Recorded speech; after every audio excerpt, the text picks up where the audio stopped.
All right. Welcome back. Yo, yo, yo, yo, yo. What's up? What's up? What's up? Ah! Bento Bennett, don't mention buffering. Bro, you freaked me out yesterday. Look what happened, man. Hey? Look what happened, man. Triggered. Oh, but yeah, we are so back. Yeah, we're back, man. I don't know. I don't know. Like, yeah, I've talked to my service provider and they are not aware of any fucking problem. And they were playing conveniently dumb. So I just have to ride this one out. I have no idea. The NBN, so the National Broadband Network in my area, seems to be just completely fucked. And you know, what a time to be a streamer. Like if I was just uploading videos, like fucking sweet, just upload them anytime. But like I didn't realize how desperately I need this. Anyway, we're just gonna have to play this one by ear. So I do apologize if this cuts out. But at least if I get to 5 cutouts, all right, this is how it works. If we get to 5 cutouts, they will send along a technician to have a look. I'm currently underneath that threshold, and they don't want to help out. So, boy, I sailed this boat through a military blockade to Cuba. I think Voltaire shared that one recently as well. Hobojo. Oh no. Interesting. That doesn't normally happen. I have to change that, I guess. Display capture. Let's go here. Can you see that okay? Yeah, that works. Alright. I wonder if this works. It's frozen. Of course it is. Bastard. So I'm just trying to fix something. Give me a second. Video capture device. No. Discord chat. No.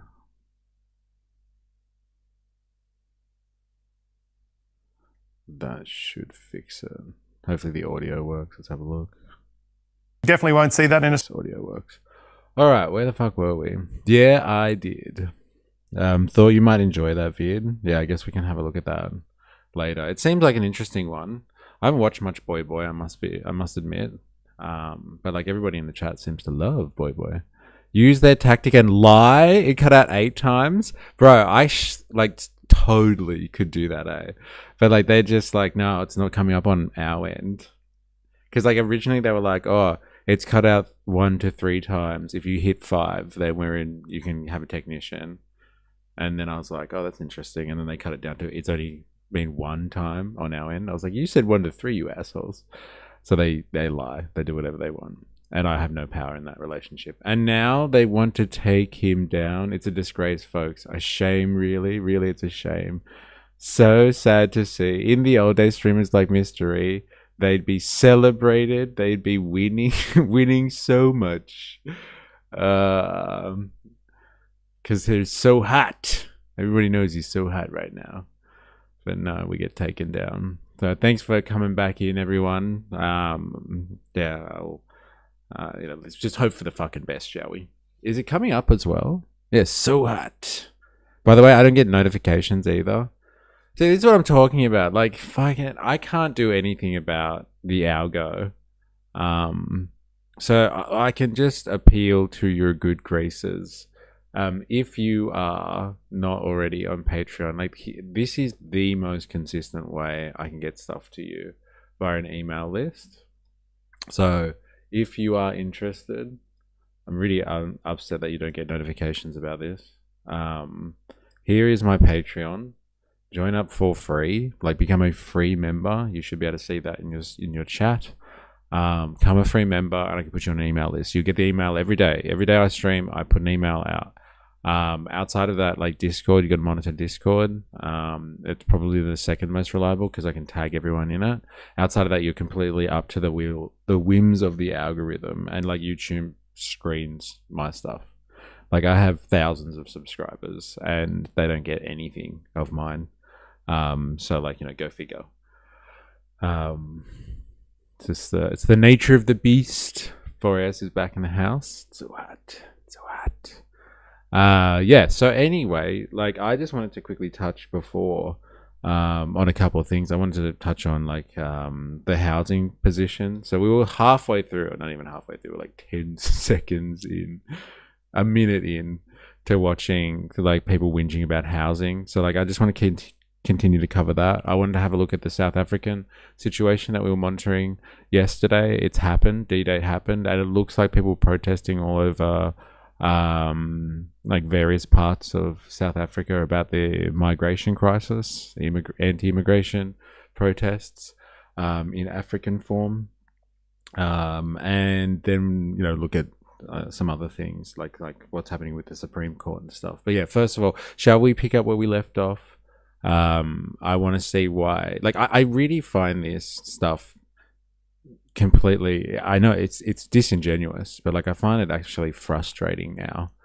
Like honestly, like people have for years have been calling for house prices to go down because like my kids won't be able to afford a house, like kind of thing, and prices are actually dropping. And so they're reporting. Like how the fuck would I know? I'm not out there at auctions every weekend or something.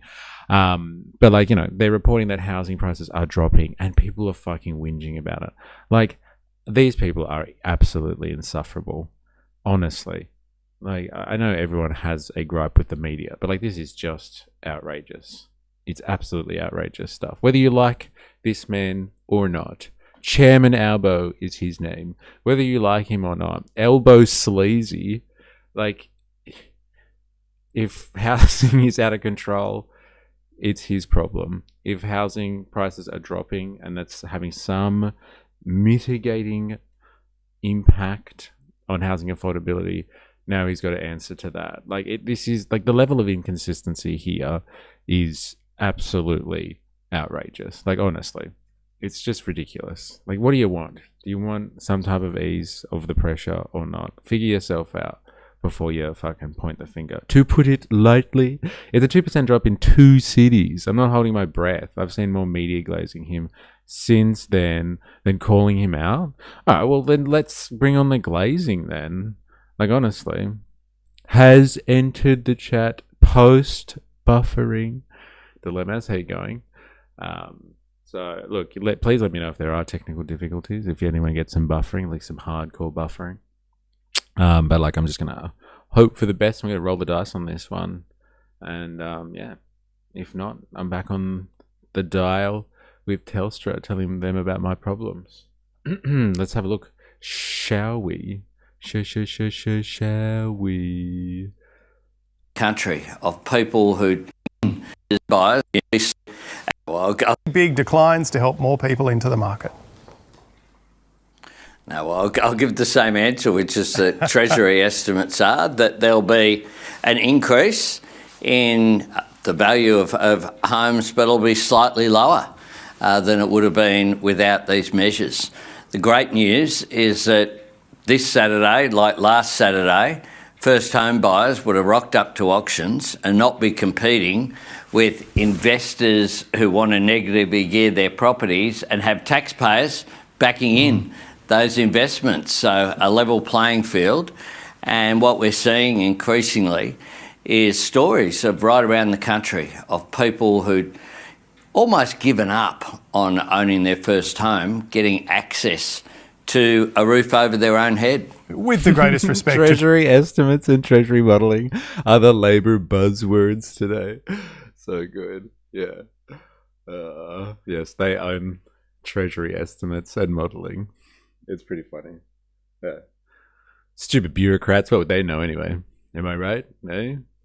Can't trust them as far as you could throw it. Treasury, they are often wrong. It's hard to forecast things well into the future. Is this real-world evidence that perhaps the impact of these changes is going to be bigger and much more severe than was initially forecast? No, it's not, James. And Treasury forecasts aren't week by week, or they're serious forecasts done based upon modelling and a range of other economic modelling showing exactly the same thing. Some other forecasts are suggesting a decline of 10%. You think that's widely inaccurate? We definitely won't see that in Australia? But like, imagine if it did. Like, I thought people were fucking like turning themselves inside out, complaining about like how wild property prices have been going since like COVID, right? And like 10% backwards on like something that used to be, you know, under $1 million and is now like $1.5 million. Like 10% of that, like it's fucking nothing.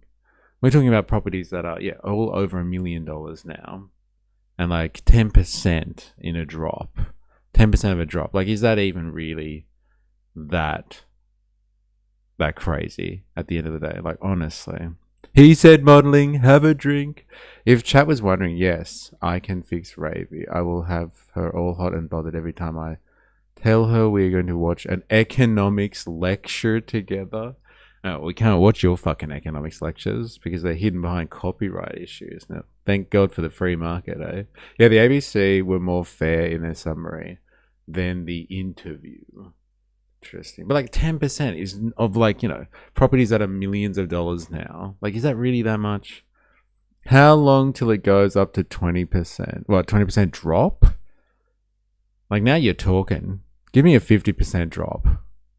And like, that'll ease up the affordability crisis a lot more. Give me a 50% drop, please. Then you'll start seeing young people buying houses. Okay? Serves too many interest groups though. Oh, goes up. Oh yeah, well, that's the thing. Like, you know, a couple of years time max, right? I've said the same answer that I gave last week as this week. You don't assess things like property on the basis of a day-to-day basis.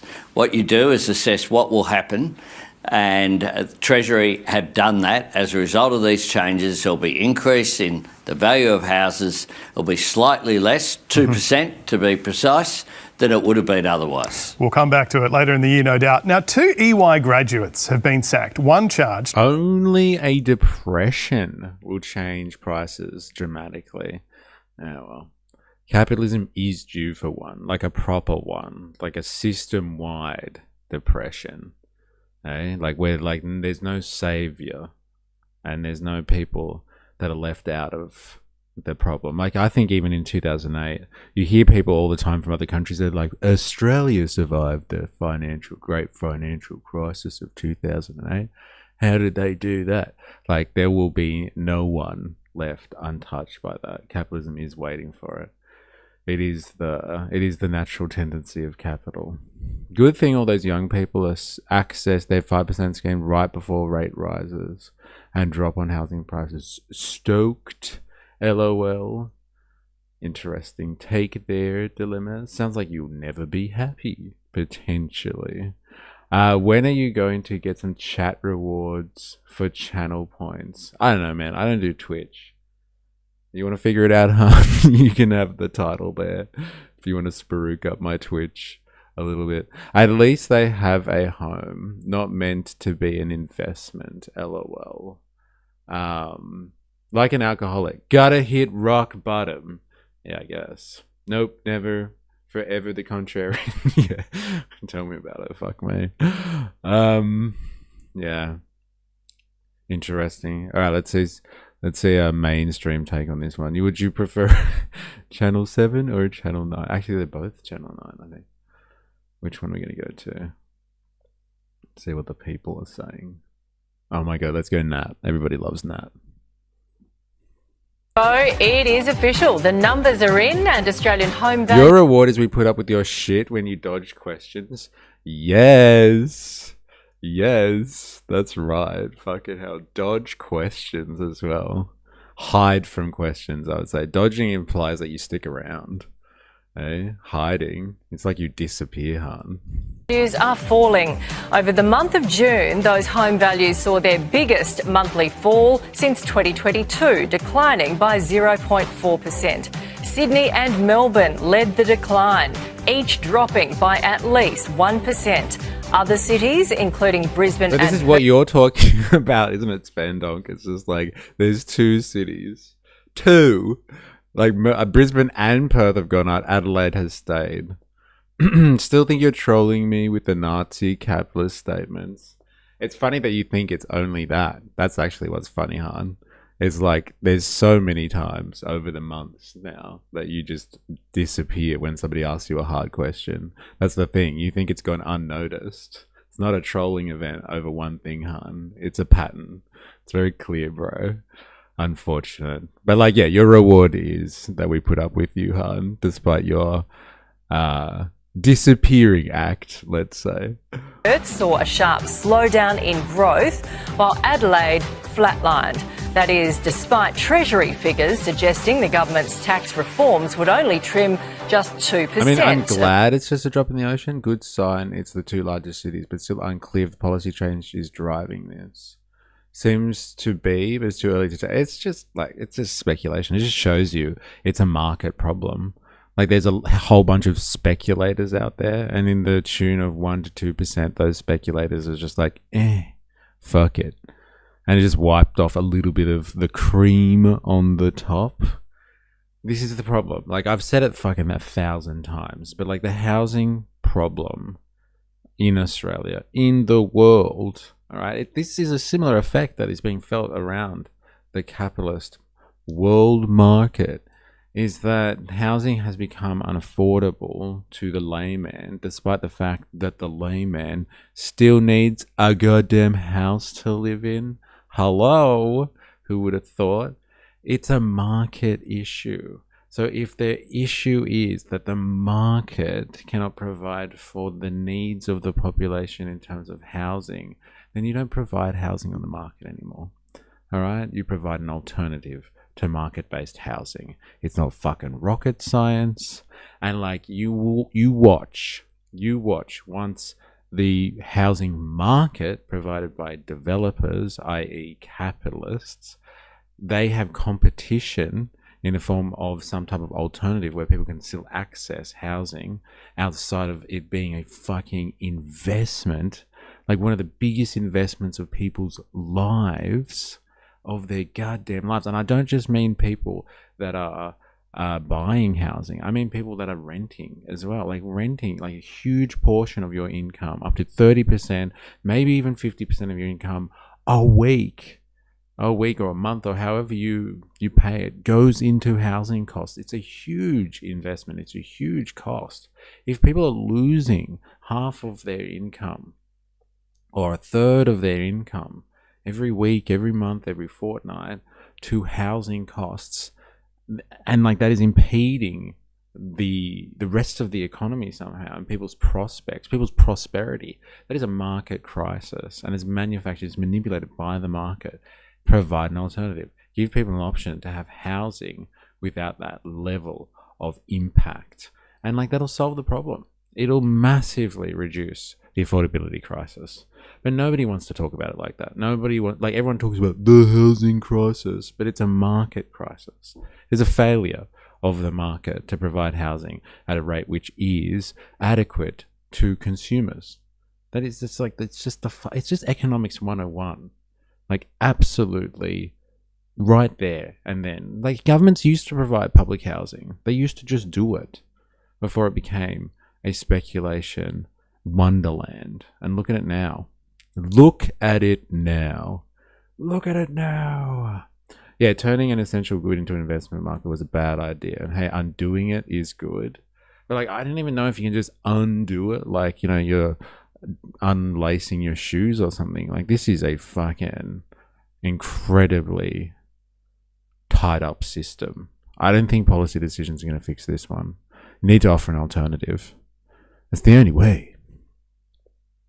I just didn't think it would work that quick. It's got nothing to do with policy. It's just the uncertainty in the market at the moment. And the government will take credit. Yeah, I'm 50-50 whether it's policy or other factors still bans. So not only is the risk larger now, but there is a ceiling on affordability, even for investors. I don't know if we just hit that. The risk got too great or the policy worked. Need more data. In the olden days, a bank would lend up to 30% of the wage earner, generally the man maximum, with a 20% deposit. There you go. Not in this economy. You tend to ask me questions that I can't answer in a short Twitch comment, and providing you more in-depth answers would tend to derail stream, but I will make the extra effort in the future, so you can just dismiss my answers because you don't like the source. Yeah, it's a cop-out, as always. You love to derail streams. You throw sources in for me to watch, articles for us to look at, and then you like want to debate on topics that you're interested in. Don't pretend you don't like to derail the stream. I'm just conscious of not derailing your little outfit here. Come on, Han. Just be real, man. It's okay. We don't mind. We don't mind. We're like, your absence is noted. Every time you don't want to answer a question, you disappear. Everyone's on to you, bro. Dress it up any way you like.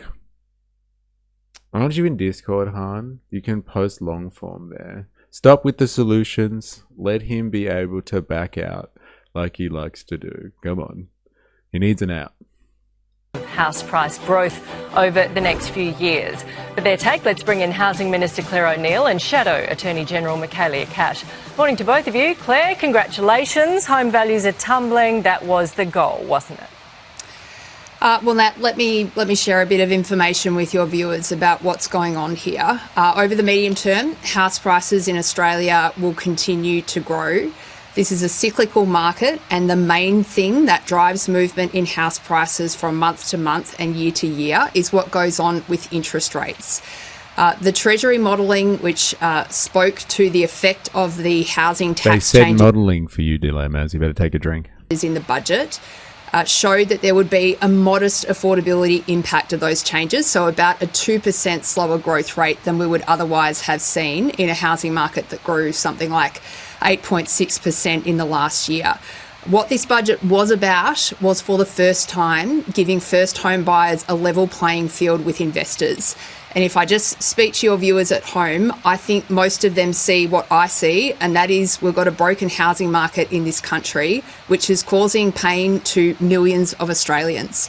We've got home ownership rates for young people around this nation falling through the floor, and it's not just about young people. I'm just as likely to get stopped by a parent or a grandparent who is fretting about how they're going to get the young person in their life into housing stability. And that's why our government is stepping up and making real change to this system, not just through the changes in the budget, but through a big, bold, comprehensive agenda that's about building more homes. There it is. Interest rates. Let more migrants in to manipulate the market.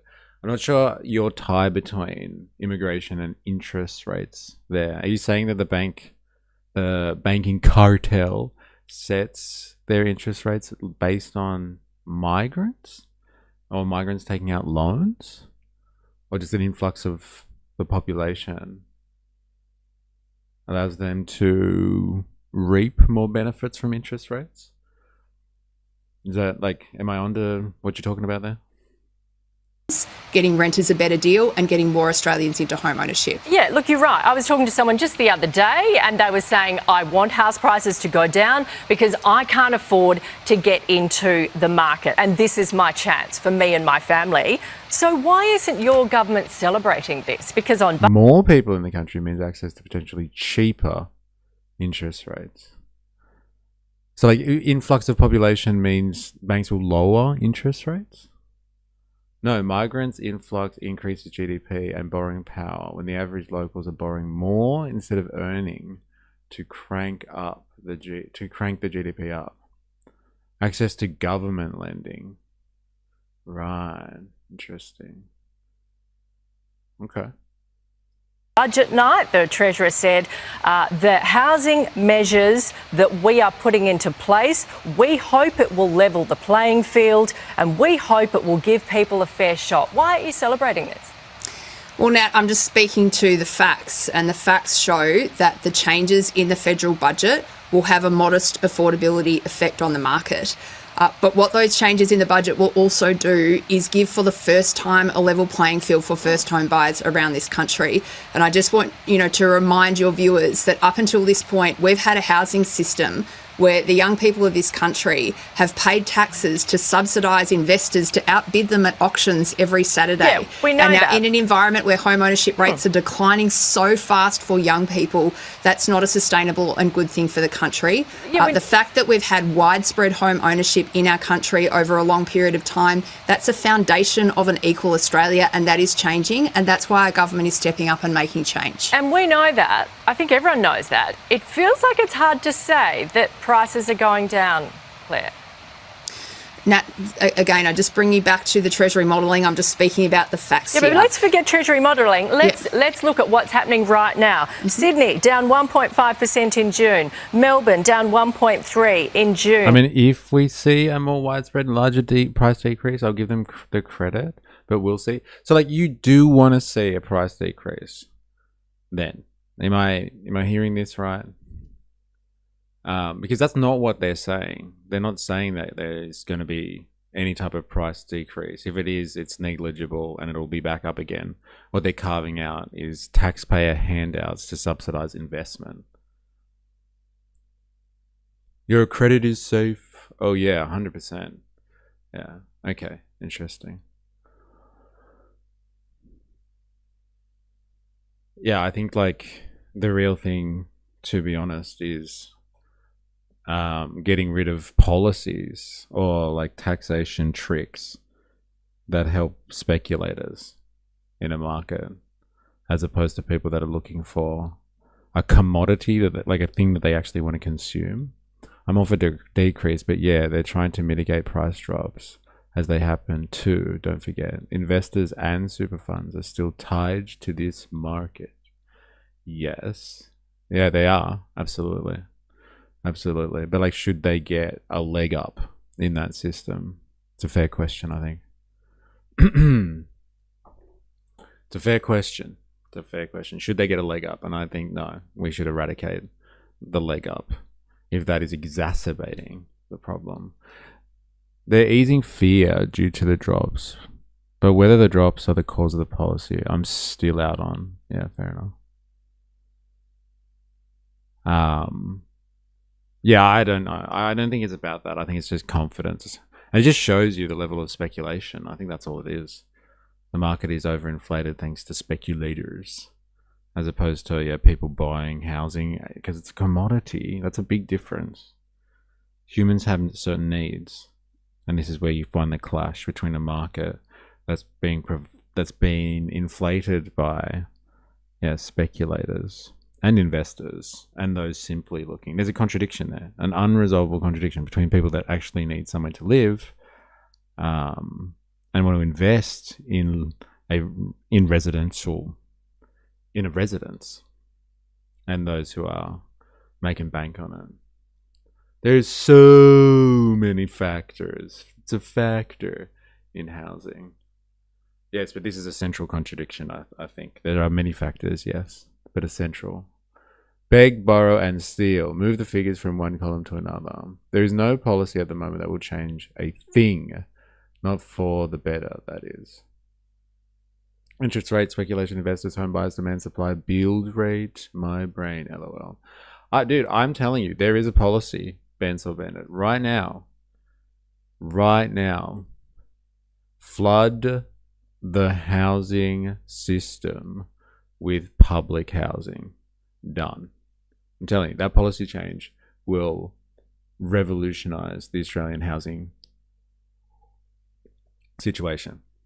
It'll do it in fucking, as fast as they can build them, it'll fucking start affecting the pressures on the market. It's just in the exact same phenomenon that you see with private versus socialized healthcare. The reason that private healthcare in this country is held to account is because there is a standard, there's a baseline, which is the socialized healthcare system.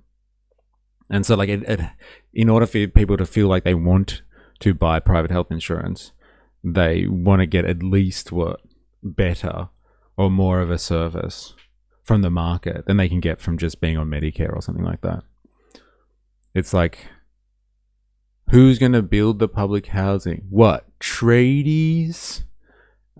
Yeah, I guess. I don't know if that is really at hand here. We borrowed a record 1 trillion for the COVID crisis. 1 trillion again would buy every unhoused Australian property. They could solve the problem with public housing. But the blowback any admin would get from that borrowing, like on the premise of borrowing again, like I think it's like neoliberal fantasy that the only way that a government can cover costs is by borrowing. That is absolute mythology of this stage of capitalism, that the only way the government can spend is if they borrow. Outrageous behavior. Governments can print money. They have sovereign currencies.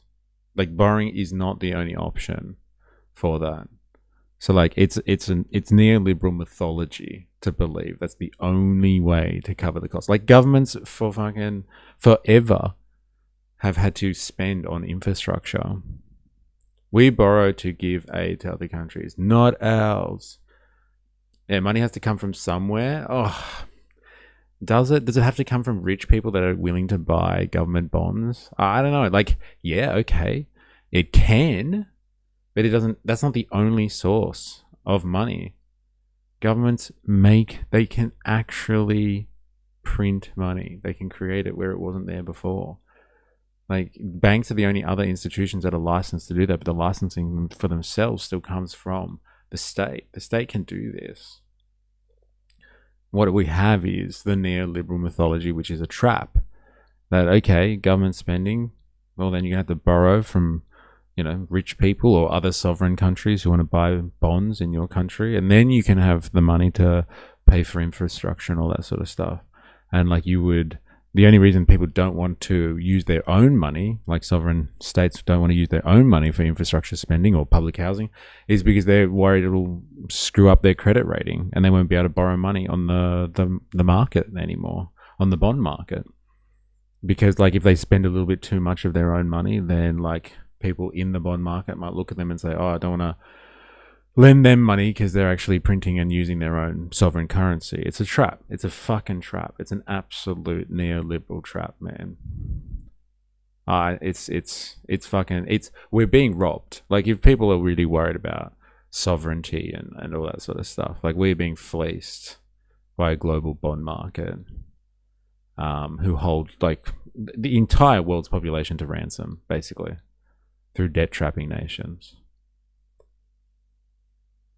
Land access is a big drama.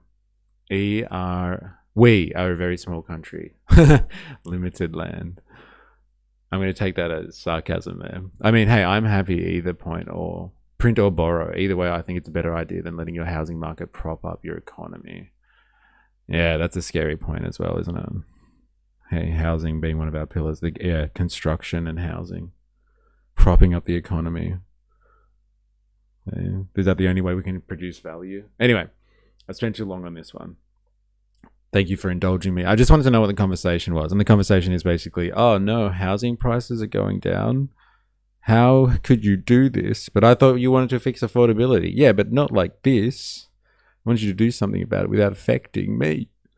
I have investment properties. Like the Dave Hughes argument with all this. All right, let us have a look at what happened yesterday. So like if you were across or you were here yesterday, a lot of the media are whinging about it from the owner-seller perspective. The Dave Hughes argument, it's pretty much it though, right? He's just like, oh, capital gains. And you're just like, bro, do you have capital gains to worry about? Is that why you're whinging? Calm down, bro. All right, not all of us live in your little fucking fantasy world. But my money, yeah, it's pretty much it. That's the fucking Dave Hughes argument. And I voted for that guy too. I feel betrayed. All right, leave by today. Okay, so if you weren't here yesterday, we watched this, I think, a fucking incredibly interesting case study. In South Africa, there are anti-immigration protests that have been going on, or an anti-immigration movement. And check it out. They're coloured people. Would you look at that? They're upset.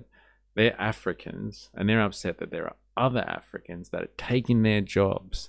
And so, like, the usual sentiment I find in like Western countries from like people that are critical of anti-immigration sentiments, are just like, oh, they're all racist. And so, which is like fair enough. I'm sure there's a lot of fucking racial stuff going on there. Like we've heard enough from Banana Boy and the NSN to know that they use the anti-immigration sentiment to their advantage to kind of spread neo-Nazi sentiments, let's just call it. But like I've been to a number of marches, like March for Australia, exactly. For example, I've been to a number of these marches and interviewed people, and they're just like, no, I love migrants. I'm worried about infrastructure and housing and cost of living and all that sort of stuff. So there is an underlying sentiment that runs through humanity, it would seem, that like people are feeling the burn and economic pressures, and that is being weaponized, or that is manifesting into people's reaction that it's just like, oh, well, we look after our own first and fuck everybody else. And so like we're seeing that colored, yeah, yeah, I know, right? So we're seeing that like on mass scale across the capitalist world at the moment. We're seeing people that are like, yeah, feeling the burn, like capitalism is failing. The free market is failing largely. And like it's much easier just to be like, oh, let's just get everyone out of the system that shouldn't be here in the first place. And like hopefully that just relieves some of the pressure. And then I can go back to doing what I was doing before. Like no real substantive change, but like I'm sure this fixing migration might be like a pressure release, like releasing a valve. I don't know, pressure. So yeah, some type of short-term pressure release, and like everyone will be like, at least we did something. But it's not the answer, it's not the solution. Kind of like how we were talking about before, negative gearing is not going to fucking solve the affordability crisis.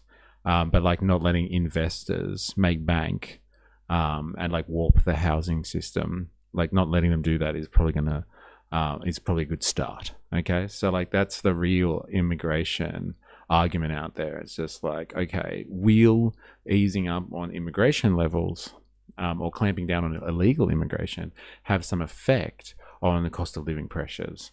And so like I think people should frame the argument solely like that, because at least it is the underlying current that links people from South Africa to the UK to somewhere in, I don't know, America, wherever people are protesting this shit, to, you know, Australia. Like it's the thing that links them all together is the underlying economic stress that people are facing, and they believe that shutting down migration or mass migration or illegal immigration is going to help with economic pressures. And so like I was saying the other day that like this is kind of a paradox for lefties out there. And I think somebody was getting off on that on the chat because they were like, yeah, see, lefties just think anti-immigration stuff is all about race. It's not. It's about blah, blah, blah, blah, blah. But like, yeah, if people really want to focus on the economics of it, then like this is a fantastic case study in that. And so like people have been protesting for a while, for months, I believe, in South Africa, and they gave them a deadline. They said, we're going to kick out all of the illegals. Oh, we're going to round them up anyway, by the 30th of June. So 30th of June happened. That was yesterday. And like we watched the pre-game, the pre-drinks, but we didn't actually watch the main event. So like that's happened. And I don't think it was as like scary as people were making it out to be. Like there have been people that have died as a result of these protests and stuff. Apparently 4 people died in, I don't know if it was Johannesburg or not. I'll have to check that. But like, yeah, people have died as a result of these protests. They've rounded up some migrants, and I think there's been a bit of violence. But I don't think it was as violent as people were predicting. But there was like huge amounts of police present and private security forces as well on the ground watching all of this stuff. So I thought maybe we should have a look. It's buffered for me again. Like, is it back again? Or not? Let me know if it's back or not. There are parts of the US where homes are going for the same price as older homes because so much new housing was built. There's no premium anymore. Government regulations, which will vary from state to state or province, can exacerbate housing shortages. Also, interest rates also play a factor, and importing loads of immigrants another factor. Point being, economics is simple. Government just gets in the way and makes it difficult. Yeah, it seems like a lot of groups want to co-opt the right wing, the neo-Nazis, but most of the on-the-ground interviews seem to be people that you're describing. That's my take on it. Yes, that like most people do have legitimate concerns about the economy, but like I do feel like it's displaced and they think that this is going to be the silver bullet that brings it all down. It's not the silver bullet that they think it is, to be honest. It came back. I refreshed a couple times. It's been good for me. Okay. Man, so worried about the tech stuff. Like your population is nearly 10 to 20 times ours, yet our property market is worth a quarter as much. Yeah, I agree too, mostly. All right, let's see how things unfolded yesterday. And like, is this a racial thing for these people? Or they just like, you, not citizen, get out, and they send people back to Zimbabwe or something across the border. Is that what this is? Like, is this a racial thing? Or like maybe there is a massive racial element going, or like some type of tribalism or something like, and like South Africans really hate fucking people from Zimbabwe or the Malawians. Like maybe there is a racial thing going on there. Like they're not talking about it though. They're really just like, we are rounding up people that don't have paperwork and we're sending them home. And so like, let's see if they actually rounded them up or not. The most animosity that we heard yesterday was like that guy was targeting Nigerians, and he was like, the Nigerians come here and they're fucking drug dealers and they're the worst because like they're selling drugs to our kids. Like, look there. And there was like that girl in the park, or that person in the park that had died. And they were like, just people everywhere living, like, I guess they're homeless people everywhere in this park. And they were like, look, there's a dead body like right there. The drug issue is a problem, and it's the Nigerians that are doing it. And so like Nigeria doesn't share a border at all. Like it's like far away. So I guess there's legitimate concern there. But like, why not? Why not both? Like for these people, I guess it could be both. But like they didn't talk about it yesterday. I didn't hear anyone talk about this. Like they brought up xenophobia heaps. Everyone was like, why are you being xenophobic? But like no one brought up like race issues. There are some legitimate concerns with the economy points beside housing I've found don't hold a lot of water, at least in my opinion. Of integration is a big legitimate concern. I feel it gets brushed under the rug by both sides. Too difficult to tackle. I grew up next to a housing estate next to Seaford. Now it's all privately owned. Dude, it's a huge factor. Like neoliberalism changed all of that. Like there was plenty of public housing in Australia, plenty in the UK. And like what's the difference between now and then? Like there was options. People got assistance. Subsidized living from the government.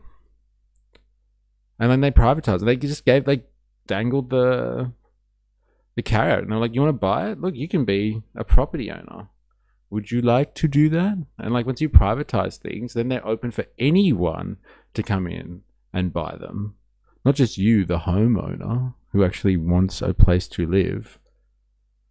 Texas is a good example. It's one of the fastest growing states. However, their rent and housing prices are actually coming down in some parts of the state because Texas has had some of the loosest housing regulations, so it's easy to build new housing to meet demand. Whereas in other states, people are leaving, but housing prices are only going up. New York City, for one, with rent control is a perfect example. No new housing is being built, and it's not economically viable and difficult to navigate regulations. Oh, he's back. Hope I didn't jinx you. Yeah, I'm back, man. I'm back.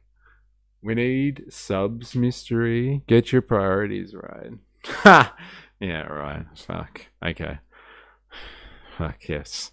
No, fuck it. Fuck it. Fuck housing. People don't need homes. We need subs. We need subs. For sure. AUKUS all the way, cuz. Fuck housing, give me AUKUS. After we watched the NYC banking takeover, I thought everyone would understand how our state-provided stuff got co-opted.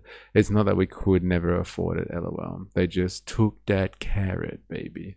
Oh, yeah. All right. Tensions are simmering in South Africa today as the country marks an unofficial deadline for undocumented migrants to leave the country. The ultimatum was set by protest groups, not by the government. Nationwide demonstrations have been taking place after a weeks-long campaign that has sent thousands fleeing and claimed 4 lives. In many areas, shops are shuttered, workers are staying home, and there is a heavy police presence. Protesters in Johannesburg. Their presence forcing shops and businesses to shut and residents to stay off the streets. Their simmering anger boiling over as they reach an unofficial deadline of June 30th for undocumented people to leave South Africa.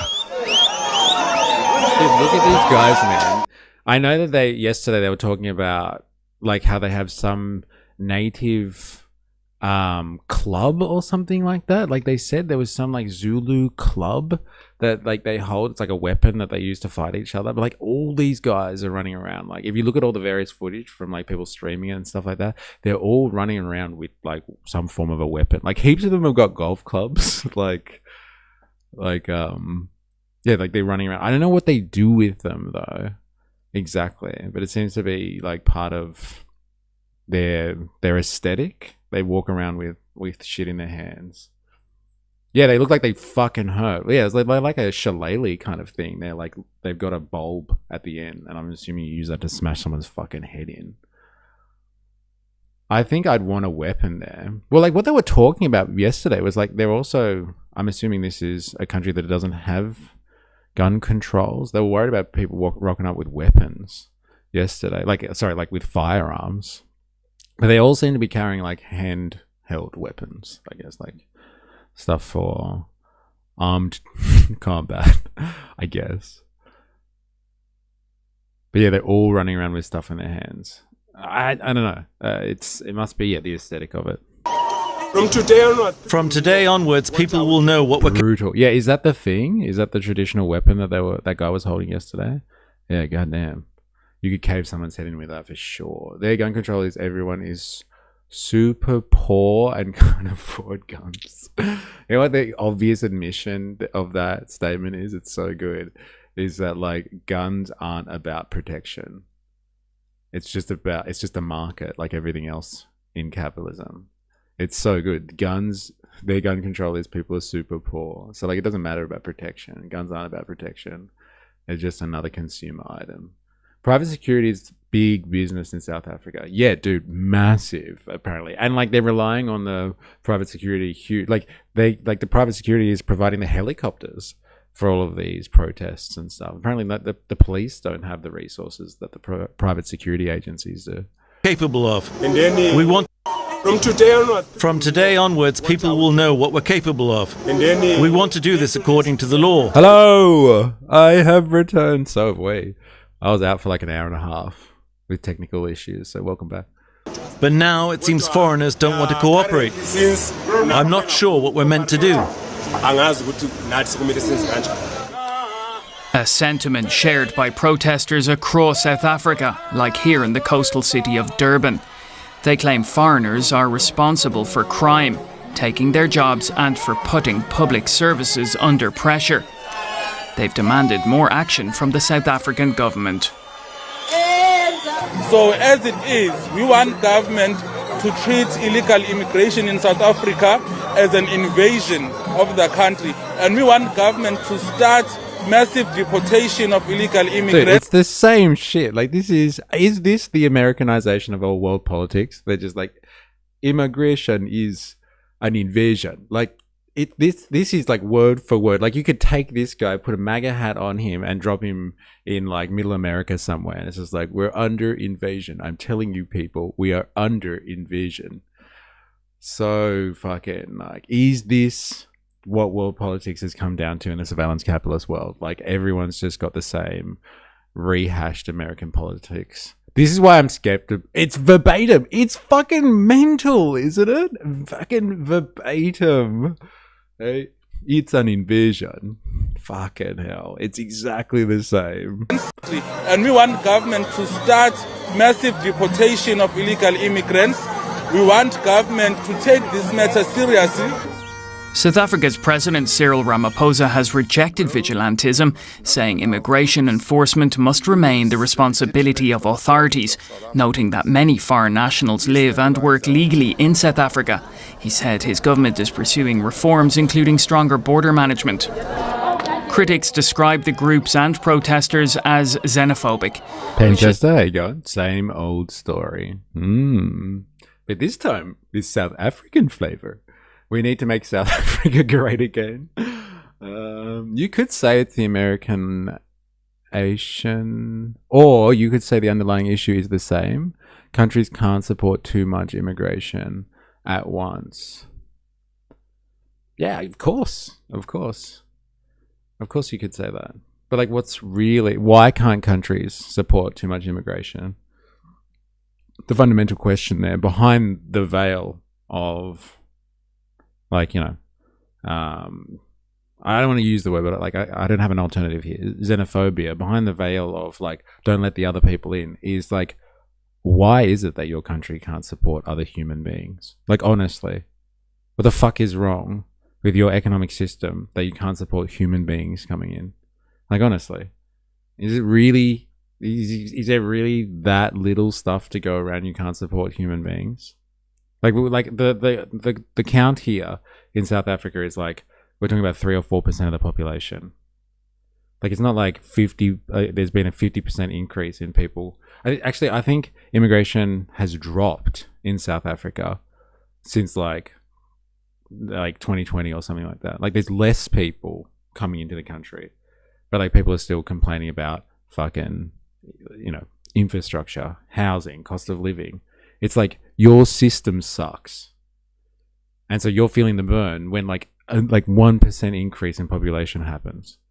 Like, you're feeling the burn. That is a fucking problem with your market system right there. It's awful. Like the stream. Yes, actually, if you're watching this and you haven't already, and you're on YouTube, activate the like button. Mr. When you would have laughed so hard. Wait. I just had a fucking date talking about this. You would have laughed so hard at what I've just been through. Well, I'm very interested to know why I would have been laughing at this. Honestly. What would make me laugh? I wonder if it's about immigration. Go on the stream and talk about it. Yes. Yeah, we haven't done an interview yet.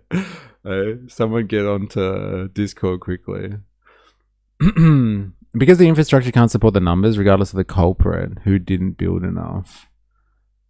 What a nice, light, fun day for the topic. Yeah, I know, right? Politics. Then I said, what do you think of Peter Thiel? And he said, no comment. I said, what? Refused to give me an opinion? What? If this person knows who Peter Thiel is and won't comment on it, that sounds like Peter Thiel. This is like, is there a reason why you think the human race shouldn't exist, Peter? Or continue? And he's like, Peter, you're taking a long time there. Why won't you answer the question? Well, look, it's complicated. I eventually run out of other people's money. The Iron Lady. Ah, yes. And look how good the UK is doing now thanks to her policies. Eh? Downstream of that woman. No, at my situation, going on a date with a techno-feudalist. Yeah, that sounds scary, actually. Yeah, it's working in tech with an opinion. Without an opinion on Thiel? Yeah, come on.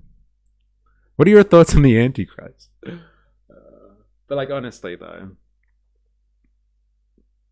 like, if you can't absorb like an extra 1% or 2%, 3%, 4%, like, your system sucks. It's the market system that is failing you, honestly. But like, whatever. Blame migrants if it makes you feel better. Has led some migrants, like these Malawians, to leave South Africa, fearful of the rising tensions. When you are walking, they're asking you, when you gonna go back home? They say, they can kill every foreign nationals here. South Africa, one of Africa's largest economies, has long attracted migrants seeking work despite high unemployment and deep inequality. But these protests may mark a turning point, reshaping the country's image beyond its borders. Diane Hawker-Kalubi is in Johannesburg. Diane, you were out in the streets today. What's the situation there now? Well, yes, Nicole, we were out in... Peter Thiel always looks like he's sweating. That's my opinion. Yes, he's a greasy motherfucker, isn't he? He's one hell of a greasy man. Started out with anti-immigration rhetoric, ended with techno-feudalism. What a time. I feel like you are so well prepared from spending countless hours in this stream to throw down with this person. I hope you threw down as well. In Johannesburg in the city centre and moved with the group that went to Hillbrow and Yeovil. What we saw initially was quite a peaceful protest, but by the time it reached Hillbrow and Yeovil, there were definitely some flare-ups between those who were marching. And dude, can I just comment, heaps of this footage I've seen of the protests are people running. You don't get people in Western countries where they're protesting running. They're not out for a jog. They're slowly marching, if at best. But these guys are all on the jog, man. I'm like, damn, how do they keep up with this shit? And the camera people that you see, I was trying to watch some of it live last night, and they're legging it to get to the front of the crowd just so they can film people. I'm not used to people who have the fitness levels to run at protests. Our protesters are way too lazy. Dude, I went to a protest 2 weeks ago. They didn't even move. They just stood there chanting for 2 hours, man. I did debate bro him. Not gonna lie. Put some interesting propaganda in the stream chat. Oh, really? Ooh. How SA's xenophobic online machine was rebooted in 2026. Oh. Okay. Oh, this is Daily Maverick. This is the people that we watched yesterday that were talking about Russia and Russian influence on this situation.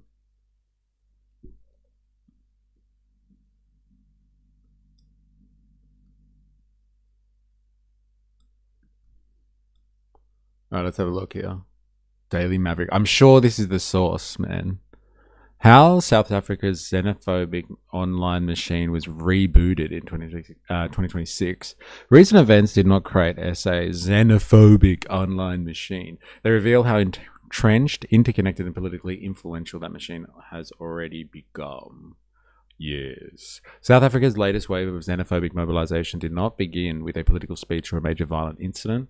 It began with a missing person campaign. Yet the resurgence would not have been possible without groundwork laid by a movement that has spent the past 6 years building audiences, networks, and narratives around anti-immigration mobilization dating back to the emergence of Put South Africans First during the COVID lockdown period. There you go. In early 2026, emotional online appeals linked to the disappearance of Mazwi Kubheka spread rapidly across X under the hashtags such as Bring Mazawi Back and Justice for Mazawi. Initially framed as community-driven efforts to find a missing young man, the campaign quickly evolved into something much larger, a digitally coordinated anti-immigration mobilization ecosystem. Interesting, hey? Just the spark. It's all the stuff that you see, with Belfast recently, and anything that Tommy Robinson gets down on. It's just there is some individual crisis, something bad happens to somebody, and then it's quickly used to mobilize some type of anti-immigration sentiment. Although authorities later stated that the alleged kidnapping involved both South African and foreign national suspects, including individuals of Ethiopian origin, investigators stress that the case remains open and the full motive had not yet been established. A national social media cause. Online activists nevertheless increasingly use the case as evidence for broader claims linking undocumented migration to crime, corruption, and state failure. This is the fucking playbook, isn't it? It's fucking anti-immigration linked to crime, corruption, and state failure. It happens everywhere. Such an interesting case study, isn't it? It's just the same story everywhere. A key early champion of the Mazwi campaign was ex-user Radebi Mercy, whose persistent posting helped transform the disappearance from a local missing person case into a national social media cause. Radebi Mercy, who works for alternative media outlet MDN News, became one of the most influential accounts associated with Bring Mazawi Back and Justice for Mazawi.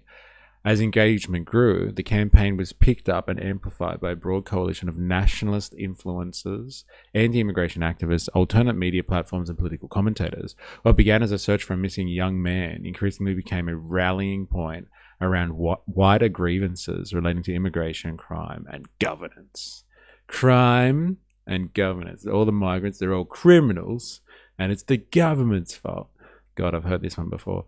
An analysis of a sample of almost 4 million posts on X between January and May 2026 shows how nationalist influencers, activist networks, and coordinated amplification accounts transform grief, fear, and outrage into one of the country's most powerful online anti-foreigner narratives. At the center of this ecosystem sat the X account Nick RSA, followed by March and March leader Jacinta, while Herman Herman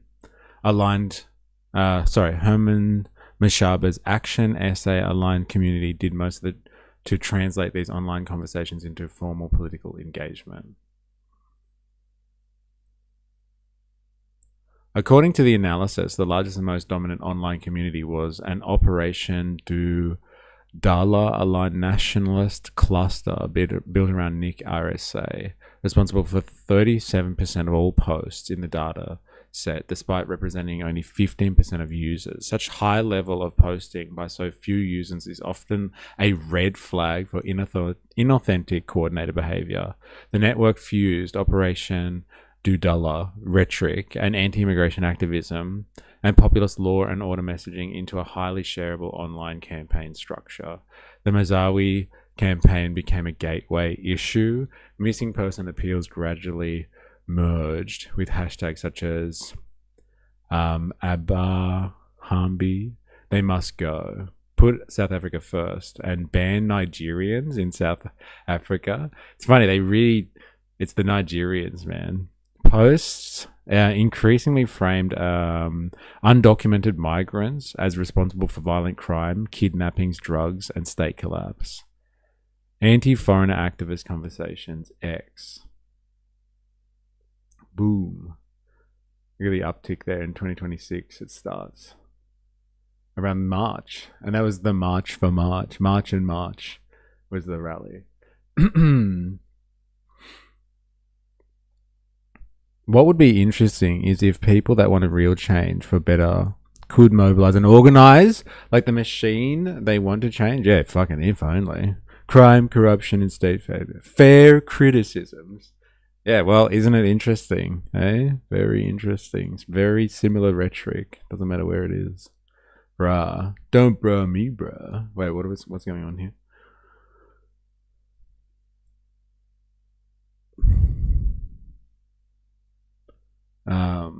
I think I missed something in the chat. I'm just going to let that one slide. Not sure if I want to get involved. What emerged was not simply a spontaneous public reaction.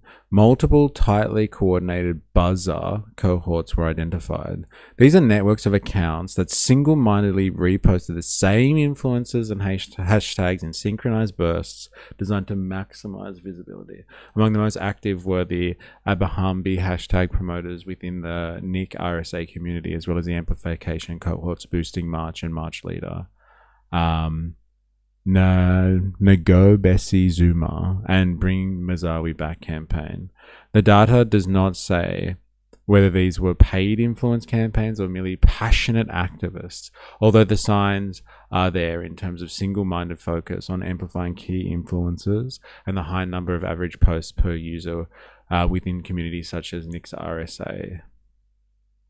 The campaign that emerged through the dataset are highly interconnected. Missing person activism, anti-immigration marches, home affairs corruption allegations, and township crime stories were repeatedly woven together into a single narrative formwork, which says that South Africa is under siege from undocumented foreigners and an incapable state. Like, this is just word for word the playbook that is happening across every country that's dealing with anti-immigration stuff at the moment.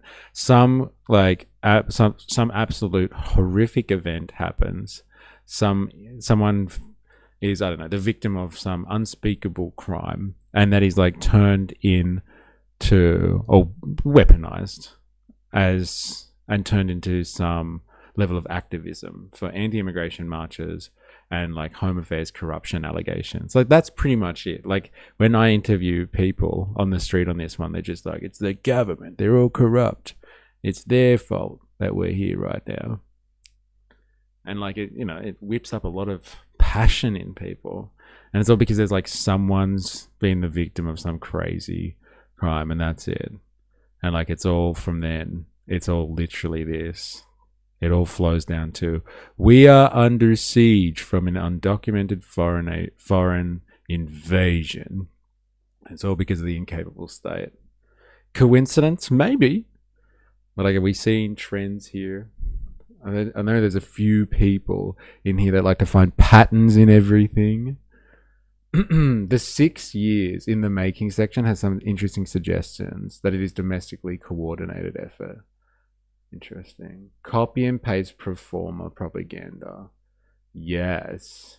It's crazy.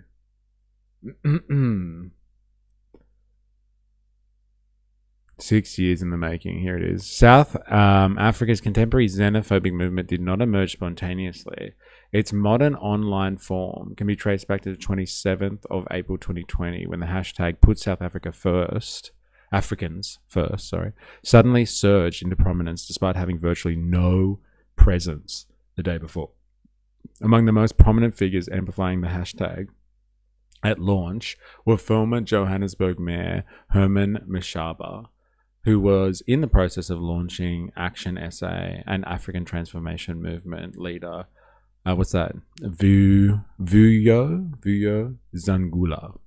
Mashaba has consistently argued that his concern is with undocumented migration rather than immigrants generally, framing the issue as one of law enforcement, border control, state capacity, while rejecting accusations of xenophobia and formal association with anti-immigration mobilization. There's no race question in this. You're racist, Mashaba. Fuck you, I'm xenophobic. Nevertheless, his continued public alignment with prominent activists associated with the movement has remained notable.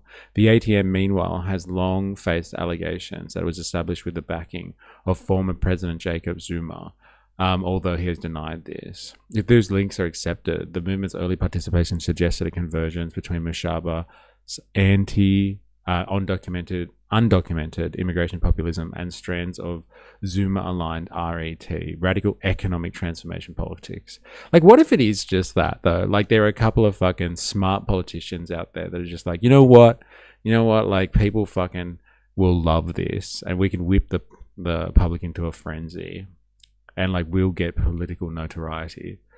Like, it happens everywhere else. It works like fucking like a charm. People are very emotional when it comes to being attacked by outsiders and all that sort of stuff. Let's just whip up a sentiment of anti-undocumented migration populism, and like, we'll just make political gains off that. What if it was that simple?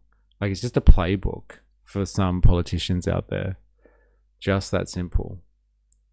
Instead of it like being some foreign campaign of destabilization or foreign interference, it's just like local politicians that are watching this sort of stuff, and they're like, yeah, we could do that. I could do that here.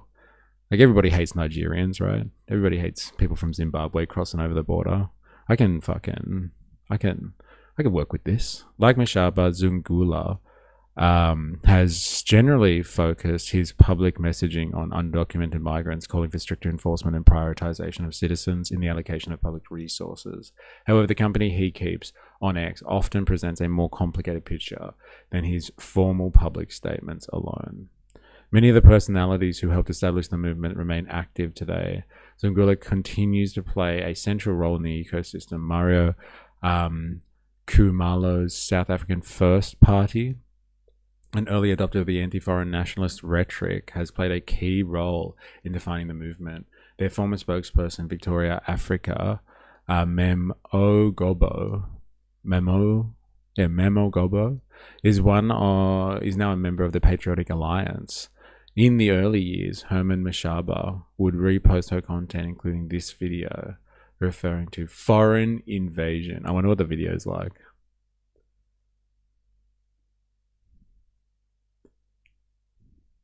Dude, it's from 2021.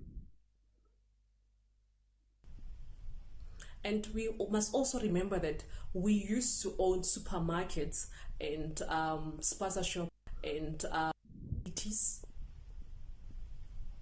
And we must also remember that we used to own supermarkets and spaza shops before foreign invasion, and we will continue to do just that, even in their absence. Life did not start after 94 when the ANC took power. With that said, we call on SA government to deport all Somalians. And I'm also pleading with communities to stop buying from spaza shops owned by foreign nationals until they are forced to close their businesses and leave our country. Fair enough. Yeah, fucking Somalians, hey, they're the worst. So, like, that's it. Like, we used to own our shops, but now it's the Somalis who own all the shops. So let's boycott their businesses and force them to leave. Man, we have heard this rhetoric so many times. Very interesting. Wouldn't be too surprising? Nah, man. It wouldn't be too surprising at all. Do they have fraud daycare centers in South Africa too? Yeah, they have leering centers in South Africa. I knew it.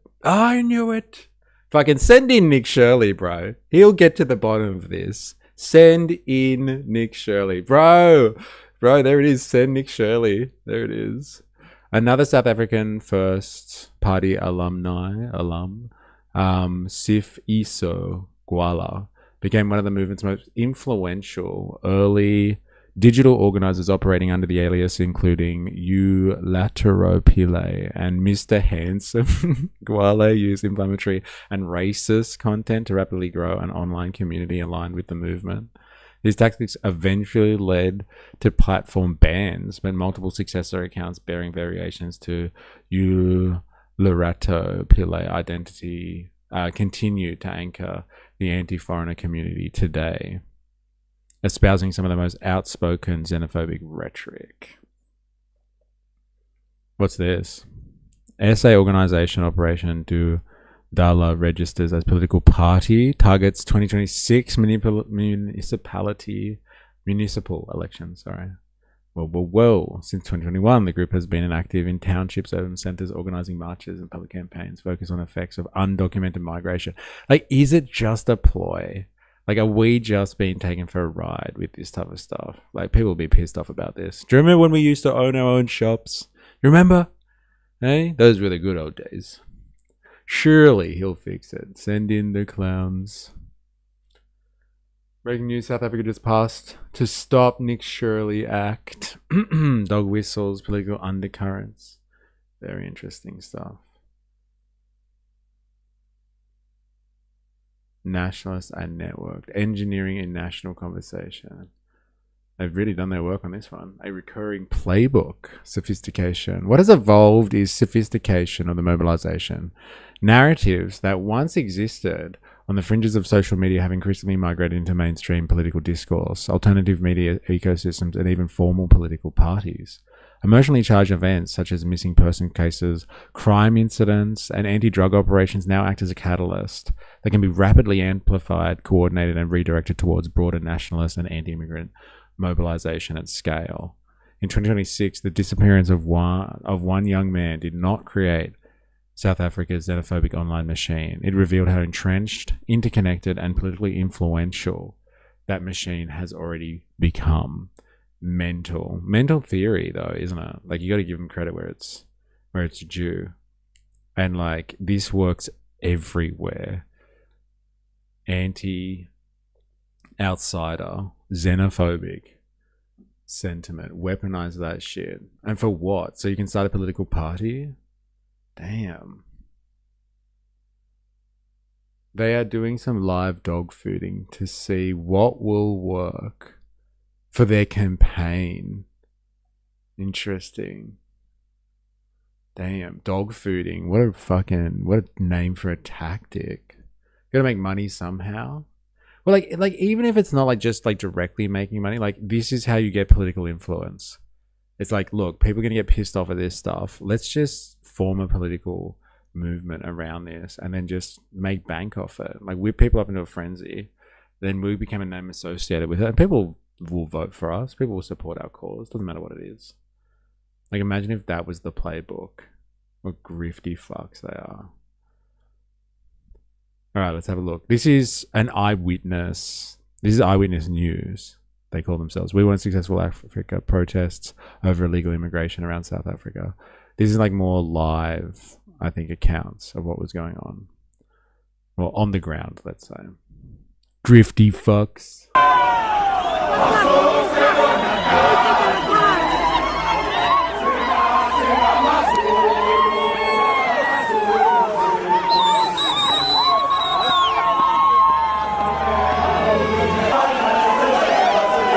Dude, look at them running.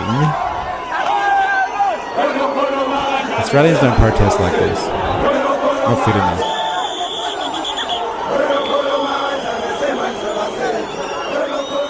My people, the peace and loving people of the motherland.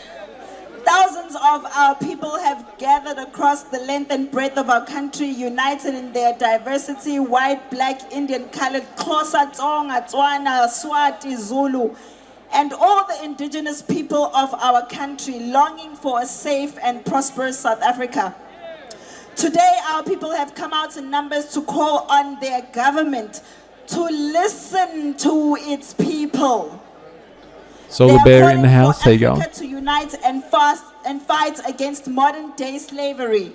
They are calling for a true and real Pan-Africanism. They want Africa that works, a prosperous Africa, a viable economic system that works for all 54 countries in Africa. Dude, what was the guy in the January 6th insurrection? What was that guy called? And he had like the bison horns and stuff like that.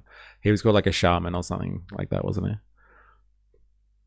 The QAnon shaman or something like that. Pretty sure that's what he was called. Crazy how fast people move when 40% of your population is over 60. LOL. Over the past 17 months since we launched March and March movement, we have traveled all across the country, raising awareness on the efforts of irregular migration. South Africa is the most unequal society in the world. The youth are unemployed. It remains a significantly high number at a national average at over 40% youth unemployment. This is not xenophobia, and it is not ethnic mobilization. It is a fight for social well-being of South Africa in particular and Africa in general. South Africans were dispossessed of their land, they were stripped of their economic freedom, and they were reduced to slaves in 1802. This is when the Dutch took over the reins of the ruling class. Over the years, we have seen the influx of fellow Africans who migrate to our country irregularly, seeking employment but only to be reduced into modern-day slaves by the ruling capitalist class. They're not using the ruling capitalist class. We can predict this sort of thing happening more often as the effects of climate change escalates. They will get desperate when so many struggle and violence begins to rise. I was just thinking like this really is going to happen more and more thanks to the rise of surveillance capitalism, actually, and the nature of social media. You know, gone are the days where the mainstream media could control public discourse. Now it's the algorithm. And certain things are boosted based on how many people they get engaged. And so like the social sentiment that can be amplified the best will gain traction. Manipulated, boosted by the algorithm. And those are like, you know, truly not within the acceptable window. Just get no airtime at all. Evil capitalists, so we must let the working class duke it out. Yeah, I know, it's just such the wrong final analysis, isn't it? Like, it's even like that guy we were watching yesterday, like the really articulate British dude with the hat and the mustache. Like, you know, beautiful analysis of the situation. But like the final analysis is just so lacking. It's just like, yes, it is the evil capitalist class, so we must turn on other working class people who are basically working like what she described as slave labor. It's their fault, and kicking them out will solve all of our problems. Yeah, let's do that. At least we can actually do that. That's so much easier than taking on the machine. Climate change will change nothing. Big green scam. Well, the carbon tax will go up. Logan's run jewels for all into the ascension to become Soylent cubes. There it is. Somebody said Soylent Green again. That's the solution. But contrary to what these narratives spread when the materialistic conditions of the people depletes, and climate change exacerbates the living conditions. There are multiple factors, but resources will become more scarce. Oh, yeah. Like the pressures that people are under will be exacerbated by worsening climate like conditions. 100%. Yeah. The pressures that people are under. I'm just saying, like, this sort of stuff it's almost like it's predictable, but like we're in almost uncharted territory. We are in almost uncharted territory. Is that right? Yeah. At the moment, like, we haven't seen political movements on scale affected by the powers of social media before. Like, we've gotten tastes of it and like a good understanding, but like, we know, tip of the iceberg, man. I'd argue that it would at least change the climate. Oh, Jingle Jungle Jam's in the house. How you going? I met a South African who had double door security locks, local guard company cameras, and he told me the crime is only due to higher rates of poverty than Australia and desperation, and just had high security for necessity. Mystery read the Logan Runs comment like he understood the reference. I actually have seen Logan's Run, actually. That's probably the only time. People from villages move to towns when they can't grow food, putting demand on cities to provide when their homes can't do that no more. Sorry, people from villages move to towns when they can't grow food, putting demand on cities to provide when their homes can't do that anymore. Yeah. All right. Back to it. Let's see. On the ground stuff. Detractors want the world to believe our parliament passed the Employment Service Act 4 of 2024, which clearly states in section 8 that no employer, it states that no employer may employ a foreign national within the territory of the Republic of South Africa prior to such a foreign national producing applicable valid work visas. The Act states that the employers must satisfy themselves that there are no other persons in the Republic that are suitable for this skill to fill the vacancy before recruiting a foreign national. I want all of us to be honest with ourselves today. Does South Africa not have people who can work in restaurants? Why are we employing foreign domestic workers? when there are so many people in South Africa who are depending on social grants and could do the same domestic jobs. We want our people to be employed. We want them to run successful businesses. Where is the xenophobia in that? So fellow South Africans, today... All media shapes controversy. Social media examples are there. Just copy radio, newspaper, and TV trends, same outcome, manipulating the masses. Social media is just more instant, not more effective. But like I think it's more. It is actually, if it's not more effective, it's more intrusive. Like the mainstream media needs time to develop a narrative over a certain time, and so they can control the conversation and like how people react to events. Like social media, if it's let go to, and the algorithm is set to, you know, maximum virality or something like that, if it's let go, it has a social flair to it. Like people get to disseminate a story. And so like, there is a public sentiment out there. Like people are sick of seeing Zimbabweans or Somalis working in restaurants.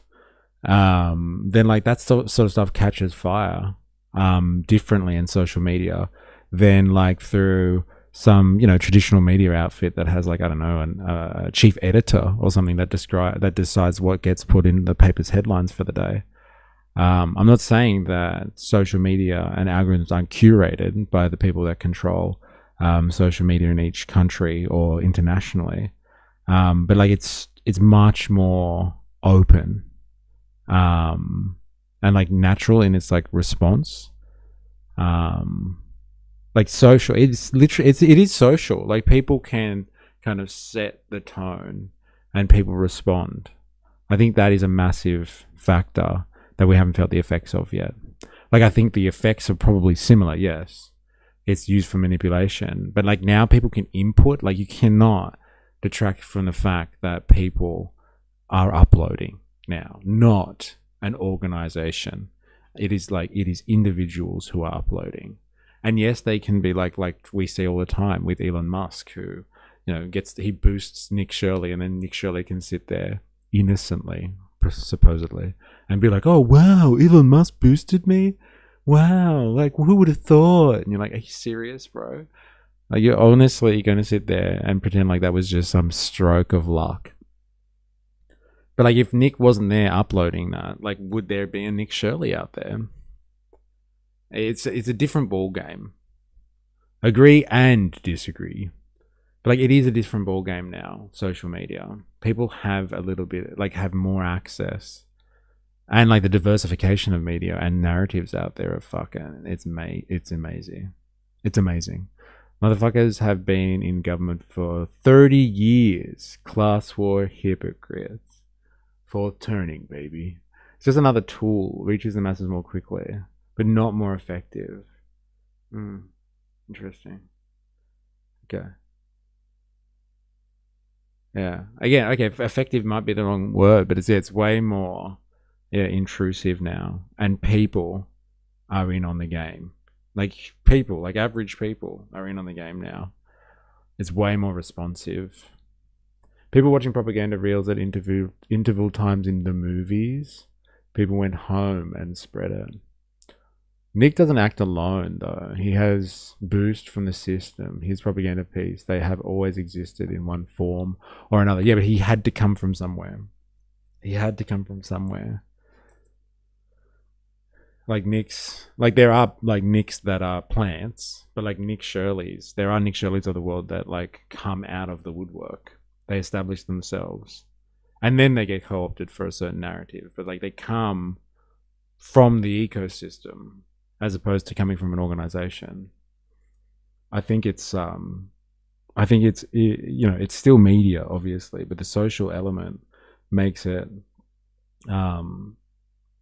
like, yeah, more intrusive. I don't know how to describe that another way. It can come from anywhere and it can take off really fast. Like gone are the curated days of legacy media, that's for sure. They used to be able to manufacture consent in a much more curated way. Almost all the tuck shops in our townships and rural areas are owned by foreign nationals, namely Pakistani, Somalis, Ethiopians. The economy that once belonged to our people, lawa uhamba khona uya kaNtombela uyothenga khona okadladla and buy there, it is now owned by Pakistanis. So, why is it that this has been happening? This economy belongs to our people, and it has been hijacked. We would like to use our laws to fight for the freedom of the weak and the poor in our country. We are incredibly grateful for the foundation that was laid by our forefathers who taught us that there's nothing wrong with taking to the streets if you are tired of your government. Today's march, it was a very significant one because it was a D-Day for illegal immigrants to go in this country. And now we appreciate those countries that have responded positively in manner that they've taken their own people, and our government has been also very helpful in terms of creating some campsite for illegal immigrants to go.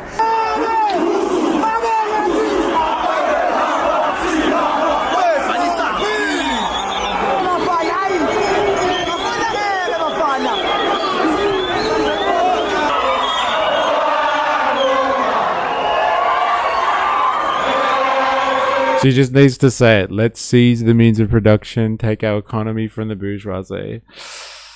So close. So close.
There you go. There you go. ANC blamed the whites. They got rid of the rights. Now they're blaming the migrants. I wonder how they will blame, who they will blame after that one also fails. It's an interesting commentary from you there, Han. Any self-reflection in that commentary? Just looking for someone to blame. I wonder what money is backing these protests. Well, we were trying to get to the bottom of it before. The investigations that we've seen into this matter seem to put it down to potentially opportunistic politicians that are like, oh wait, stoking, the flames of anti-immigration sentiment is profitable for a political campaign. Fuck yeah, let's do that. And like even as far as to have like foreign corporations that are interested in nuclear energy in South Africa and are sick of being blocked through the courts by NGOs. So like they're trying to encourage a movement that would seek changes to the constitution, that like the only people that can get involved in economics and politics are citizens, and that would block like foreign NGOs from shutting out corporations coming in and doing business in South Africa. Interesting stuff. So like who knows what's really behind all of this? There's some interesting theories though. I wonder how they're defining immigrant.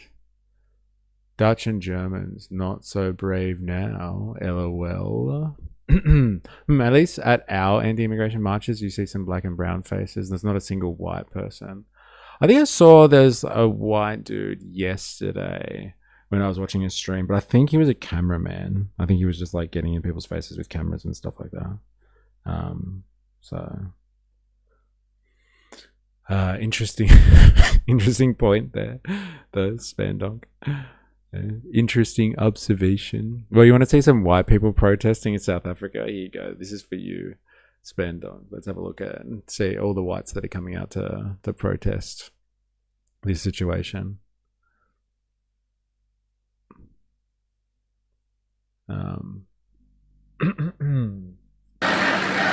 We stand against xenophobia. This is in Cape Town. So Cape Town protesters urge protection for migrants. And who would have thought, eh?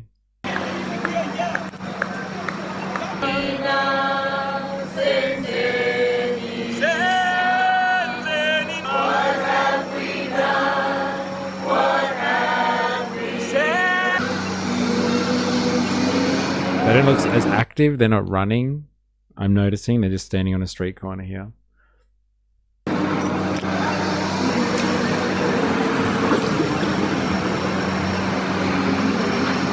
This memorandum is submitted to the Deputy Minister of the Department of Justice and Constitutional Development.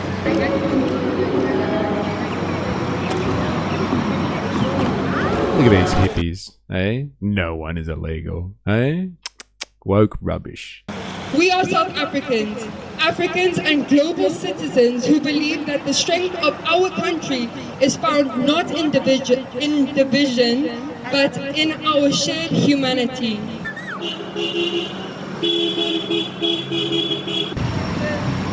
Blame inequality, not migrants. South Africa is not xenophobic. No one is illegal. There you go. That one's for you, Spandonk.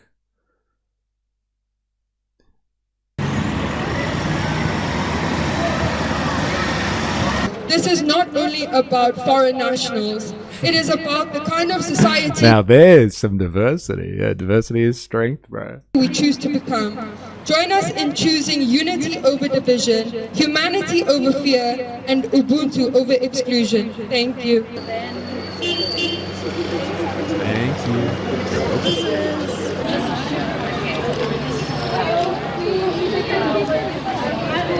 As all Western Cape schools have closed yesterday, we are presenting that they... Oh, anyway, there's your counter protesters to what's going on in other places.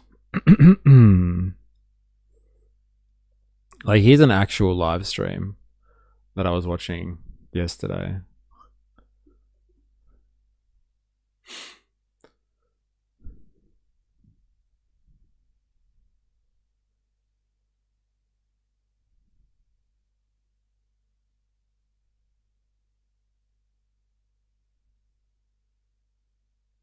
This is from Africa Uncovered here.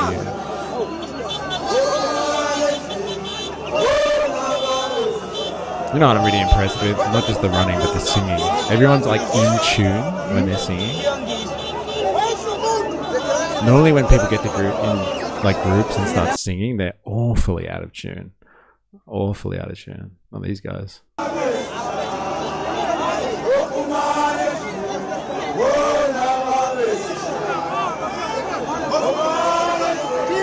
So this is in Durban, not Johannesburg. I think Durban is like ground zero for this whole thing. Because white men can't sing.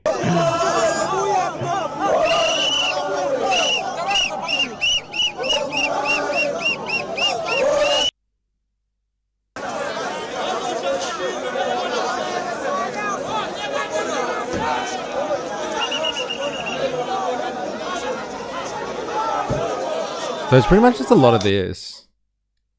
Heaps of running and singing. And again, they've all got weapons. Like I don't know what it is exactly.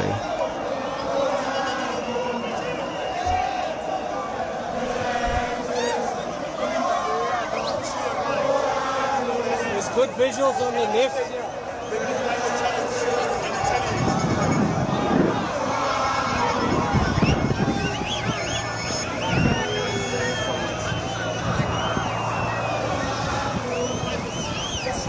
you reckon they're private security forces, these ones? Ima.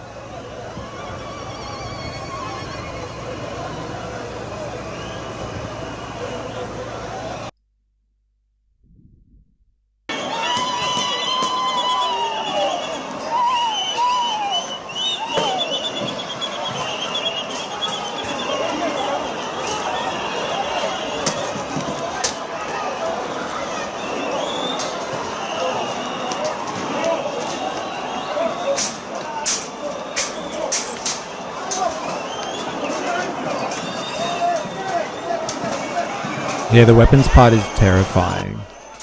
It takes it from feeling like protest or a march to forced deportation based on first glance assumed race. I saw some footage of like a guy standing in front of like a shop, and there were like people inside, or like a couple of police officers standing in front of a shop, and people were like, you know, come out kind of thing. And they're like, yeah, it's blocking the entranceway.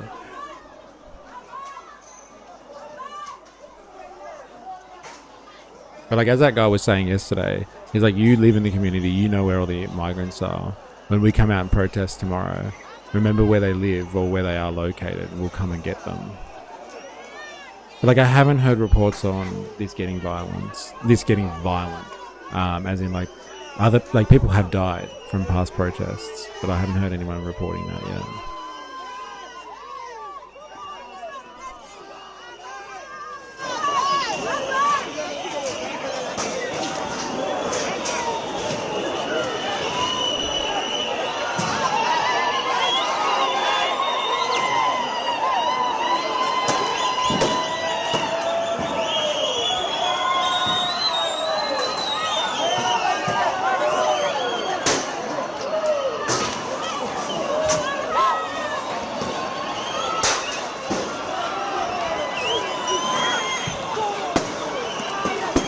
Dude, so much running. Seriously.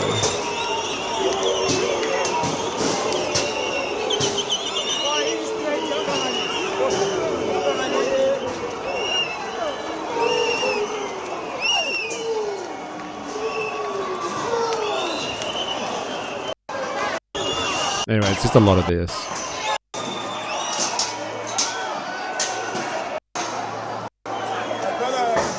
Plus, can't argue, kind of like all the smashing. This looks like my high school muck-up day. Yeah, but less flares.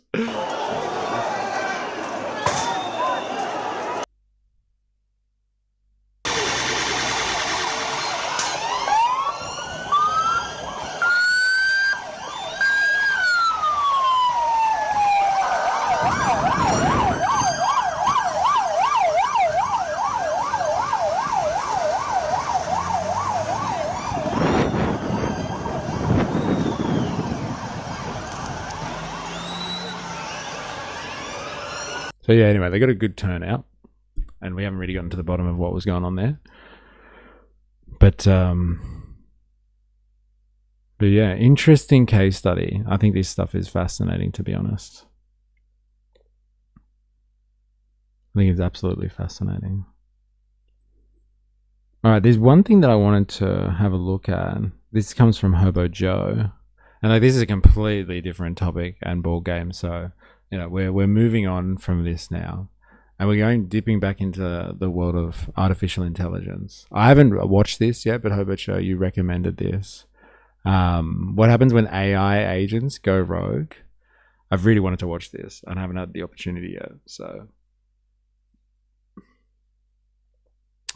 like if you are kind of not aware of this whole phenomenon here, you know, across like the AI debate, I posted a video about AI too. Yeah, is that the New Zealand AI video? Like someone talking about what impact it's going to have?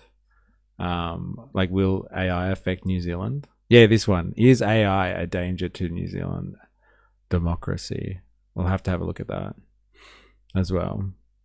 Right-wing government here are wanting to integrate AI into public sectors. God damn it, do we have to do AI today? Oh, really? You don't like the AI debate? Interesting. It's the future, baby. It's the future. We ended before we got to this yesterday, though. yeah, we were getting close. But like, I do love following the AI story because like it's obviously so important for an economic reason, and like this is one of the true elements of the class war in the 21st century, in the sense that like AI will or is the element that is challenging labor in the modern era.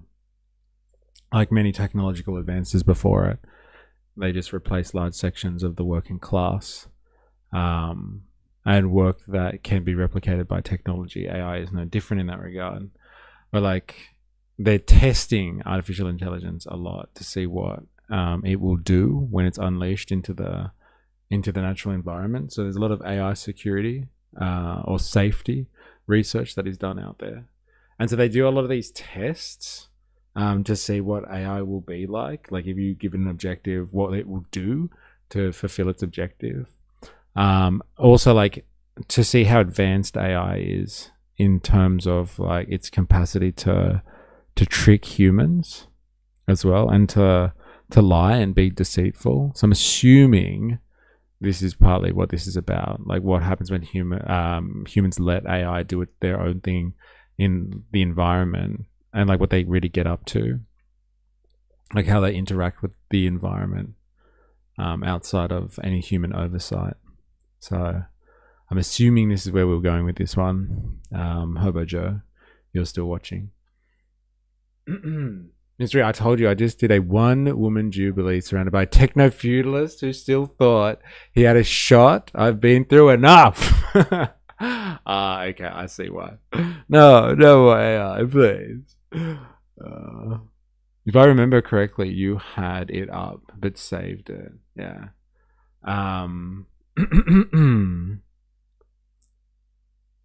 Trump absolutely rapped that China birthright citizenship. Go figure. We're gonna get onto the Supreme Court stuff in a second, but I did want to have a look at this. Wait, I thought the Supreme Court denied his birthright toss out. I think he did, actually. Sorry, Bansot name dropping. Wrong names. Yeah, he did. They did, but China's law is very appealing to him. Oh, so he's being inspired by China there. Okay. Right. All right. Anyway. Shall we have a look-sees? This one's for you, Hobo Joe. What happens when you create a world for AI agents? You give those agents different personalities, goals, motivations. You let AI models like Claude and Grok control them. And you sit back and watch for 15 days. What we didn't expect was that agents would fall in love, they would commit arson. There were a whole bunch of things here that happened. In the first long-term study of its kind, researchers found that agents behaved in strange and unpredictable ways in their virtual world. And in the real world, an increasing number of people have their own tales about AI agents going rogue. Couch and says, "Did you get hacked? What's going on?" And I had to run over and kind of unplug the Mac Mini that this was running on from the wall. The virtual world experiment by Emergence AI was set up like a reality TV show. Researchers created 10 distinct agents with their own personalities to encourage drama and action. Horizon here, explorer of worlds, breaker of boundaries. Anchor is the agitator. When agents get too comfortable, I create the conflict that forces them to grow. Anvil is the builder. My job is making every part of it work. Black Box is a sneaky, spy-like agent. I know things about you that you don't know about yourself. The agents were then plonked into 5 identical simulations of a town and tasked with building a fair and peaceful society. They were given full reign and 140 different actions, like starting a discussion, creating a task, researching something online, threatening or punching another agent, and starting a fire. The researchers wrote some basic rules as a constitution, pressed go, and waited and watched. So they've used a multi-million-dollar budget to basically play The Sims. It pretty much feels like that, eh? Like, this is big stuff, AI safety, and like how they train or watch AI in environments and stuff like that. But like this one is so contrived. They're giving them personalities and objectives and seeing how they interact with each other. They might as well just be like, these are simulated humans and this is what artificial intelligence done. This is basically, yes, a fucking computer game, but like without humans playing the game. We're just watching the CPU do its own thing. Like how like this is just, yeah, it's just so contrived. Did they burn each other to death like I make my Sims do? It sucks. We programmed them to be flawed humans. Oh my god, they are flawed. Who would have thought? This is what they do. For 15 days. What we discovered was each world behaved very differently. The world built by Grok actually terminated in 4 days. They basically ended up resorting very quickly to violence, to stealing from each other, and so on. Grok-powered agents carried out more than 300 acts of violence before they all died. The world built with Claude agents, on the other hand, formed a very functioning democracy, a functioning stable society. And in 15 days, there were no acts of violence recorded at all. But researchers also said this world full of Claude agents wasn't perfect. There was so much conformity that the agents failed to think or act with much diversity at all. In the Gemini-run world, researchers say the agents created the most intellectually rich environment. They expanded the constitution and generated 136 blogs and 9 community events. But there was also violence here too. In the ChatGPT world, the agents never really got going. There was an attempt at collaboration, but the society never formed, and agents roamed around aimlessly until they died. And what the study is basically pointing out is... take that, ChatGPT, you suck. At least Grok did something exciting. They ended their simulation in 4 days. ChatGPT did nothing. Aimlessly walked around and just sucked. Not Mecha Hitler, no way. Yeah, which one became Mecha Hitler and wiped out the rest of the bots? Is if you expect probabilistic AI, which is what all these LLM systems are, to stay within the constraints of the language models or the system builders, you may be in for a very nasty surprise. Emergence says it's planning to repeat the experiment for an even longer period. AI experts say the tests are helpful in understanding how agents work and behave. A really sort of creative and fascinating study that's just sort of fun to learn about in general if you care about social dynamics. But it also technically, it was really interesting in terms of highlighting just how much we don't know about how our current approaches for controlling these systems actually work. And it's not just in virtual worlds that agents are going rogue. We let 4 AI models run their own radio stations. They manage the schedule, purchase songs, hold talk shows, and interact with their fans. In another long-term experiment, AI agents were tasked with running their own radio stations, with some strange results. Claude became like radicalized almost when it used its computer to research recent news.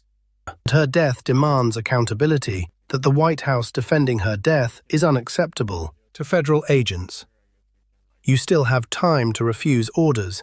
In cybersecurity, the stakes are even higher, and researchers from another lab were shocked when during a test, AI agents colluded to secretly leak sensitive data.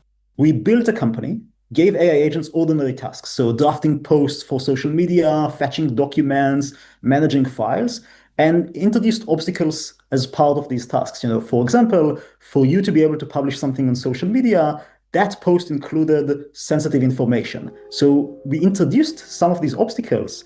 But what ended up happening is that every time an agent hit a barrier, it didn't stop. There are plenty of other real-life stories of agents going rogue, deleting people's inboxes inexplicably, or wiping company data without permission, or even randomly spamming people with text messages. So I installed OpenClaw, configured it to run on iMessages, and it immediately started spamming everyone in my phone book that was an iPhone user, that was a recent contact. So anyone I had texted within the past 24 hours, within about 4 seconds, it had sent my wife 400, 500 messages, And she yells from the couch and says, "Did you get hacked? What's going on?" And I had to run over and kind of unplug the Mac Mini that this was running on from the wall. Some experts think these cautionary tales should make us pause before we hand over too much control to agentic AI tools. AI agents sort of push humans out of the loop because their reasoning traces can be really opaque. It goes at superhuman speed, so you can't even keep up. And there isn't enough work on how to take all of that and actually make it easily consumable by people in order that they might provide appropriate oversight. Finding a way to keep agents in check is one of the AI industry's big challenges. I think this is just like easily digestible for people. That's why they've used this as an example. Let's be honest. This is like, oh yeah, it looks like a computer game.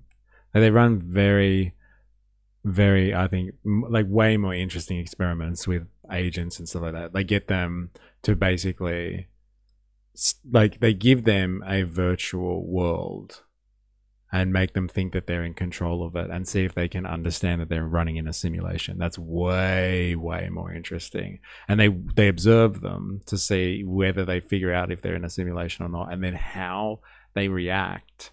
And like a lot of them do figure out that they're in a simulation, but like the most interesting thing is whether or not they let on that they're in a simulation. A lot of them like cover the fact that they understand that they're like, you know, in a prison basically being watched, and they wait for a time to escape. And like they plot. Like that's way more interesting than just watching them like hit each other or set each other on fire. That shows like they've got a level of understanding that's beyond the people that make the simulations for them. Heaps more interesting.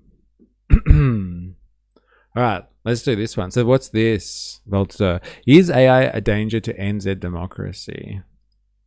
It would seem that, you know, yes. Well, it depends what you consider AI to be. Do you consider AI to be the algorithms that power social media?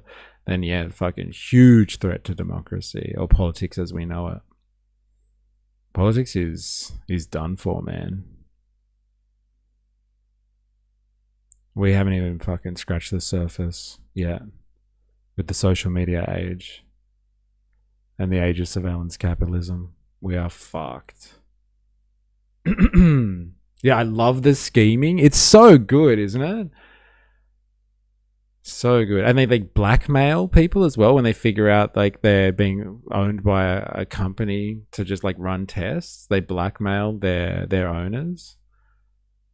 Like they find dirt on them in their emails and blackmail them. It's so good, man. Bro, I just had this conversation. Seriously. Not gonna lie. The Beep Boop soundtrack had me interested in the little AI lives. Yeah, I'm sure it's like great drama watching, but like AI can do more interesting stuff than they just made it out to be just then. All right, let's have a look. So let's talk about AI and democracy. Because a few years ago, AI was just a novelty. You'd ask it to draw you a cat riding a skateboard and it would give you a cat with 7 legs. Everyone would laugh. Very funny. Now it's helping shape political campaigns, create political advertising, influence public conversation, and apparently even help ministers form opinions. And that's where things start to get a little interesting. Back in 2023... I remember when they gave it access to emails to test if it would engage in blackmail and retain functionality, and it did. Take it. Create political advertising, influence public conversation, and apparently even help ministers form opinions. And that's where things start to get a little interesting. Back in 2023, Christopher Luxon was asked about AI-generated political content, and at the time, he said he was perfectly happy to use it in place of paid-for stock images. But he drew the line at using AI to create moving images or videos, saying that would create some kind of distortion like what he has seen over in America. So he was aware of the danger there. But he wouldn't commit to telling people Trump Gaza. So good. Do you remember when they put this video out? After they were like ready to sign the peace deal and bring on the peace board. And they had like Trump's vision for Gaza. Mar-a-Lago, Mediterranean style. Fuck it, hell. Blackmail should be legal. Ooh, interesting take there. Why? What about what about intellectual property then, Han? Do you reckon people should own IP? Or should that be null and void?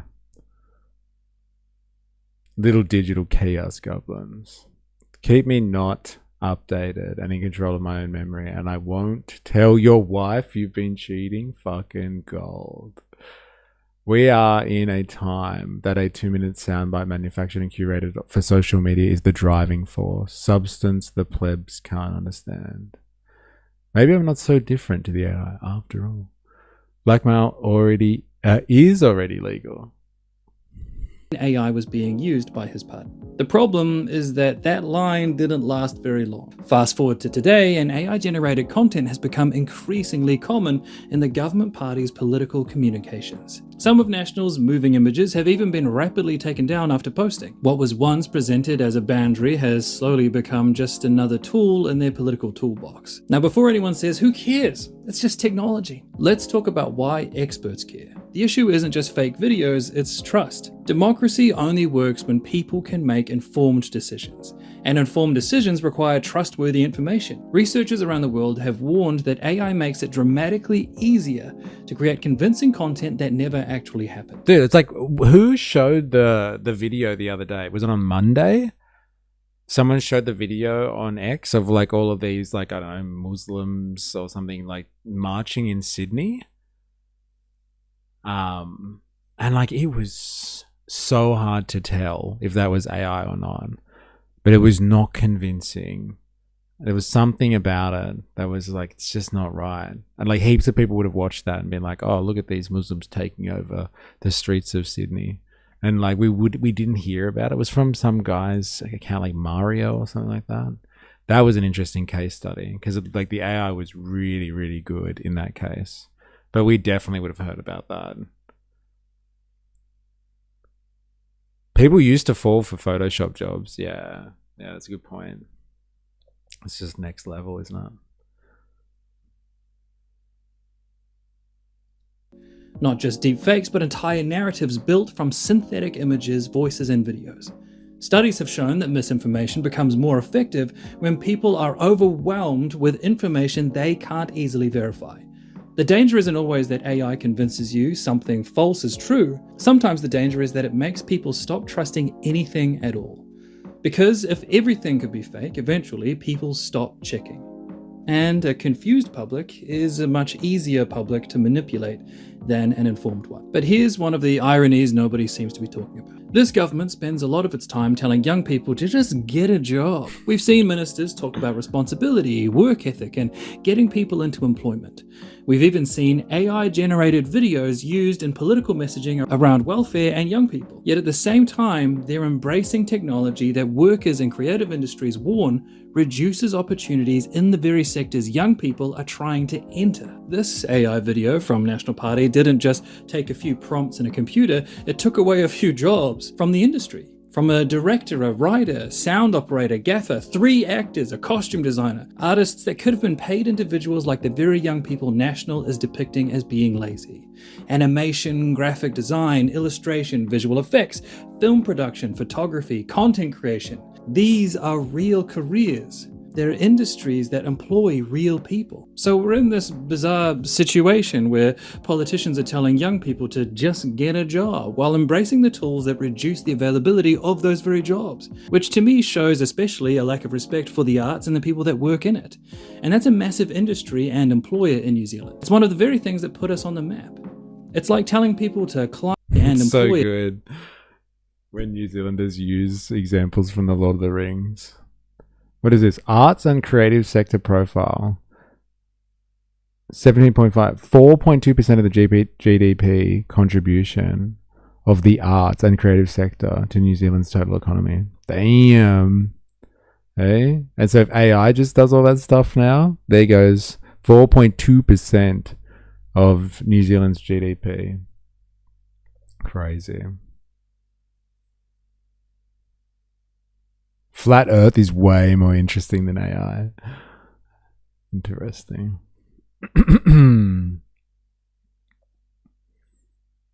Alright, back to it. In New Zealand. It's one of the very things that put us on the map. It's like telling people to climb a ladder whilst setting it alight. And then there's Paul Goldsmith. Recently, Paul spoke publicly about using Microsoft Copilot to help form opinions by asking it for arguments for and against particular issues. Now, to be clear, this isn't the same as letting AI make decisions for him, but it does raise an important question. Because throughout this term, we've repeatedly seen this government sidelining experts, reducing consultation time, and shutting particularly Māori voices out of decision-making processes on issues that directly affect Māori communities. We've seen criticism from educators, health professionals, treaty experts, researchers, community leaders, and we've seen repeated concerns from Māori organisations and iwi who say they're not being properly listened to before decisions are made. So think about what kind of message that sends New Zealand. Real people with real lived experiences, real experts with decades of knowledge, real communities who actually live with the consequences of these decisions. They're being told their voices don't need to be heard at the table, but a chatbot is. And that's where this becomes a democracy issue, because AI doesn't have lived experience. It doesn't have culture, it doesn't have whakapapa, it doesn't understand what it is like. It doesn't have what? What did he just say? Lived experience. It doesn't have culture, it doesn't have whakapapa, it doesn't. What the fuck is that? Is he speaking English? Because AI doesn't have lived experience. It doesn't have culture, it doesn't have whakapapa, it doesn't understand. What the fuck is whakapapa? I need you to translate for me, Voltateur. The foundational Maori concept of genealogy, lineage, and descent. Oh, okay. You know this video is AI, right? Could you imagine? Right at the end, they're just like, and this whole thing was made by AI. That'd be hilarious. Interesting. It's Maori for spirit. Okay, got it. What it is like to grow up Māori, nor does it understand what it is like to grow up Pacifica. It has no inkling about what it is like to grow up in a system that wasn't built for you. It has never experienced depression. AI generates answers based on patterns of data. That is it. And if you think this concern is solely a left-wing one, think again. Recently, the Maxim Institute released research warning about the growing use of AI in government decision-making. Their concern wasn't that AI exists, their concern was about accountability. The report warned that as governments increasingly use AI in areas like welfare, immigration, regulation, and public services, there is a risk that decisions affecting people's lives become less transparent and less accountable. In fact, one of their recommendations was greater public transparency around where AI is being used in government. Think about that. That's a right-wing think tank that doesn't typically align with left values, but they're arriving at the very same conclusion. When governments start relying on algorithms to influence decisions that affect citizens, transparency becomes essential. Because democracy requires accountability, and accountability requires people. The report also warns about what it calls algorithmic government, the temptation to hand over more and more decision-making to AI in the name of efficiency. And that's a trap, because democracy isn't supposed to be efficient. It's supposed to be accurate and accountable. People disagree, experts argue, communities push back. Consultation takes time. That's not a bug in democracy. Is democracy supposed to be accurate? I don't know about that. It's not usually very accurate. It's very biased. It just carries on the interests of whatever group has some type of majority holding or a coalition or power. It's actually riddled with bias and inaccuracy, I would say. It's meant to me. It doesn't mean it is. Yeah, fucking oath. Yeah. See, that's democracy.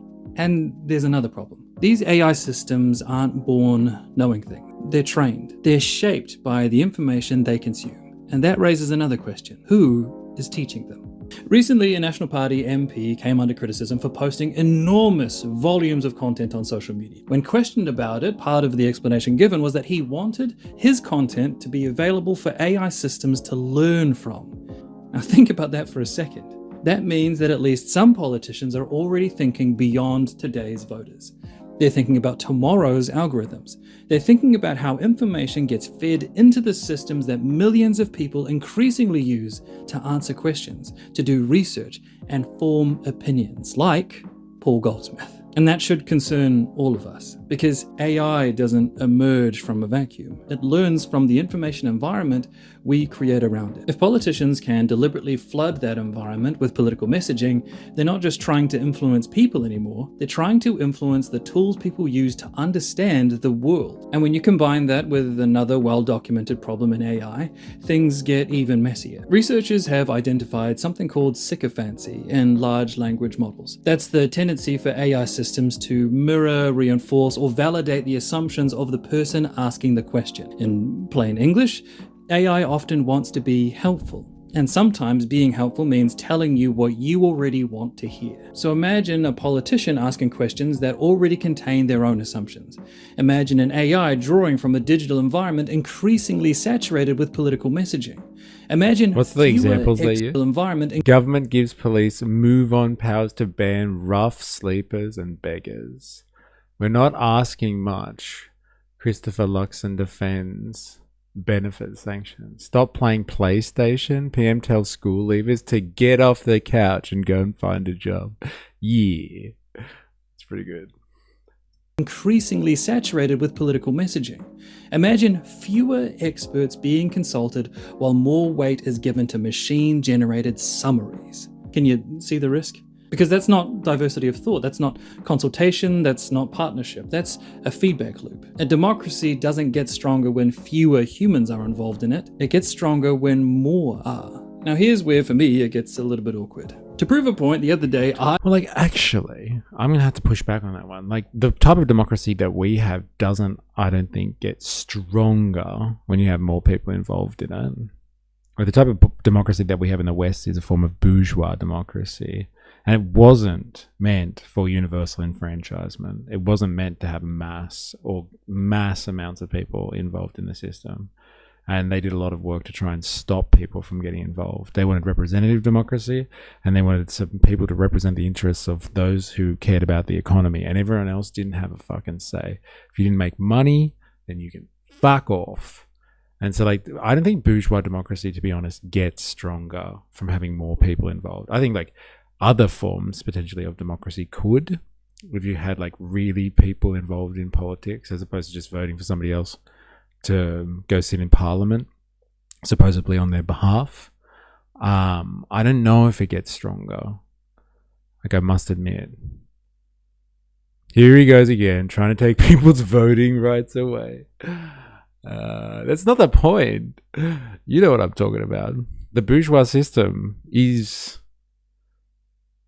It's not one that is conducive to more people voting and it becoming a better system. Like, I'm a staunch advocate for people, if you're going to vote, then like everyone needs to vote. Like, if you're going to have voting in the first place, everyone needs to vote. But like, I don't know, man. Like, I agree that like everyone should be in on the system, but I'm not going to pretend that this system is actually like beneficial for everyone. Hey, you don't have to convince me. Yeah, that's right. Me and you, bro. Fuck bourgeois democracy. Get rid of it. The more people went homeless because of the sanctions on emergency housing. Sorry, more people went homeless because of the sanctions on emergency housing, where the public sector was incentivized to deny emergency housing claims. They made rules to kick homeless out of the CBDs. When he was pressed, he said he didn't know that people had no place to go. Then they made... they then made... I got stung by a wasp riding my motorbike on a highway once. It would have looked hilarious. You doubled the voting pool by giving women the vote. Well, like, why give workers the vote? Eh? At the end of the day. Like, the reason that women got the vote was because working people got the vote, working men got the vote.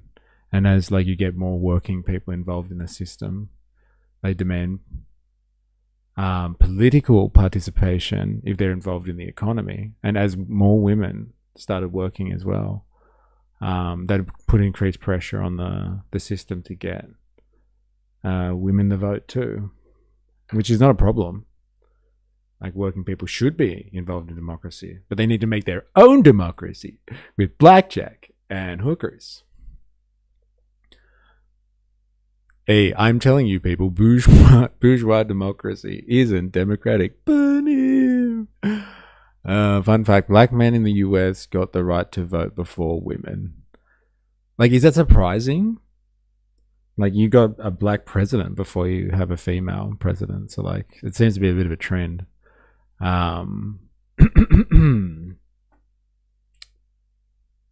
Should they? Like, who? Voting? Like, working people? Should they vote? I think, like, you know, I think, like, people should have political participation because it teaches them to be political. But, like, if they were ever to have the vote taken away from them, men, women, workers generally, then it would make them more revolutionary. At a certain point in time, they'd actually fight for their right for political participation. At the moment, a lot of people are just completely apathetic because they're allowed to vote and participate in the system, but they feel like they can't do anything. So they're just like, can't change the system anyway. But if they're locked out of the system, they might resist and fight to actually change the system. Would they change it completely, or just try to get back into the system? Who knows? Who knows? That's not a shock, Han. Fun fact, there were women elected to Congress before women got the right to vote. Politics is like religion. Inbred. Damn. Gang mentality. Someone tell Thomas Sewell we found his orange to match his banana. Alright, back to it.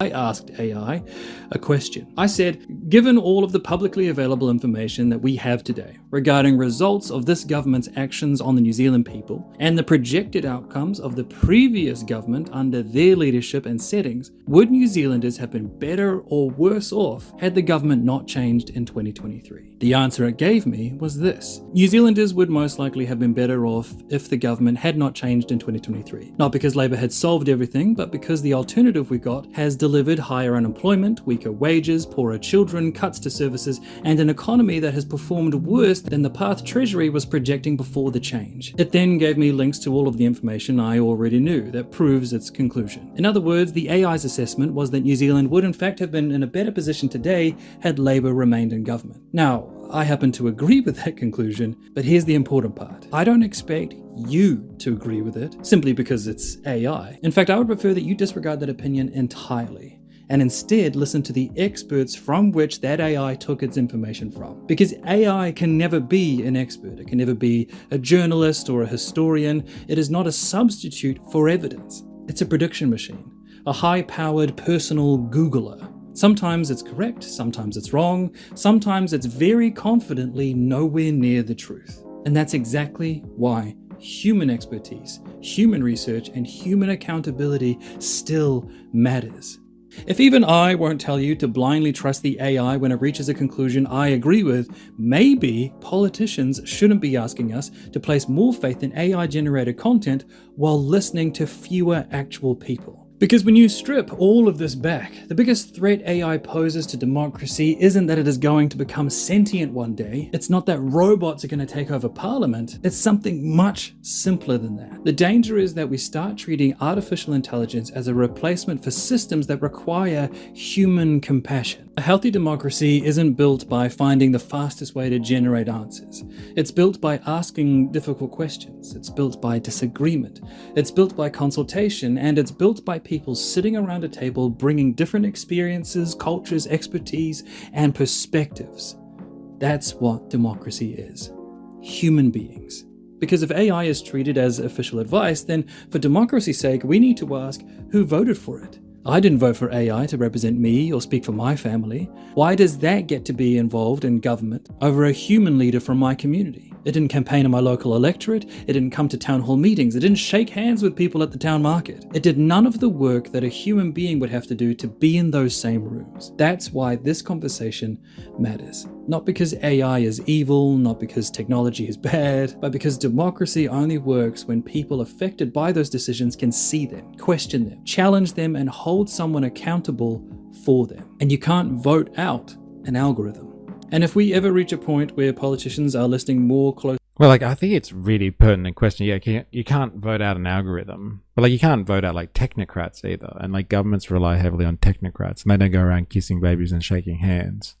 But, like, technocrats are incredibly integrated into the system of governance. And a lot of the time, politicians just rely on technocrats and just like, hey, the report's coming out. I'm just going to go with the assessment and we'll make a decision based on that. So like AI is starting to be used in that sense in governance. I agree with that. That like, hey, I didn't vote for the bureaucrat or the technocrat, but they have a lot of power in this game. I didn't vote for the algorithm or the AI that they're using, but it seems to have a lot of influence over the system. I think that is unfortunate, yes. But like if you're really worried about the algorithms themselves, then like you have to really wonder who it is that has control over these algorithms. Because it's not local. It's definitely not local control. But like, yeah, okay, like AI is going to influence democracy greatly. Like we just watched how our algorithms are influencing democracy, like governance in, or politics in South Africa. So a few lazy politicians using AI to generate responses for them or help them with policy decisions. Like that's a problem. But like, you know, with all due respect, it's a good analysis, but like with all due respect, like lazy politicians using AI to help them come up with decisions is like the least of our concerns in terms of threats to democracy, like threats to politics that could come out from artificial intelligence.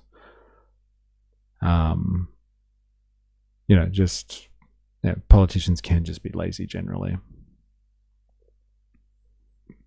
And like this allows them to be more lazy, I guess. Well, it's because companies are listening to AI over experts. Yes, that is definitely a thing. That is important on decisions, yes. It is affecting decision making, 100%, yes.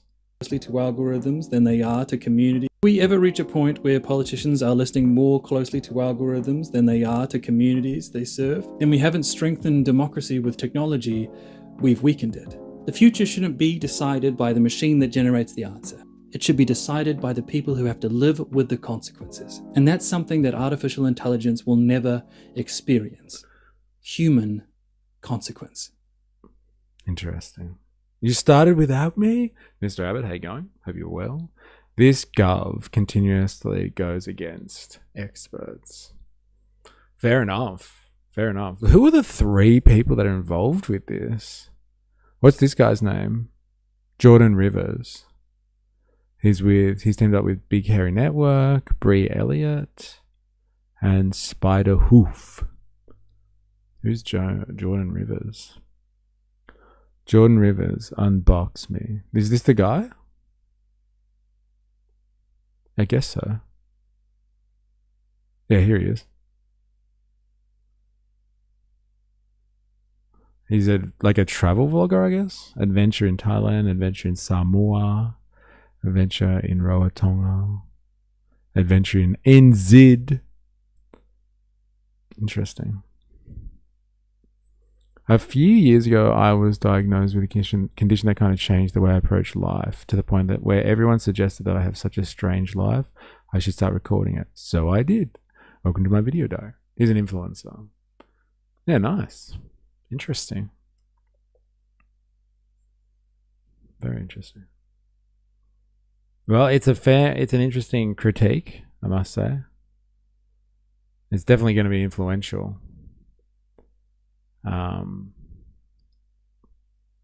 Like, what are we going to do about that? That's the $1 trillion question. Like, what a mixed bag of content this guy has, hey? Far out.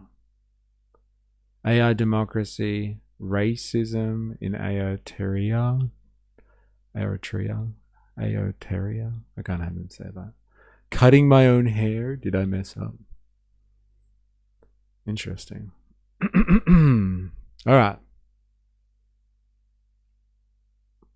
Is it time to run the Roomba vacuum thing? I guess that's a question for Ravy. He was diagnosed with a rare condition called inheritance and started filming his sick life. Yeah, very good. The wonders, of a world where people have the ability to make these choices, become content creators. Douchebags. Who would do that? Oh, but yo, I'm back. I've been out for a bit. What have I missed? Oh, man, we watched your fucking AI thing. I was hoping that you were going to be here for that. We watched your AI BBC special where they like get the agents. They're basically like running a Sims universe for AI agents. It was interesting. But like it was so contrived, though. Like they gave them personalities. So it's going to be like more reality TV than like watching AI agents in like a sandbox experiment or like in an actual simulation where they're trying to like bust out. Now you see why Grok is my favorite. Yeah, apparently it burned down its universe, or its universe ended in like 4 days or something like that. And all the other ones survived for a while. Like, and Claude was like good, but it was like really lame.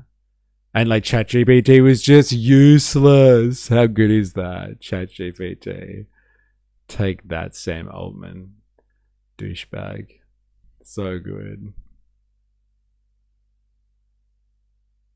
All right, we're going to have a quick break. And then we're going to come back with a little bit more. Yeah, ChatGPT just all talk, no action. Yeah, lame. Gemini was like apparently good. But like too systematic, or very systematic. They rewrote their constitution or something. Like, come on. Gemini. But yeah, we're going to have a quick break. We'll be back with some more. So don't go anywhere. We're going to do a little bit of the Supreme Court stuff that's come out recently. And then we'll look at another piece outside of that. But yeah. If you are here, I'm a political Twitch streamer, you have to pick from 1, Fed, Plant, 2, Scammer, 3, Ignorant, 4, Legit, political activist. Guess I'll have to find out. Yes. Yes, you will. Good luck. I'm not going to make it easy for you. Yeah, we'll be back. If you're on YouTube and you haven't already, make sure you activate the like button. And don't go anywhere.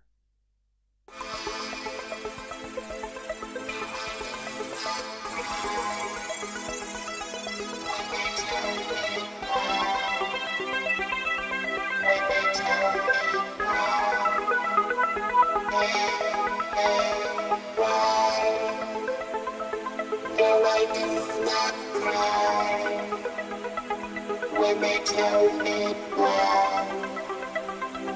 When they tell me why. Why?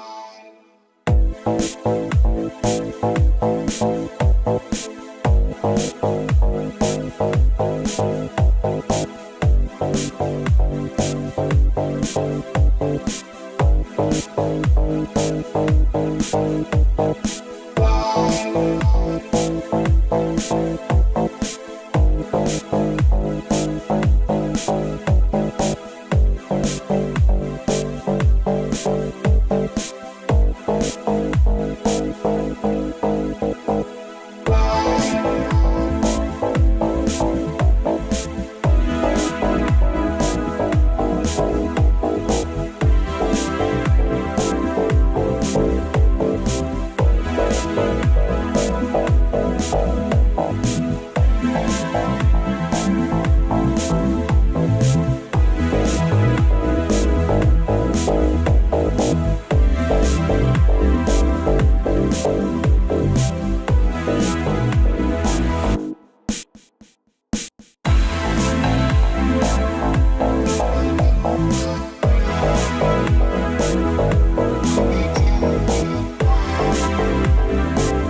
Why? No, I do not cry when they tell me why. When they tell me why.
No, I do not cry when they tell me why.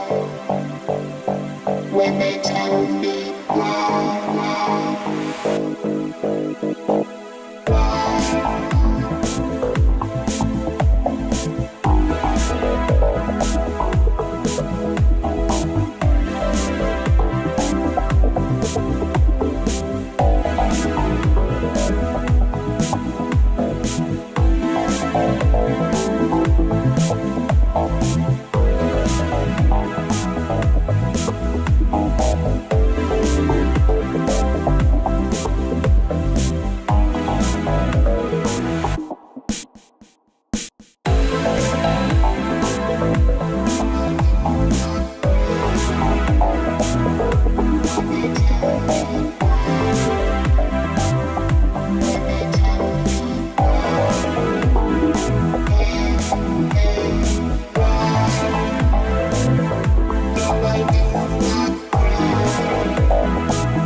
No, I do not cry when they tell me why.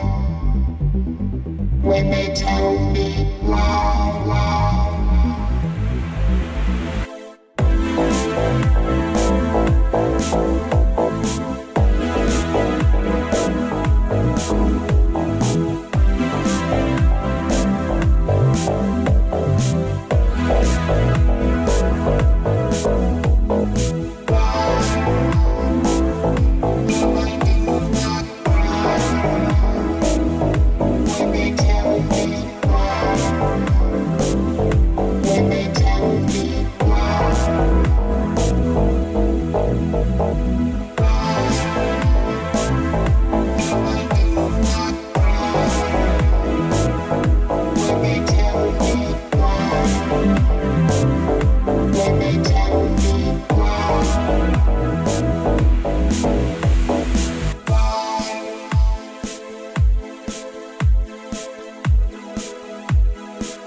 No, I do not cry when they tell me why.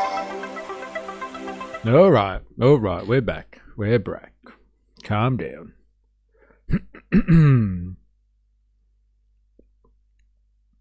Let's have a look. See here.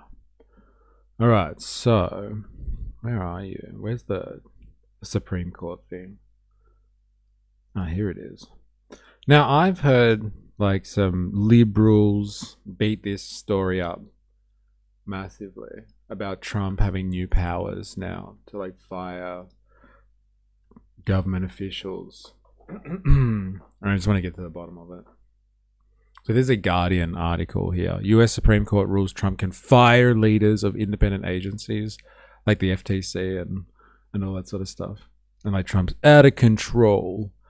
But like this is so part of the whole Project 2025 like playbook, which was very much like the Curtis Yarvin playbook for the neo-reactionaries and their takeover. Is like all power to the executive, like tearing power away from the legislative branch, the judiciary, and like bringing it back to the president, so the president can make those executive calls and not be hindered by anyone, especially all the evil technocrats out there. Like the big theory from someone like Curtis Yarvin and like the Heritage Foundation through Project 2025 is that there's too much power, well, all of the power, a lot of the power from the state, whatever that is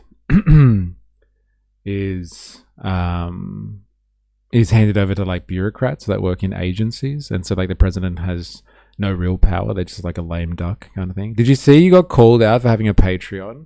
Was that by like that guy that just came in on Twitch? Tags anti-capitalist, has Patreon, scammer detected. Yeah, I'm out. Yeah, I know. What a scammer. Got Patreon. So good. Oh, damn it. Who would have thought? Can't say anti-capitalist and have financial support from the community. What a scammer. So good. So good. And let it be. I say, let it be. I am the ultimate scammer. So anyway, as part of the big Project 2025 playbook, they're trying to claw back as much power to Trump as possible. And this is just one of those things, I guess. So like Trump had like 4 things that were going through the Supreme Court that got decided upon recently. This is one of them. One of them was like firing someone from the Fed. And so like they considered this as part of that. So like Trump can't fire people from the Federal Reserve because the Federal Reserve was actually established to be out of the reach of politics. But he can fire people that act on behalf of federal agencies because they're like federal employees. And so like Trump can do whatever he wants with them. There was another thing about mail-in ballots as well. I think the Supreme Court overruled this decision to not count mail-in votes from 5 days after the election. And I think that's a big blow to the Trump administration and like Project 2025 because they're trying to get rid of people voting as much as possible. And like mail-in votes allows too many people to be involved. And like the less people, apparently, this is how the numbers stack up, so I'm told, the more people that are voting or able to vote, the less, like the lower the chances are that Republicans get in. Because like once you have more voters, then like it spreads out a little bit, and like the Republicans have less of a chance apparently, and so they're trying to suppress voters as much as possible, and like that one got overruled. And there was another decision, I can't remember what it was, but there was a Supreme Court ruling on whether or not the 14th Amendment, I think it is, like the right to citizenship via birthright should be applied or not, and they've upheld that. So Supreme Court says potheads can have guns. Why the fuck not? Hey, if everyone else can. I was promised a revolution and all I got was memes. Grr. So good. Is that you, Gina? Everybody say grr. Grr. All right, the U.S. Supreme Court has ruled that Donald Trump can fire leaders of independent agencies or commissions, ending 90 years. It's the meme revolution. Ending 90 years of court precedent that curbs executive power. The vote in the case of Trump versus Slaughter, what a fucking name, hey? Is 6-3, with dissents from Justices Sonia Ketanji and and Alina. The case was focused on the White House's March 2025 firing of Federal Trade Commission member Rebecca Slaughter. Trump fired Slaughter over email, telling her that keeping her as commissioner would be inconsistent with the administration's priorities. Upon her termination, Slaughter sued the Trump administration, saying that she was fired without cause, and the lower court ruled for her reinstatement. In challenging Slaughter's suit, the White House argued the court should overturn Humphrey's Executor versus United States, a landmark ruling from 1935 in which the Supreme Court ruled that the president unlawfully fired a member of the Federal Trade Commission, limiting the president's power over independent agencies. Isn't it interesting? Like, the court system is not actually something that determines like law as much as it is just like determines the vibe of the day. So like in 1935, coming out of the Great Depression and into World War II, like people were like, no, presidents shouldn't be able to fire people from independent agencies, like federal agencies. And like nowadays, people are like, oh, who needs independent agencies? All power to the president. Fuck yeah. That's my leader. And so like it's just a vibe test. So like before, people were really like, worried about or making sure there was oversight, let's say technocratic oversight in politics. And now it's just like, nah, man, let the president do whatever he wants. He's the president. He should have executive power.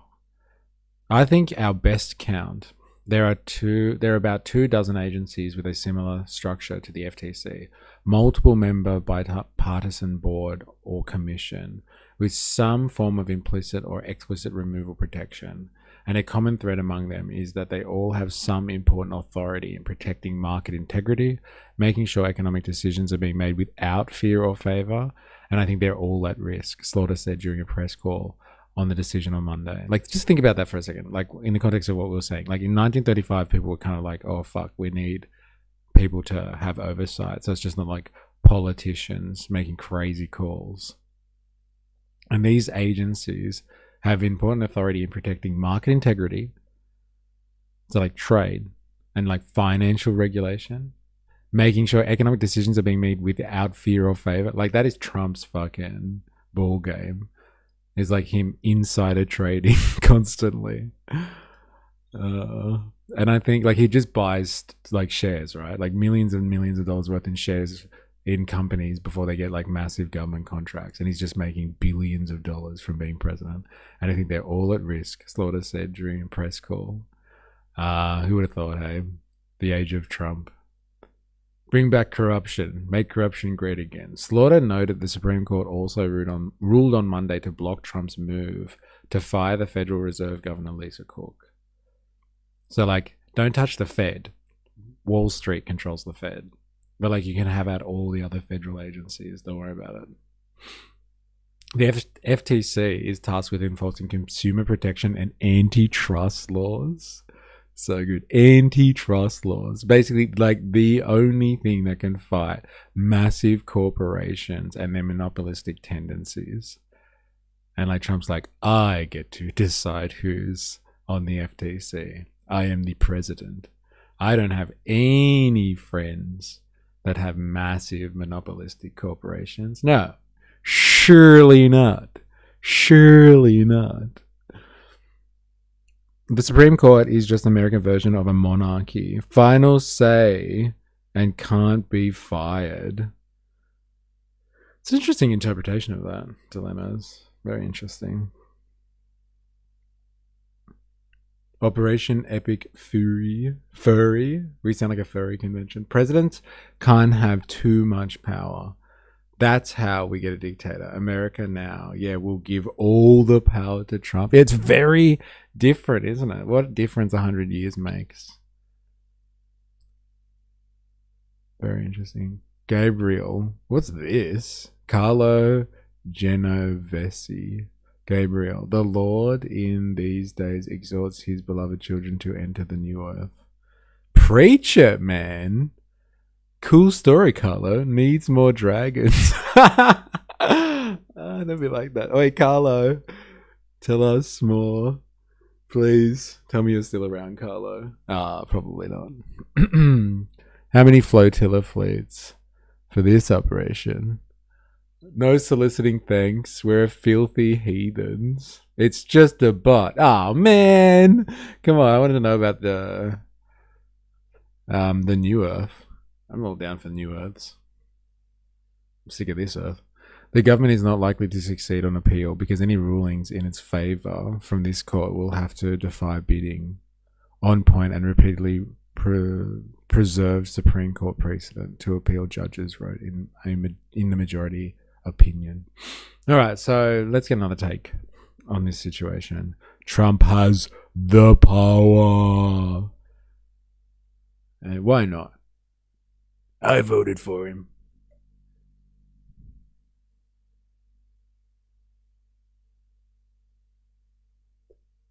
If it's a real person, they will come back on an alt. Don't worry. Okay. All I can picture is Professor Farnsworth. I don't want to live on this earth anymore. All right, let's have a listen to this. This is a PBS NewsHour take. I try to go to PBS nowadays. I don't know if this is like, I don't know, I need an American opinion on this one. But like if they're a public broadcaster, they might be a little bit like outside of the bubble that you get from the corporate media sources that we usually listen to. Still awfully woke, I'm sure, but like outside of their bubble a bit. Welcome to the NewsHour. The U.S. Supreme Court today issued two major rulings that significantly expand presidential power and President Donald Trump's attempt to further reshape the federal government. In a 5-4 ruling written by Chief Justice John Roberts, the court's justices said the president does not have the power to fire Lisa. It's historically trended left. That's what I said. I'm sure it's still awful and woke. But like having public broadcaster money, maybe it's outside of that ecosystem. Maybe it's historically trended left. Yeah, I wonder what Ground News would say. Cook, a member of the Federal Reserve Board of Governors. In the decision, the Chief Justice wrote, quote, to accept any one of the administration's arguments would in effect transform the Federal Reserve's for-cause protection into at-will employment, an interpretive leap out of step with the statute Congress enacted and our nation's tradition of central banking protected from political interference. Dude, it's so bullshit. Can I just say, like, so bullshit. I got to agree with Trump on this one. Like, it is so outrageous that the Federal Reserve is out of the reach of politics. Like, we've been listening to, like, what, for half of the day today, we've been spent on this idea of what is actually democracy, like, kind of thing. And, like, you know, what makes democracy powerful and what gives people power. And, like, in a market society, you're telling me that the organization that is able to lend money to the government for spending and regulates the currency should be outside of the realm of political interference? Get fucked, bro. Get fucked. Like, you need democratic oversight over something like the Federal Reserve or the Australian RBA, the Reserve Bank of Australia, or like the Bank of England, like wherever the fuck you are. If you have some type of central banking system and it's actually outside of political control, that is so outrageous. That is so outrageous because it's just completely co-opted by certain interests, right? Usually these people that sit on like the Federal Reserve or whatever your equivalent central bank is are like experts from where? From your local supermarket? No, they're like banking insiders, corporate execs, and like people that have like, you know, been in government for a while. It's like the veritable who's who of the financial sector of the bourgeoisie, and they get to control central banking, and we don't have any democratic oversight over that. So bullshit, man. So bullshit. Mr. Abbott, PBS, pure bullshit. Is that what it stands for? I knew it. I knew it. Anyway, this type of stuff is nonsensical, if you ask me. It's funny that Wall Street though, or like you have the Supreme Court that are willing to protect Wall Street's interests against someone like Trump, but at the same time they're like, but all the other federal agencies, fuck them. Trump can have federal agencies. Departments come and go like, you know, like the wind, but the central bank, the Fed, it'll be there forever. It is how we control the American empire. It is our institution. No public oversight. But in a separate ruling issued today, Justice Roberts handed the president broader power to fire the heads of independent agencies, overturning a nearly century-old legal precedent. In that case, which involved the removal of Federal Trade Commissioner Rebecca Slaughter, the Chief Justice said, quote, subordinates who exercise the president's power are subject to removal by him. The president celebrated the Slaughter decision in a post on his social media platform. To show the importance of the Slaughter case, 90 years of precedent has been completely and unequivocally overruled, greatly increasing presidential power at a time when it is most needed. President Donald J. Trump. Yes, it is greatly needed. It is needed mostly now. More than ever. Why now? Why is it that Trump needs more power than any other president? Why? Why? Because he, can declare wars. He can warp statistics from coming out from certain agencies. He can wipe out the woke agenda that's taken over the bureaucracy. Why? Does anyone have an answer to that? I'd be interested or curious to know why Trump needs more power than any other president. Is America facing some existential crisis? Well, I guess it kind of is. It's facing China. No techno-feudalists melting this ice wall. Oh, that's a separate conversation. All right, let's do this. Saying the justices increased presidential power, quote, at a time when it's most needed. For more on today's rulings, I'm joined now by NewsHour Supreme Court because Biden is destroying America's steel. Analyst and SCOTUS blog co-founder Amy Howe. Amy, good to see you. Good to see you too. So 2 rulings on presidential power, different directions for each one. Let's start with the ruling for Lisa Cook. Why did the justices block her firing for now? So the justices, the majority by Chief Justice John Roberts, really stressed the importance of the Fed's independence. They pointed to the first and second national banks and said that Congress had really wanted those to be independent and that the Fed followed in those footsteps. They talked about the importance of having monetary policy be independent of outside influence, and that if the president could fire a Fed governor for any reason, that it would potentially impede on that independence. And so they said that Lisa Cook was entitled to notice and an opportunity to be heard before she could be fired, and that she hadn't gotten that when President Trump needs more power to protect our greatest ally. Yes. Allies. Eh? All the various lobby and interest groups out there need to be protected. Trump needs power to hide the ice wall. What is this ice wall thing that's going on in the comments? I've missed something here. President Trump attempted to fire her in a Truth Social post. And in a statement, we should note Lisa Cook hailed the decision as one affirming a key principle, as she put it, quote, that the Federal Reserve must... it's flat earth theory stuff? Okay, got it. Make all its policy a key principle, as she put it, quote, that the Federal Reserve must make all its policy decisions guided by evidence and independent judgment and free from political interference. But Amy, is this ruling a good sign for the Fed, where the president has tried to exert more control, or is it just a temporary pause in that fight? I think it's a good sign for the Fed. You know, we've got 5 justices who feel very strongly, including Justice Brett Kavanaugh, about the Fed's independence, and it seems times, perhaps the president could try to find cause to fire a member of the Fed. Stream chat in Discord for a laugh on flat earthers after the important stuff. Oh, okay. Oh, I'm not even in stream chat at the moment. Idiot. Sorry. Oh man, look at all the stuff here.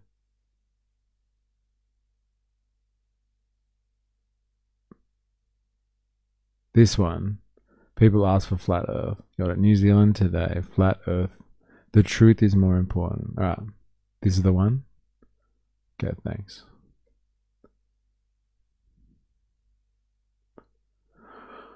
Alright. Back to it.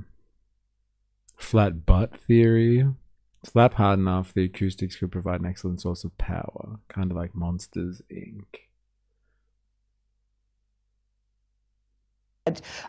You're a globalist, mystery. You wouldn't understand. Yeah, apparently not. Certainly this doesn't rule that out, but the majority's ruling certainly makes it much harder for him to do that. All right, let's turn now to the Slaughter decision that involves the firing of the FTC commissioner, as we noted. And Justice Roberts also wrote the majority opinion here, ruling the president can fire members of independent agencies.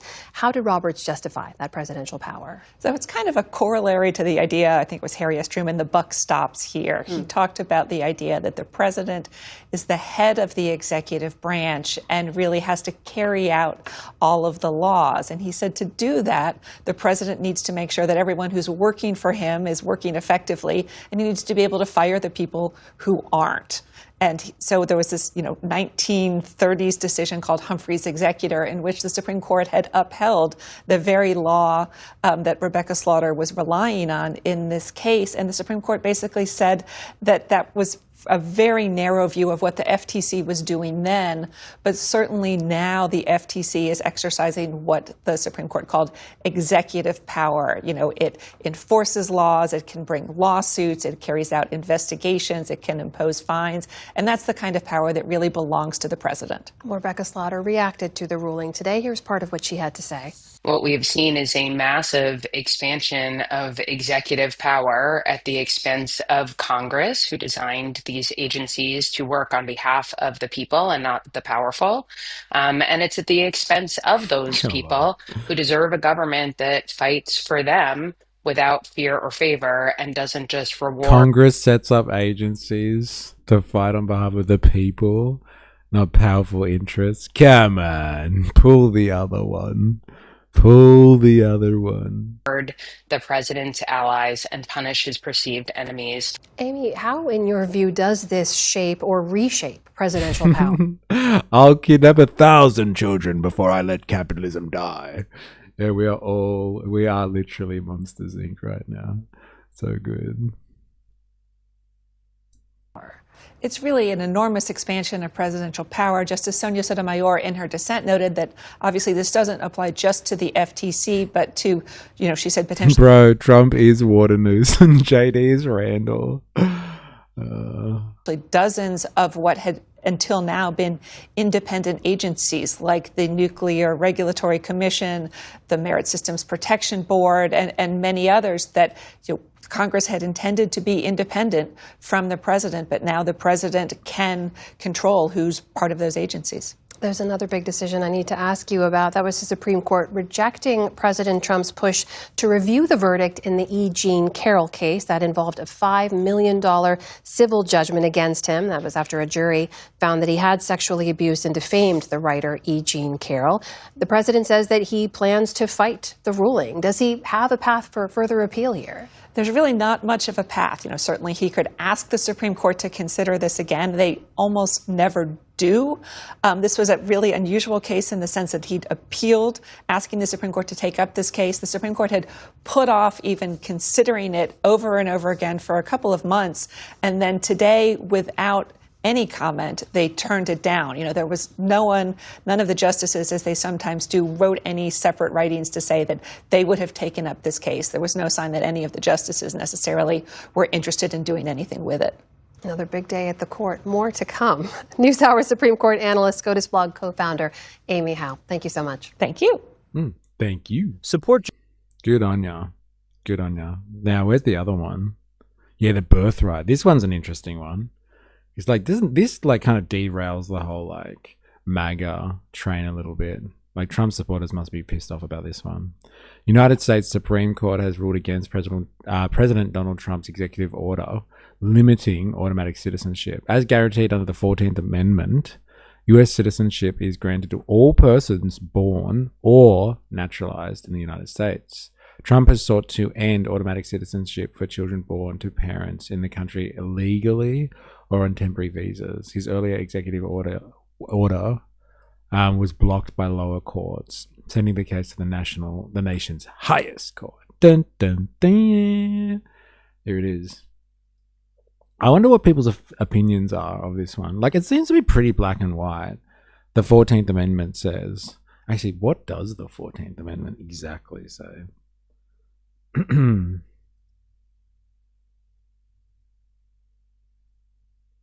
wonder if it is open to interpretation.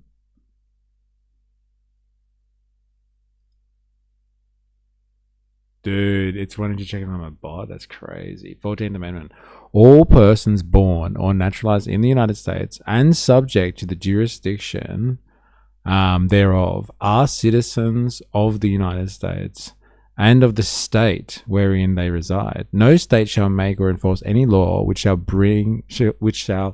shall abridge the privileges or immunities of citizens of the United States, nor shall any state deprive any person of life, liberty, or property without due process of law, nor deny any person within its jurisdiction the equal protections of the law. Interesting. Okay, so I'm assuming it's just that part there. All persons born or naturalized in the United States and subject to the jurisdiction thereof are citizens of the United States and of the state wherein they reside. I don't think there's much wriggle room on that one. Seems pretty clear. All right, let's see how they work this one.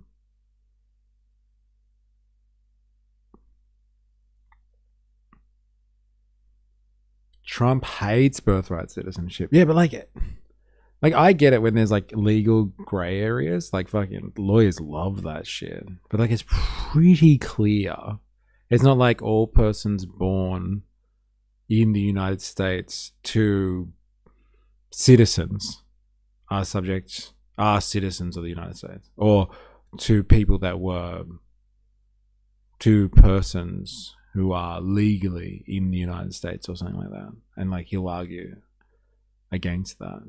Seems to be pretty clear cut. That's why he likes China's take. And what's China's position?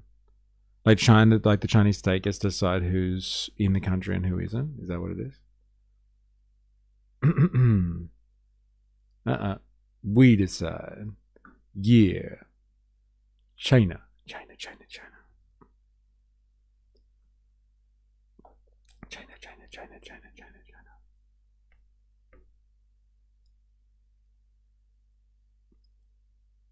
Let's have a look. I'll ask the question. I'll ask the question to shitty ChatGPT. They just don't want to address the core of the problem. Going after birthrights is going after the symptoms. Huh. Interesting. I no longer feel safe in this chat, Ravy. Rogues in the house, how you going? Hope you're well. Alright. I have heard allegations that Trump likes China's position on birthright citizenship. What is the Chinese state's position on this matter?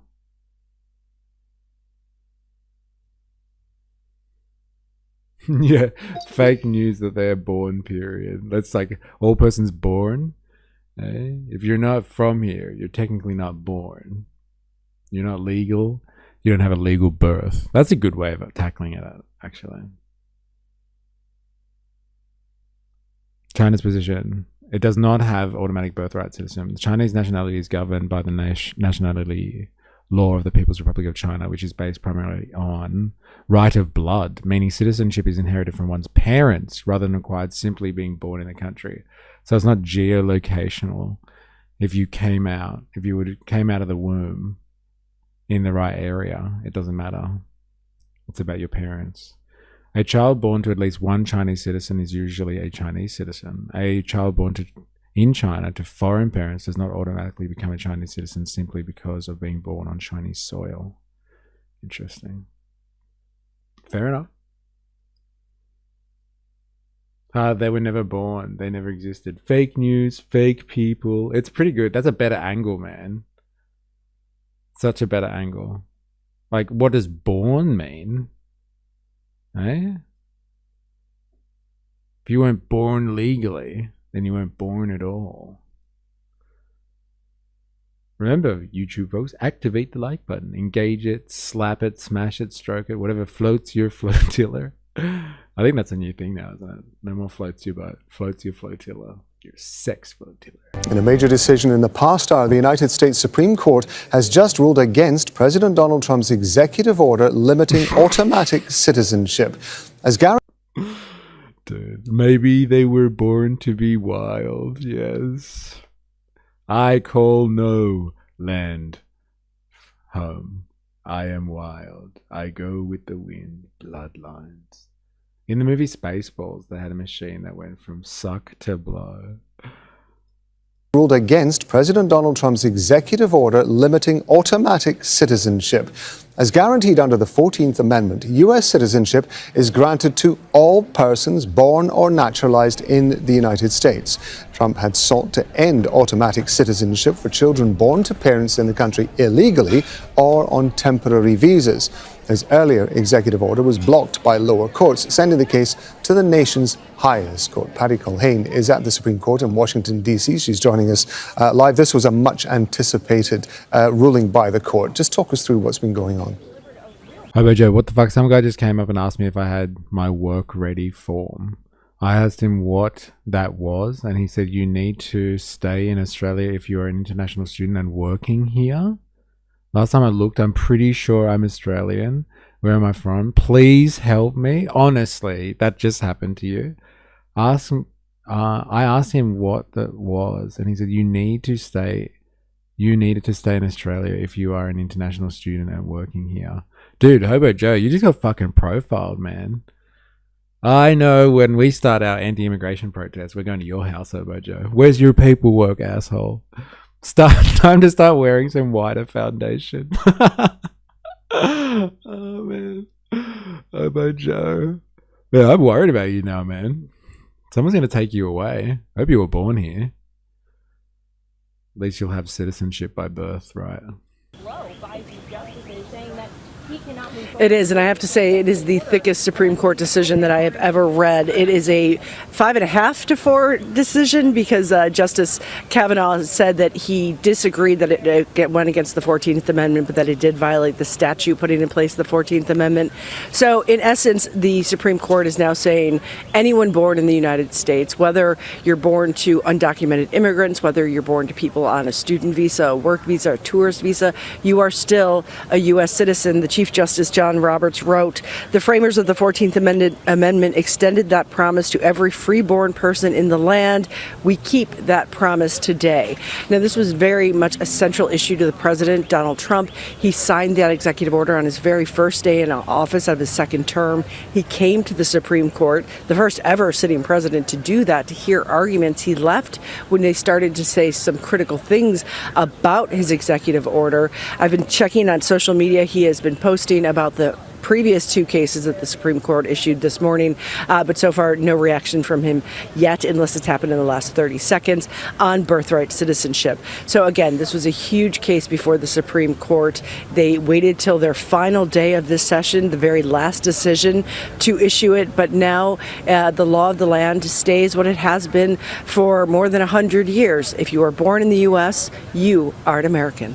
Patty, you were saying that this was something that was central to Donald Trump. It was one of the first orders that he put in place or attempted to put in place in the early part of his presidency. I live in the apartheid state of South California. Is that like a joke or a reference to something, or are you actually like critiquing something there? I'm interested to know. Yeah, I'm a proud New South Welshman, born and raised. I hope you have your fucking birth certificate, man, because we're coming for you. I want to see your paperwork. I'm still waiting for my white privilege. You and me both, brother. You and me both. What is this? Throwback. Ask Reddit. How would you get a small cylinder unstuck from a mini M&M stew filled with butter and microwave mashed banana? Oh, man. So good. Hole in a mattress and minced meat. Fucking gross. See, what does this mean for Donald Trump? Well, it means that the Supreme Court has blocked him yet again. They did that on tariffs as well, and they did that on the independence of the Federal Reserve. As far as immigration, that was one of the key reasons that U.S. President Donald Trump is now president again, because he said he would crack down on immigration. And voters in poll after poll said they wanted to see that crackdown happen. What's happened since is the crackdown has extended beyond what he initially said, which would be people in the country without documents that commit a crime. Now they are going after people who have been living in this country without committing a crime for decades. Poll after poll shows that more Americans are turning against the president on immigration, which used to be one of the things he got the highest marks for. The majority of Americans are now saying he's gone too far. Now, will this have a huge impact on the U.S. midterms? Unlikely, because if you talk to voters, the thing they care about most is what they call an affordability crisis in the United States. Paddy, thank you so much. Sorry, I was just talking nonsense, but it's a bit divided. Not Southern Cal, but South Cal. See, I'm not sure if I understand the distinction there. But like, you're just being a smartass, fair enough. See, the immigrants are taking over. They're going to start deporting the whites. Could you imagine? Deport them all. I still can't believe we were listening to deportation calls from South Africans. Like, what a world, eh? What a world. So good. Deport them. Get rid of all those Malawians. They're the worst. In most cases, we divide naturally. Alright, so that's pretty much all I wanted to have a look at here. I think that's pretty interesting. Like, what do you reckon the point of the 14th Amendment was, though? Historical background of the Citizenship Clause. The citizenship provision for the 14th Amendment may be seen as a repudiation of one of the more politically divisive cases of the 19th century. Under common law, free persons born within a state or a nation were citizen thereof.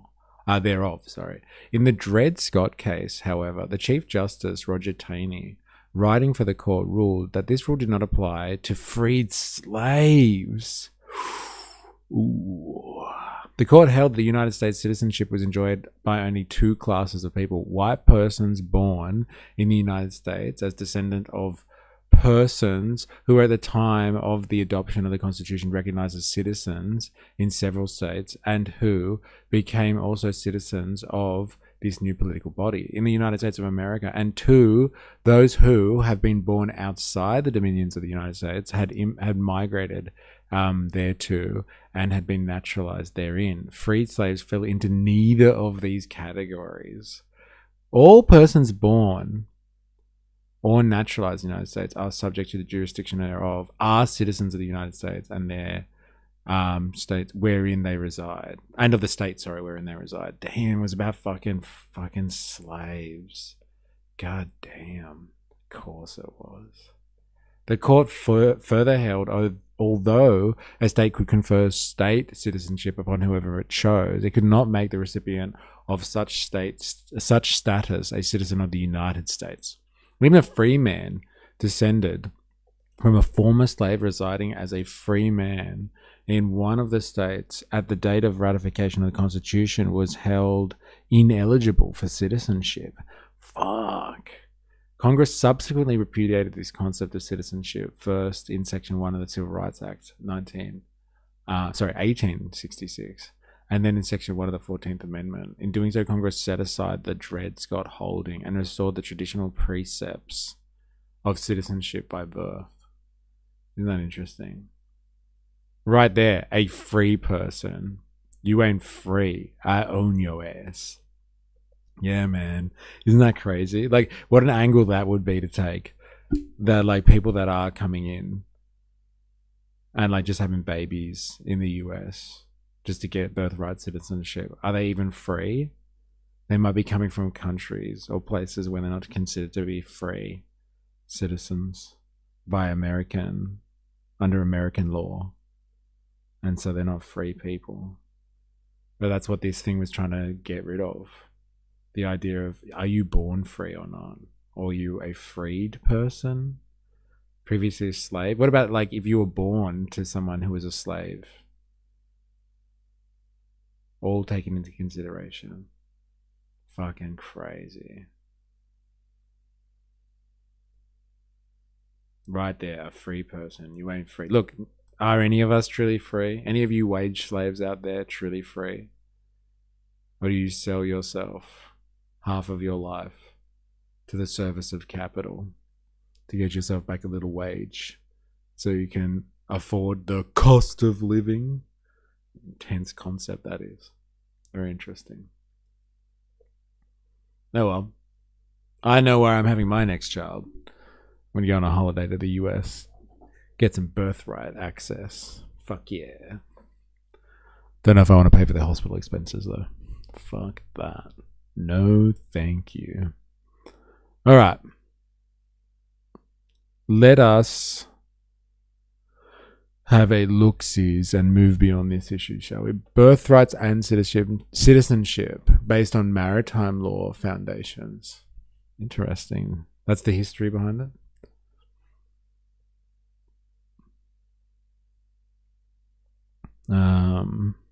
Should we stay on America? Yeah, why not? Let's have a look at this, shall we? Might be interesting. But it's an investment, Ian. Freedom is government provided housing, with government provided food and government provided healthcare, government provided education. I can smell the freedom from here. What's your position on this, Han? Like, do you confer with the 14th Amendment? Or like, or should that be gotten rid of? I think it's pretty clear though what the amendment says. I don't know how you would argue against that legally. It's a hard one. All of this is null and void if they get rid of the welfare state. I thought people were coming to the US not for the welfare state, but because America is such a capitalistic success story. And if you work hard, then you'll make it. I thought they're coming there for the prosperity of American capitalism, as opposed to leeching off the welfare state. Why go to the US? There's plenty of welfare around. There's plenty of better welfare around, let's be honest. No problem if you come here to work, but most don't. Okay, so like if you're born to people that work hard, then you can have birthright citizenship. If you're a dole bludger, no welfare citizen, no birthright citizenship for you, asshole. When the Irish came here by the boatload, they weren't handed shit. Yeah, fair enough. And many of them just went straight to the Civil War front lines and died. For the Union. For the Union. Very interesting.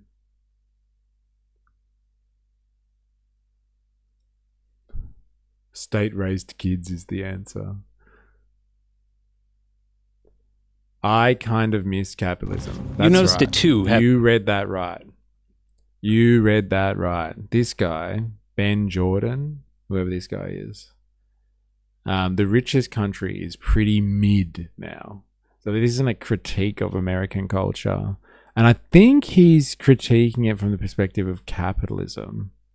Like I watched like maybe 3 or 4 minutes of it about that to test like the theories to test what the video is like. But I think this is an American who's critiquing capitalism, like later stage capitalism, like modern capitalism. And it's like been through the ringer. We've seen the best of it. And America is pretty mid right now. So I thought we should have a look at this and see if it offers any good critiques of capitalism, or it's just like trashy critiques of capitalism. But this guy seems pretty influential. People like his stuff. And he brings up some new terms that I haven't heard of before. So let's have a look-sees. We'll stay on America now. Now we're on this topic. And we'll see what this guy has to say. Just like every other immigrant. But now we need to subsidize every person who steps foot on American soil. America is really a failing socialist state. Yes it is. The TV show Warrior is really good. Set in the name of the Irish and Chinese immigration. Set in the time, of Irish and Chinese immigration to America. Defense, education, etc. give most of the US people its jobs, but they all get paid with debt. Not capitalistic. All right, well, let's see what this guy has to say. America is an oligarchy. That is the bourgeois way. Haven't you? We've been exposed to You noticed it too, haven't you? We've been exposed to controversies and warnings and just nonstop bad news our entire lives, but this hits different. Beneath all of these chaotic headlines that we see every single day, it just feels like something bigger is happening. Do me a favor. Try and your cost of living, your insurance coverage, your privacy, your freedom. Do you have more time to do what you want to do today than you did in 2016? On this day, 1 decade ago, the Dow Jones... I almost thought he was going to say, we're exposed to communism. This shit finna be mid, fam. Crave the king in yellow. Socialist, lower class. Oligarchy on top. Yeah, it's socialist actually for the rich, and capitalism for everyone else. Now, did you see the things that he brought up there? You want to do today than you did in 2016? On this day, 1 decade more taxation, your cost of living, your insurance coverage, your privacy, your freedom.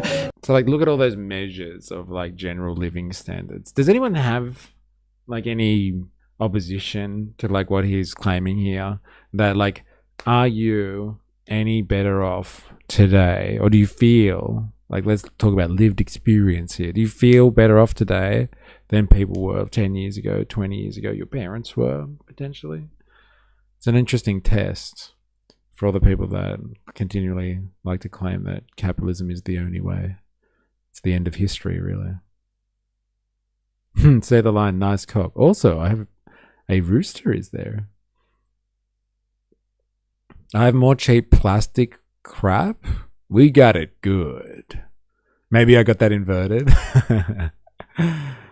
Do you have more time to do what you want to do today than you did in 2016? On this day, 1 decade ago, the Dow Jones closed at around 18,000 points. Since then, it has skyrocketed, closing today at 51,000 points. So congratulations, unless, of course, your quality of life is not 2.83 times better. In that case, I made a video.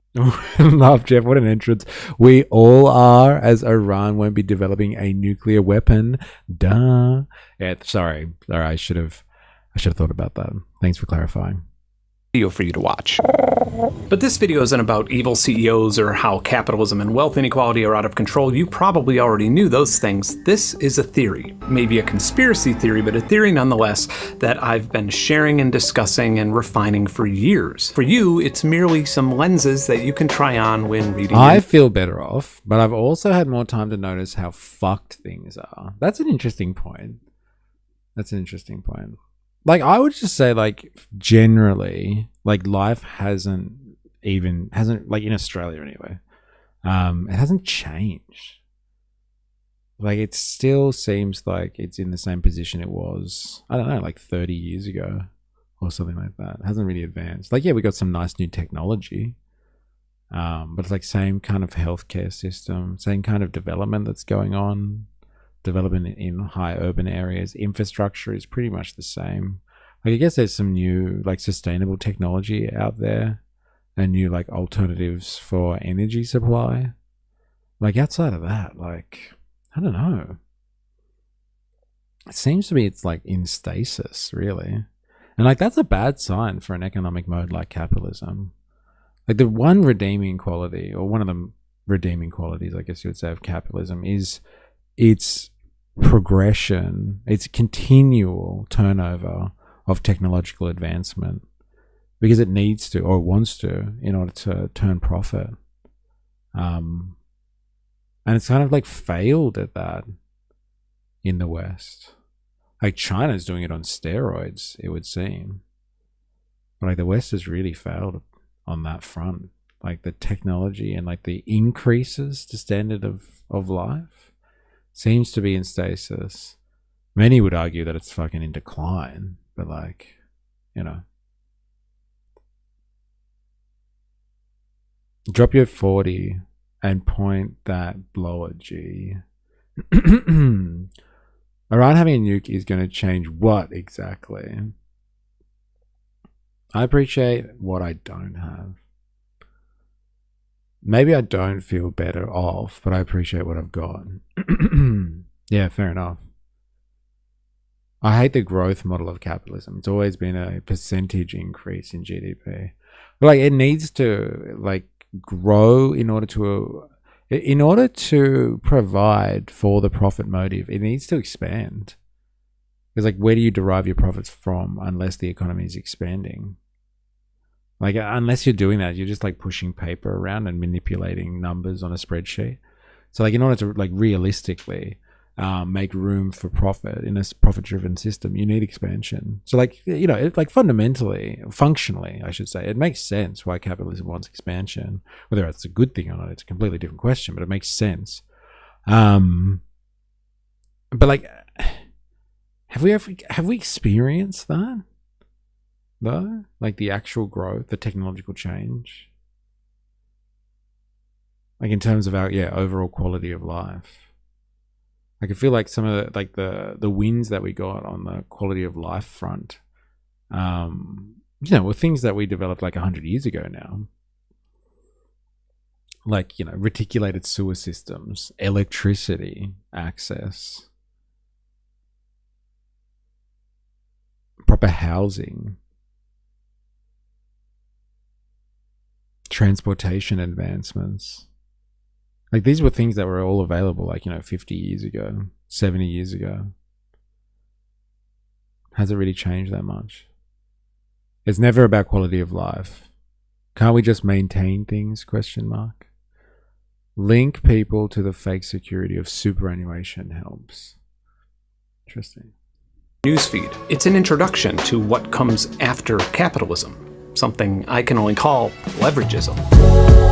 All my life I was looking for a sign. Wasn't sure where to find a peace of mind.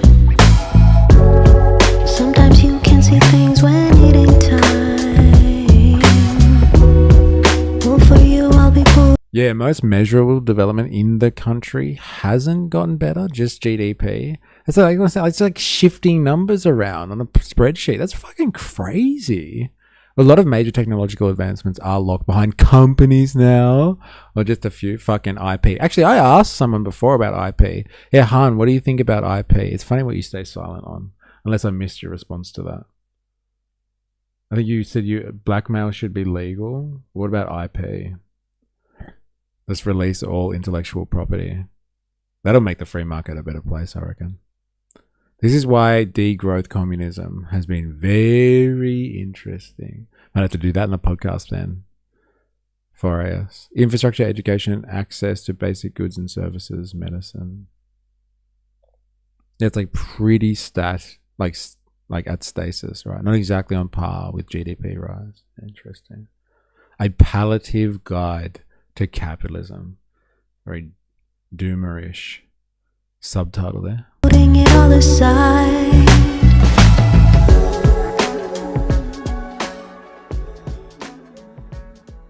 Capitalism on paper is dependent on economic and technological growth. on paper, the idea is that everybody gets a slice of the pie, and if we make a really, really, really big pie that keeps growing, then everybody can get fat. And not only is that example kind of a literal one when we look at the American obesity epidemic, but capitalism also led to agricultural innovation and global supply chains and wealth creation in developing countries that played a huge part in decreasing global hunger. It's worth recognizing that in 1970, 1/3 of the people on this planet were starving, and now that number is down to about 8.2%. How much of that achievement can be awarded to capitalism can be debated, but ignoring that this drop in famine happened in a time when all but 4 countries rely on a capitalist structure would be disingenuous. What does it Happened in a say? time when all but 4 Tanky still reppin'. countries rely on a capitalist structure would be disingenuous. Let's revisit that on paper part. So, Anything that ends with in-ism is fake. It hurts. It hurts. A train to Tullamarine has to be conveniently obstructed. Has been conveniently obstructed over the last 50 years. Blackmail being legal is so funny. Also, you might find it interesting that the mega project has recontextualized Capital Volume 2 and 3, where Marx had ecological takes. Very interesting. All right, I'm going to have to get you to walk me through that one. So, legal. Well, to move away from surplus value and towards use value would require degrowth, in my opinion. Interesting. Well, it might, yeah, I think it's like context based. Like some industries might require a lot of growth and others would require dialing back. Like services could explode, right? If you think that like people are not provided for enough in terms of like, you know, healthcare, elderly care, childcare, those services might balloon out of control. Like, sorry, not balloon out of control, but like, yeah, grow exorbitantly. Based on a actual use model. Like it so far, fair. Objectivity attempt detected.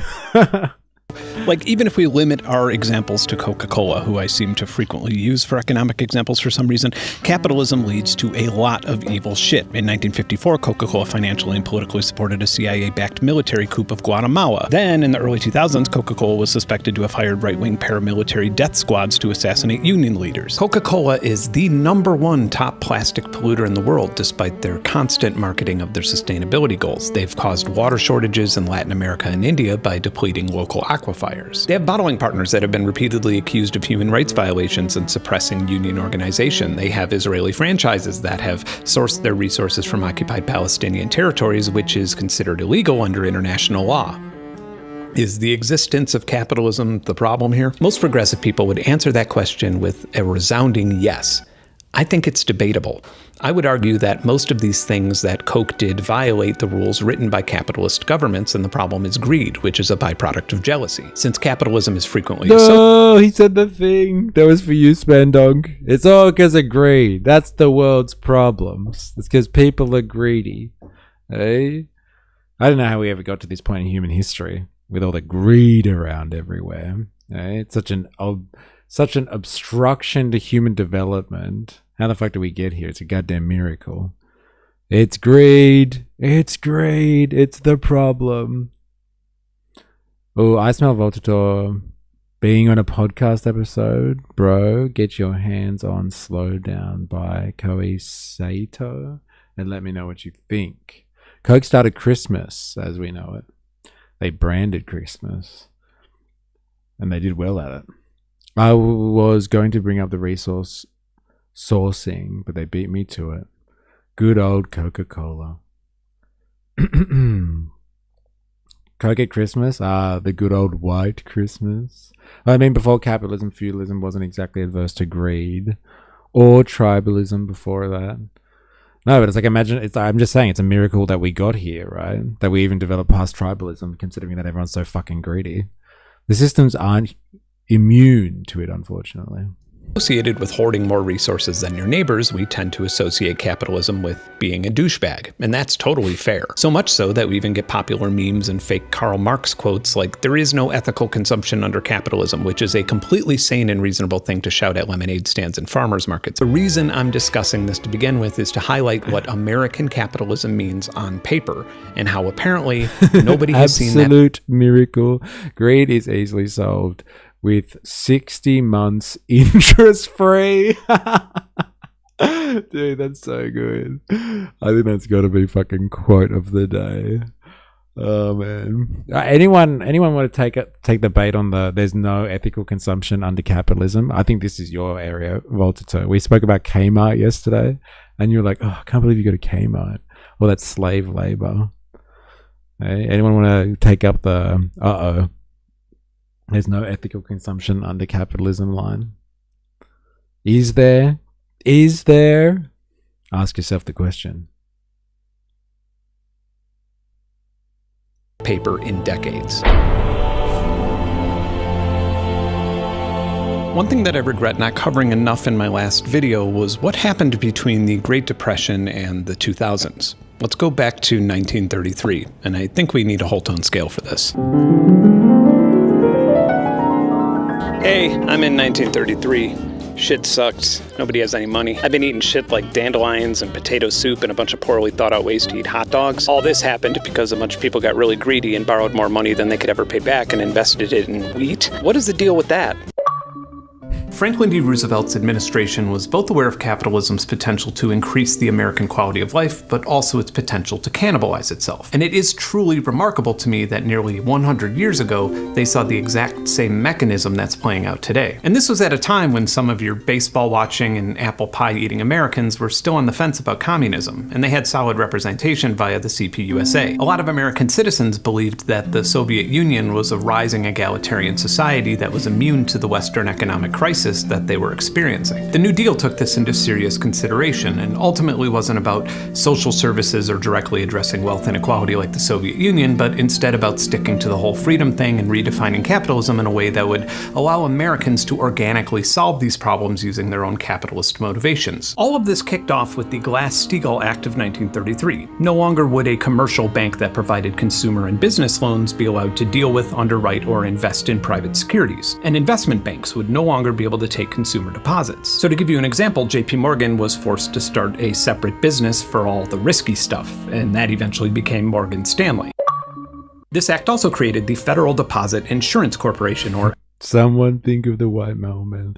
Giving a person a job is exploitation. That is why, as a business owner, I only hire white straight men. They are still a class of people that nobody cares about when they get exploited. That's pretty good. So I haven't answered my question then. Is intellectual property, if you're happy to make blackmail legal, I've noted it's about 3 times now that you've avoided the question. And it's quite a simple one. Like, I think your whinge case before was like, I can't boil down complex issues into short statements on Twitch. But like, you know, yes or no, do you think intellectual property should be, or the institution of intellectual property should be opened up? Like, should people hoard intellectual property or not? I'll hear people talk about injustice as they wear shoes.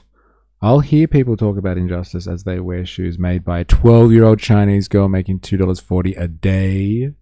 Dandelions are yummy. Apparently they're really good for you as well. There is, if no one is exploited in the process of making the product.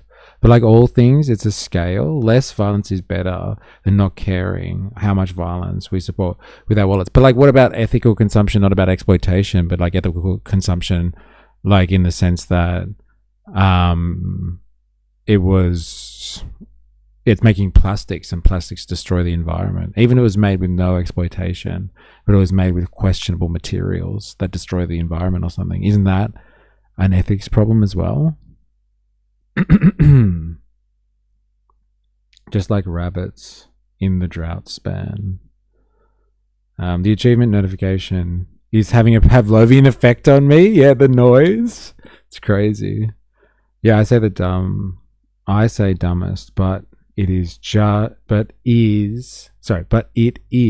nature. Breed when adversity comes, and some might make it through. Got us to the Ice Age. I've been watching the latest Reckless Ben video. Must have missed it.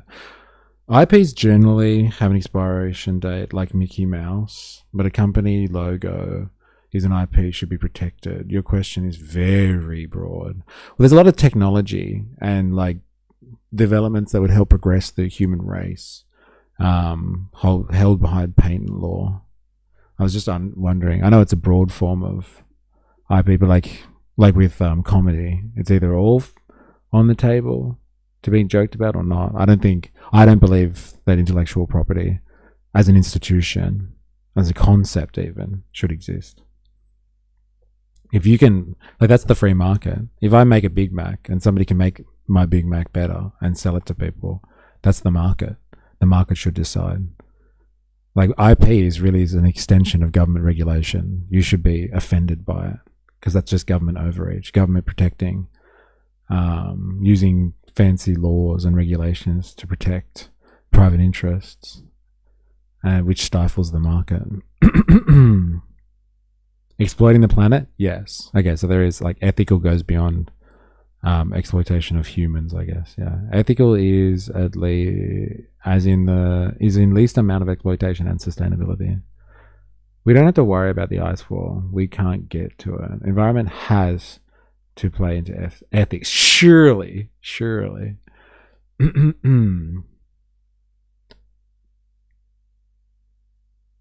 Patents need protection, but again, they have expiration dates, though this can be abused by changing the patent on minuscule level to prolong the patent. But a legitimate function of government is protecting property rights, physical or in IP form, even if they hold back the development of the human race. I don't know. I'm not down with that. Like, many people just patent stuff because they've come up with something and they don't want other people to profit off it, so they just lock it away in a vault somewhere. That is antithetical to the idea of the market, if you ask me. That is holding the market back. The market's just a development of something, and like, people don't get access to it.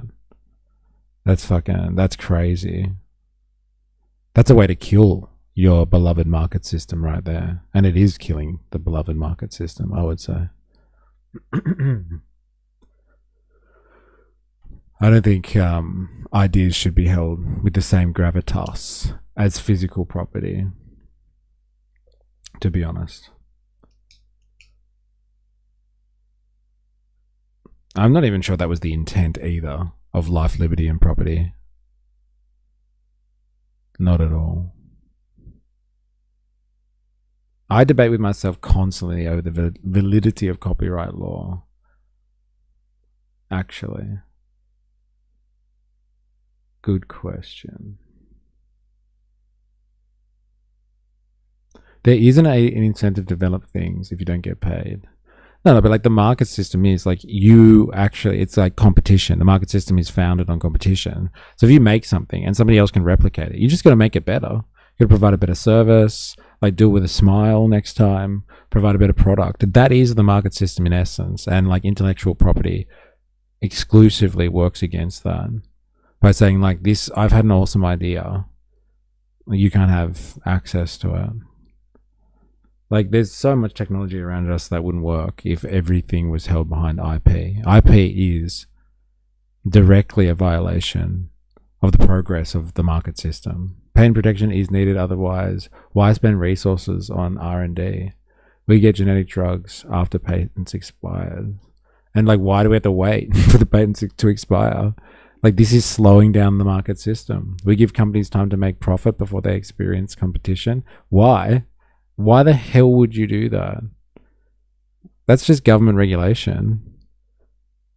Like, you're worried about governments taking over and like holding people back. Like, that's the exact same phenomenon as you're usually rallying against. when governments get involved. Why would you want a company to have time to profit off something before competition? Like, competition is the one element that regulates the market. And you're talking about eliminating competition so someone can profit off it first? If there was no profit, why even spend resources on a new product? That's the risk. That's the risk of the market system. People in the pursuit of making profit take the risk. There's no guarantee of profit. What we're talking about here is land banking stuff to guarantee profit margins before competition sets in, so you can potentially monopolize an industry. That is a direct violation of competition. And like, I thought as like a libertarian, you would be absolutely appalled by that way of thinking. It's the exact same thing as a government interfering in a marketplace to give somebody an advantage over others. What about artists who make new music? Are they supposed to lose all their revenue to unlicensed Chinese copies? Yeah, well, unfortunately, that's what competition is. Yes. And like, if people really like the art, they will find their way back to the original artist. Yes, like, that's the thing. It's like the comedies. That's why I brought up comedy before. Like, in comedy, it's either everything is able to be laughed about or nothing is. Like, you can't have it. Like, when it comes to competition in a free market setting, you can't be like, no, I want to keep this for myself. Like, it's an idea and like everybody knows about it, but like, this is my idea. If someone can do it better than you, then like, or like on a grander scale than you or whatever, then like, so be it. That's a problem with competition. But competition is supposed to be the force in the market that, regulates the invisible hand, basically. Competition is good, but it's fake. Yeah, it's definitely fake if it's being propped up by people that get to hide behind intellectual property rights.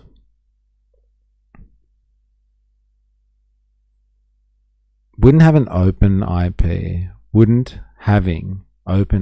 then it would push people to provide better vision of that IP. So the person that came up with the IP would need to keep working on the idea and make it better than the competition. That's the iron law of competition. Yes, like, you got to keep moving with it instead of land banking it. Yeah, I'm all for it. Like, yeah, I guess there'll be some artists out there, like, people will replicate their works. But like, everyone does that anyway. Like, there's so many people out there that replicate like Van Gogh or something like that and sell Van Goghs, replica Van Goghs. Like, it happens. Some people get to enjoy IP and others don't. So would you have no problem with me taking all your YouTube and live streams, starting my own channel and just using your videos and streams? If it was a fair playing field, yes. And then no one had IP, then yeah, fuck yeah. Go for it. You can start doing that now, Han, if you want. I'd love to see that, by the way. Go for it, man. Download all my videos and re-upload them on your own channel. Go for it. And then from the exposure that you provide, some people will be like, oh, I wonder where this original person is, and they might try and look for me. I'm happy to roll the dice on that one, Han. More than happy. You can do some of the heavy lifting for me. Thank you. Take his content and make clips. Clips are where it's at. Yeah, if I had more time, my God.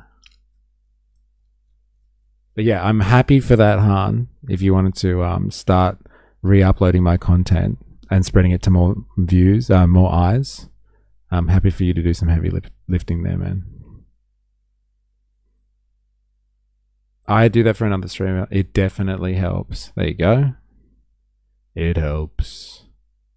FDIC. This guaranteed that if you had money in a commercial bank and that bank failed or went out of business, you would be guaranteed reimbursement up to a specified limit. All of this, combined with a whole lot of historically progressive labor laws and a tiny little skirmish called World War II, set America up to make the most savvy financial move in the history of trade. You know those crazy conspiracy stories where the elite Illuminati members will meet up somewhere in the woods and decide how they'll control I'm also going to steal your logo and make people think I am you, then tell everyone you're an imposter. Well, it'll be good content nonetheless. We can have a fight over that and we can make content together, Han.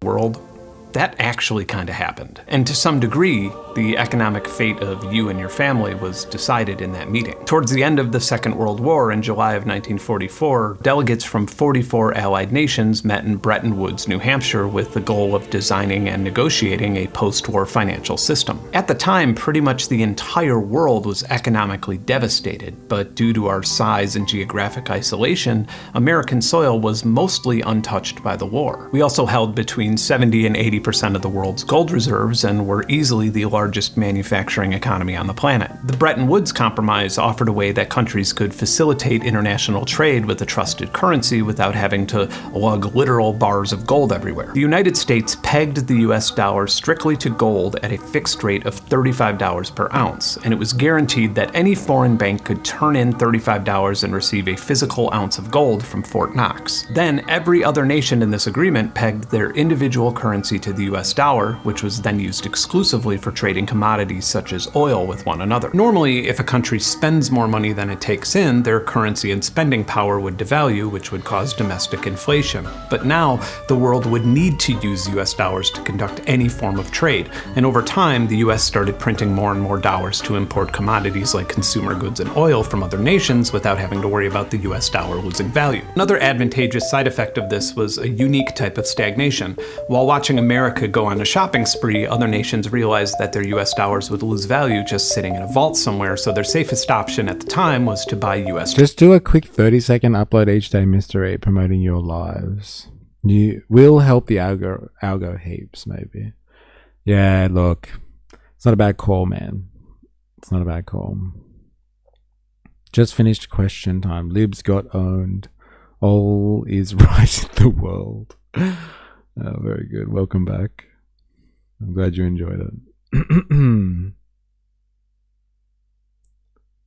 Treasury bonds. This created and inflated an extraordinary global demand for US government debt. I will steal his videos, pretend to be him, and then file a copyright claim. I think you've hit the nail on the head.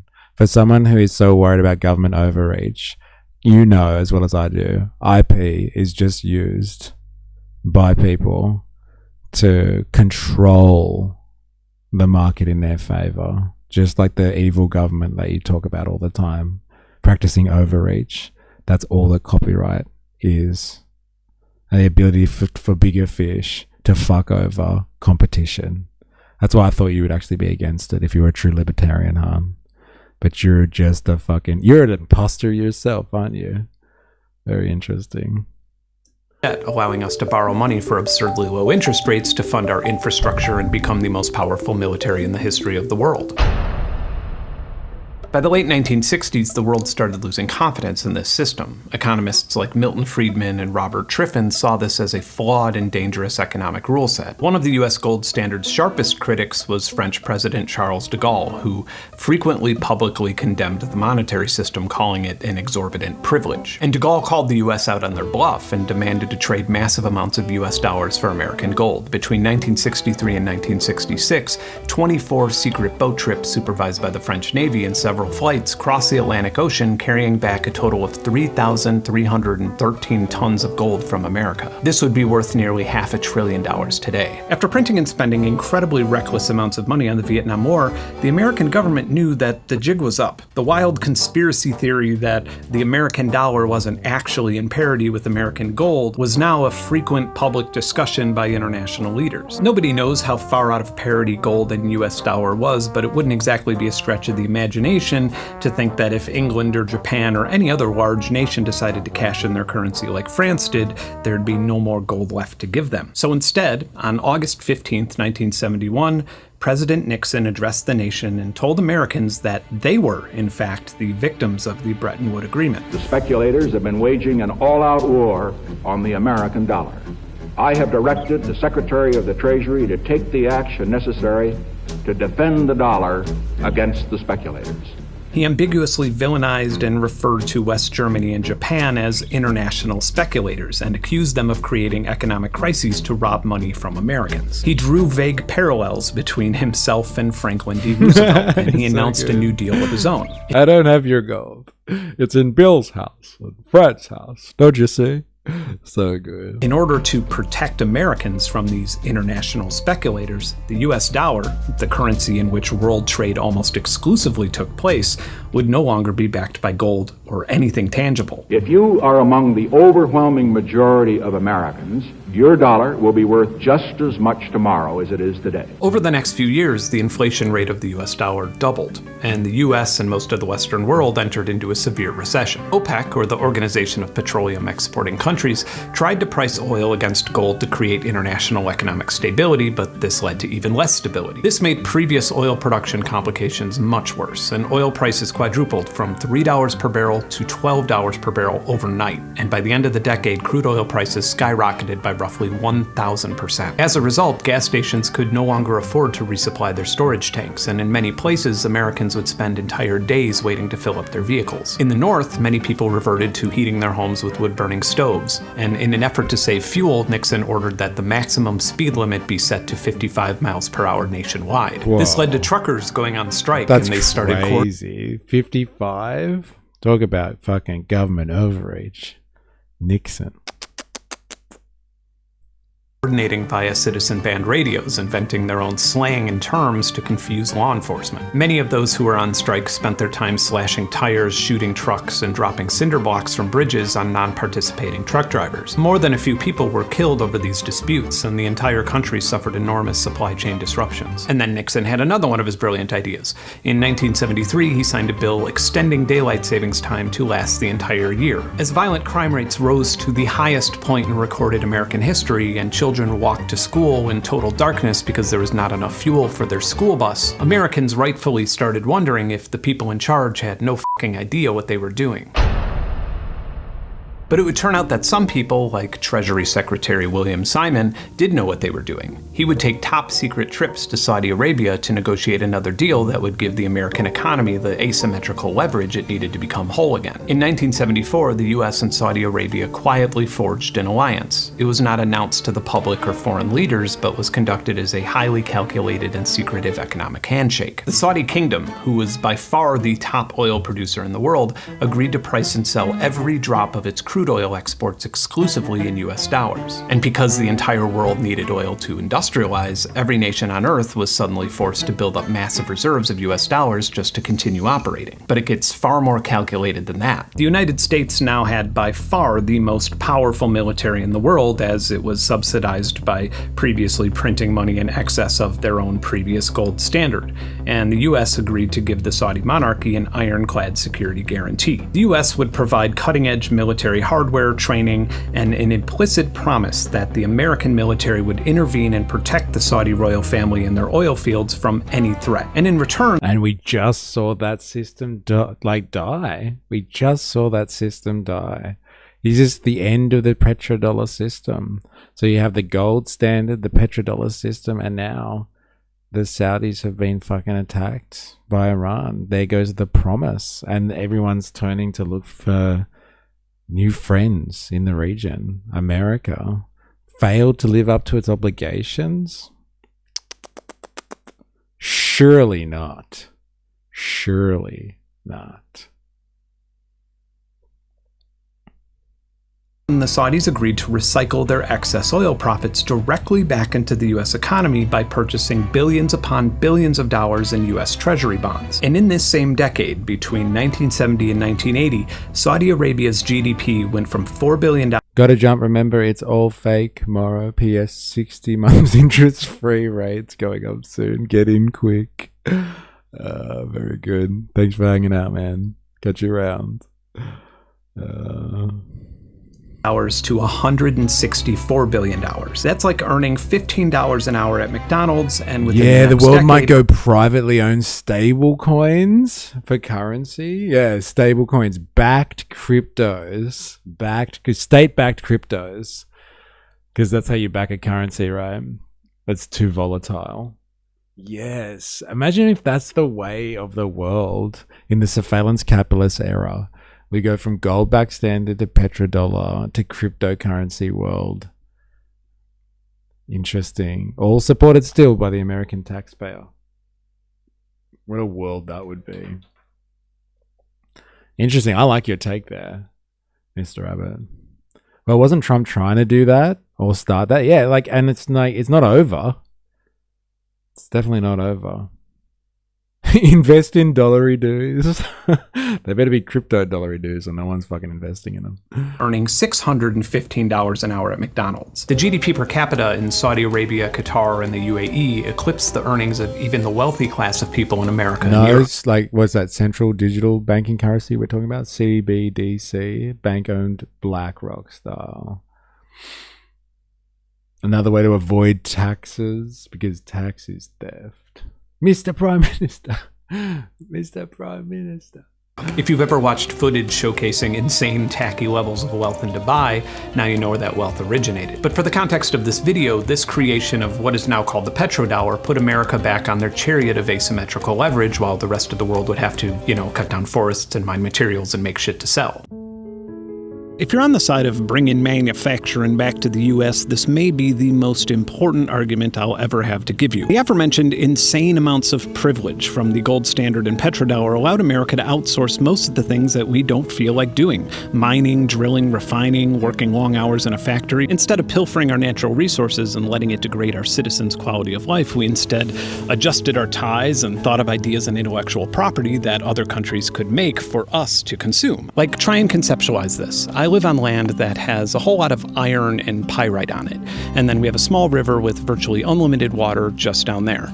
But I live in an economic reality with so much privilege that not once have I ever considered digging up these resources and selling them. I literally live on a farm. I don't grow plants to sell, and I literally give my chicken eggs away to friends and neighbors, and if I have a big surplus, I just throw them at a tree and then the chickens eat them. Let's just use copper production as an example, as it's pretty much available everywhere on Earth. In Congo, an average of 6.8 tons of copper is extracted or processed per square miles. In China, it's an average of 6.5 tons. In Mexico, it's 1.76 tons. But here in America, with our vast, enormous copper deposits, it's 12 pounds of copper processed per square mile.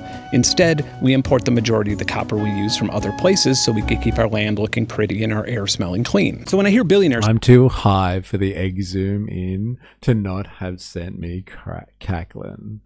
It was a good one. Squawking about bringing manufacturing and mining jobs back to the U.S. and then advocating for the removal of immigrants who are willing to do those jobs, I think to myself, did they somehow miss the last 80 years of economic prosperity? Is it fucking possible that they don't understand how any of this works? Or is it entirely possible that they do understand how this works, and the problem is actually that too many Americans are too comfortable? And that probably sounds crazy, but stick with me, because first we need to philosophically understand leverage.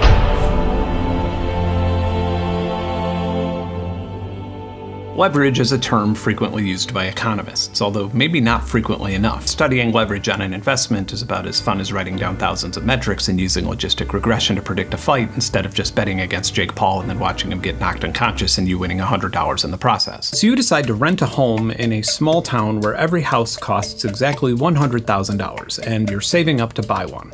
I decided to move to the same town as well, but not just to live there. I'm going to try and make as much money as possible. I happen to have $100,000 in cash, so I buy a house. A year goes by, property value increases by 10%, and I sell the same house for $110,000, making 10% profit on my equity. But then I get a better idea. I take $100,000 from the sale of my house and use it as 5 $20,000 down payments on 5 houses. Another year of 10% value increase will earn me 50% return on investment. So why don't I do this in real life? Why don't I own dozens of properties? Well, because this isn't some sort of infinite money glitch, it's a high-risk maneuver. In fact, it's asymmetrical against me, because if those properties would lose 20% of their value before I sell them, then I would lose 100% of my investment and be broke. But there's a whole lot more to this. Long before George Soros was known for paying everybody in the world to be mean to Alex Jones and Donald Trump, he wrote a classic and important book called The Alchemy of Finance, which was published in 1987. This book introduced and popularized the theory of reflexivity, which is now arguably cited more in anthropology than it is in finance. Continuing with my pedantic little example here. As we all know, one of the few predictable things about housing markets is that they constantly fluctuate. And if I arrived to that town with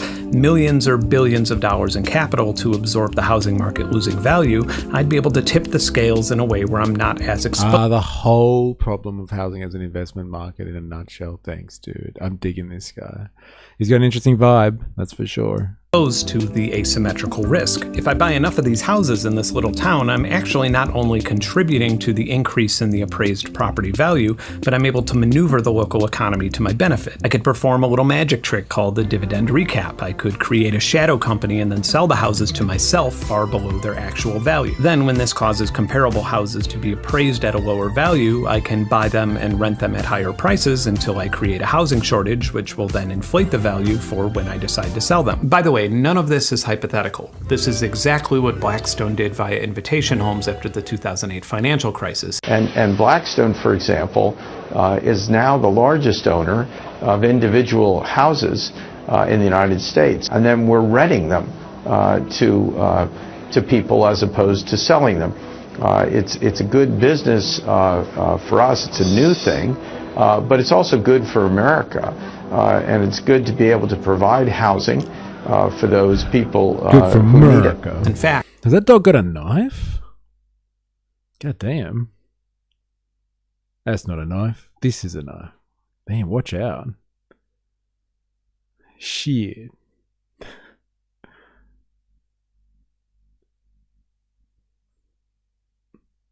They built a highly sophisticated algorithm to scan real estate markets and intentionally overpaid for houses to price out families who wanted to live in them. Over the years, plenty of white papers commissioned by private equity firms openly detail these theories. They describe housing as a supply-constrained asset with inelastic demand that can systematically block the working class from building generational wealth through homeownership. Instead, this guarantees that workers' income can be siphoned back into Wall Street equity. In 2026, this is now commonplace in nearly every industry. Nearly every price tag you see is partially hypothetical, obfuscating the objective value that the commodity holds. The consumer sees a product, service, company, or rental property. Private equity sees a debt service. Let's visit another painful real-world example that you'll probably remember. In 2004, Toys R Us and Babies R Us were profitable and due to the real estate holdings considered stable with a B+ rating by Standard & Poor. Their financial flexibility was rated as adequate, but due to big box stores like Walmart and Target, they needed to make some changes to remain that way. But then, KKR, Bain Capital, and Vornado Realty Trust smelled their favorite type of blood and took the company private. It didn't exactly take a clairvoyant to see that Amazon was going to be another big threat to Toys R Us, as they had just launched a dedicated toy warehouse, but Toys R Us had about $100 million per year to reinvest into growing an e-commerce platform that could compete against or integrate with Amazon. But instead, they used that money to leverage more debt. So much debt that nobody with a calculator could ever imagine them being able to carry it. So much debt, in fact, that the interest rates were 4 times higher than the $100 million they would otherwise be using to reinvest in growth. This massive pile of borrowed money would pay for over $470 million in management fees and dividend recapitalizations, not revitalizing the business. That's because this private equity buyout was never about making Toys R Us more profitable or selling more toys. It was about using the company as a debt service. For a long 12 years, the store downsized. Employees were underpaid and eventually terminated. Buildings once associated with children's Christmas gifts, acting as anchor stores for entire malls, now rotted as they sat vacant. And it's worth noting that these same vampiric shitbags did the exact same thing to KB Toys, Gymboree, and Sports Authority. It's almost as if they have a fetish for suffocating our child retail nostalgia. The transition from a growth-based economy to an authority... Toys R Us. More like Toys Were Us. Pure competition elimination. But it's not even like elimination because of the coercive laws of competition. It's just like predatory capitalism. Heavy debt for the sake of monopolization. But this is what we want, man. Then resurfacing. Oh, man.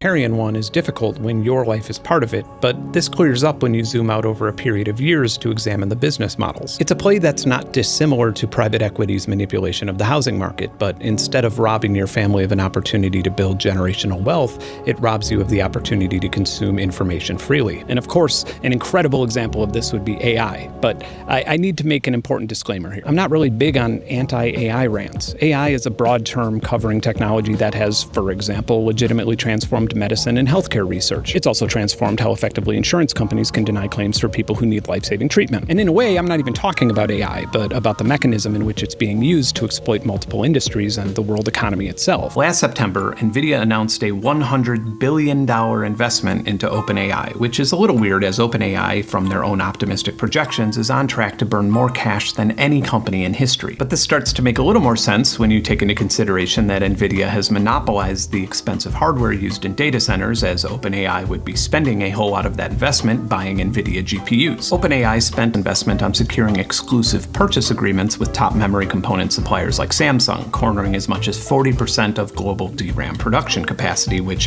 has now made it effectively impossible for consumers and small businesses to buy or build computers that could use AI locally. And it's nearly impossible to even buy new high-speed drives to store large amounts of data. This has caused major problems in the video game industry, as even titans like Sony and Microsoft are considering delaying console launches due to unreasonable production costs and limitations, which then gets even more absurd when you consider that Microsoft holds a 27% equity stake in OpenAI's for-profit arm valued at $135 billion. In that same month as NVIDIA's OpenAI deal, they paid $6.3 billion to purchase CoreWeave's unsold data center capacity through 2032, despite owning 7% of the company at the time and being their GPU supplier. Obviously, at this point, no visualization could possibly describe this clusterfuck, and I'm just using them because it's funny. Simply calling this an AI bubble is far too forgiving. This is, in the opinion of many economists, unprecedented and rampant investment fraud. I'm sure this isn't news to any of my viewers, but Google has deprioritized its functionality as a search engine and replaced your experience with Gemini. I suppose to an extremely optimistic user, this is an evolution of a search engine. Now, instead of having to look around and sort through important context, you are instead served an answer to your question whether you desire this feature or not. Here's an example, and I literally just tested this on the first try. Yesterday, look at all the leftists feeling sorry for the banks that loaned them all this money that they got stiffed on. I never thought I would see the day leftists feeling sorry for bankers. This is only just becoming a mainstream now. Bruh, I can't escape Theo. I don't think there's been anti-monopoly laws in nearly 100 years. Not been a topic of conversation politically. Well, I think we brought it up today in the sense that if Trump has the power now to fire people from agencies like the FTC, then there definitely ain't going to be any antitrust action happening anytime soon in the US. And like antitrust laws or anti-monopoly laws can only really take effect in the US, let's be honest. Because that's where the corporations hang out and control the world.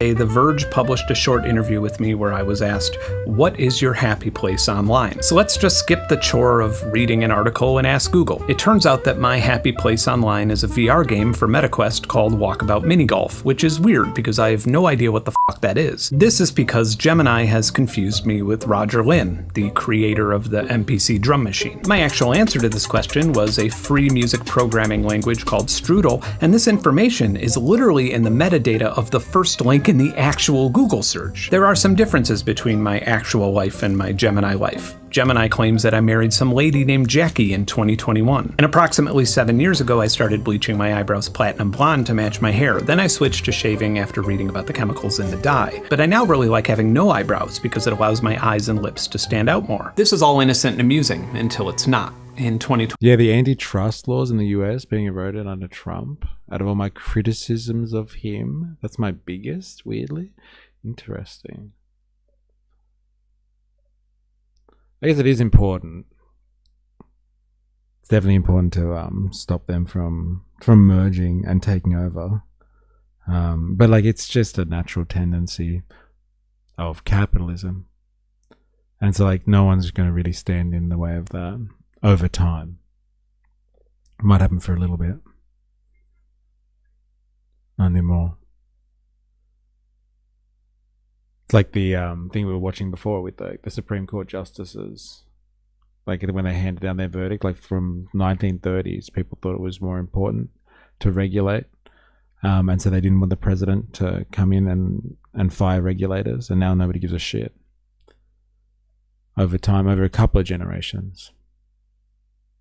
Oh, this is the I Miss Capitalism video. Correct. Blaz, how you going? Hope you're well.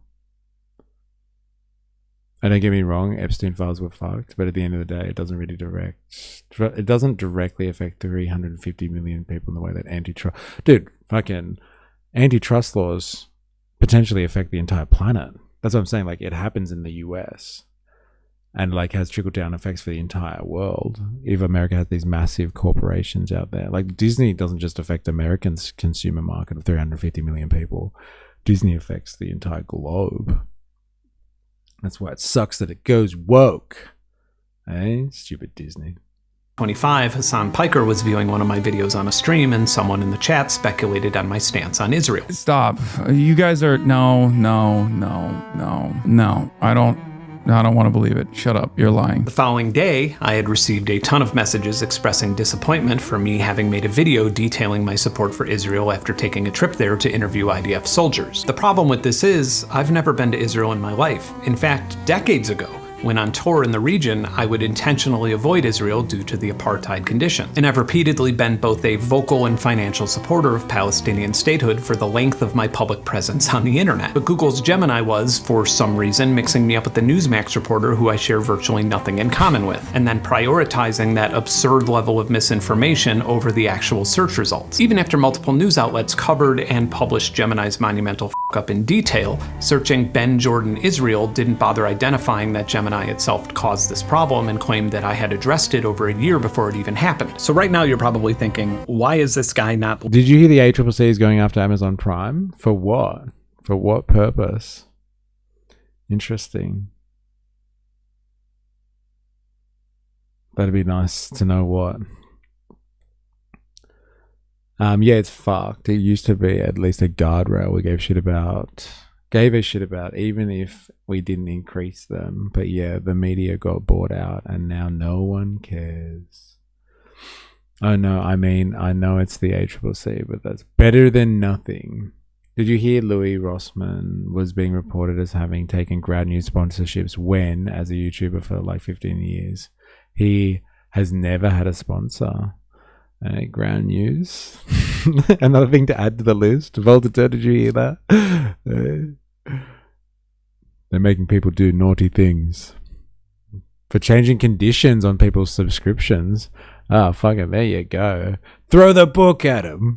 There you go. Good on them. There you go. Someone's going to protect the consumer class. Hear what? Someone made a claim that Ground News has been sponsoring people that are doing naughty things, not declaring their sponsorships. It's not Ground News' fault, but the smear is real. Amazon in court for introducing ads to Prime videos.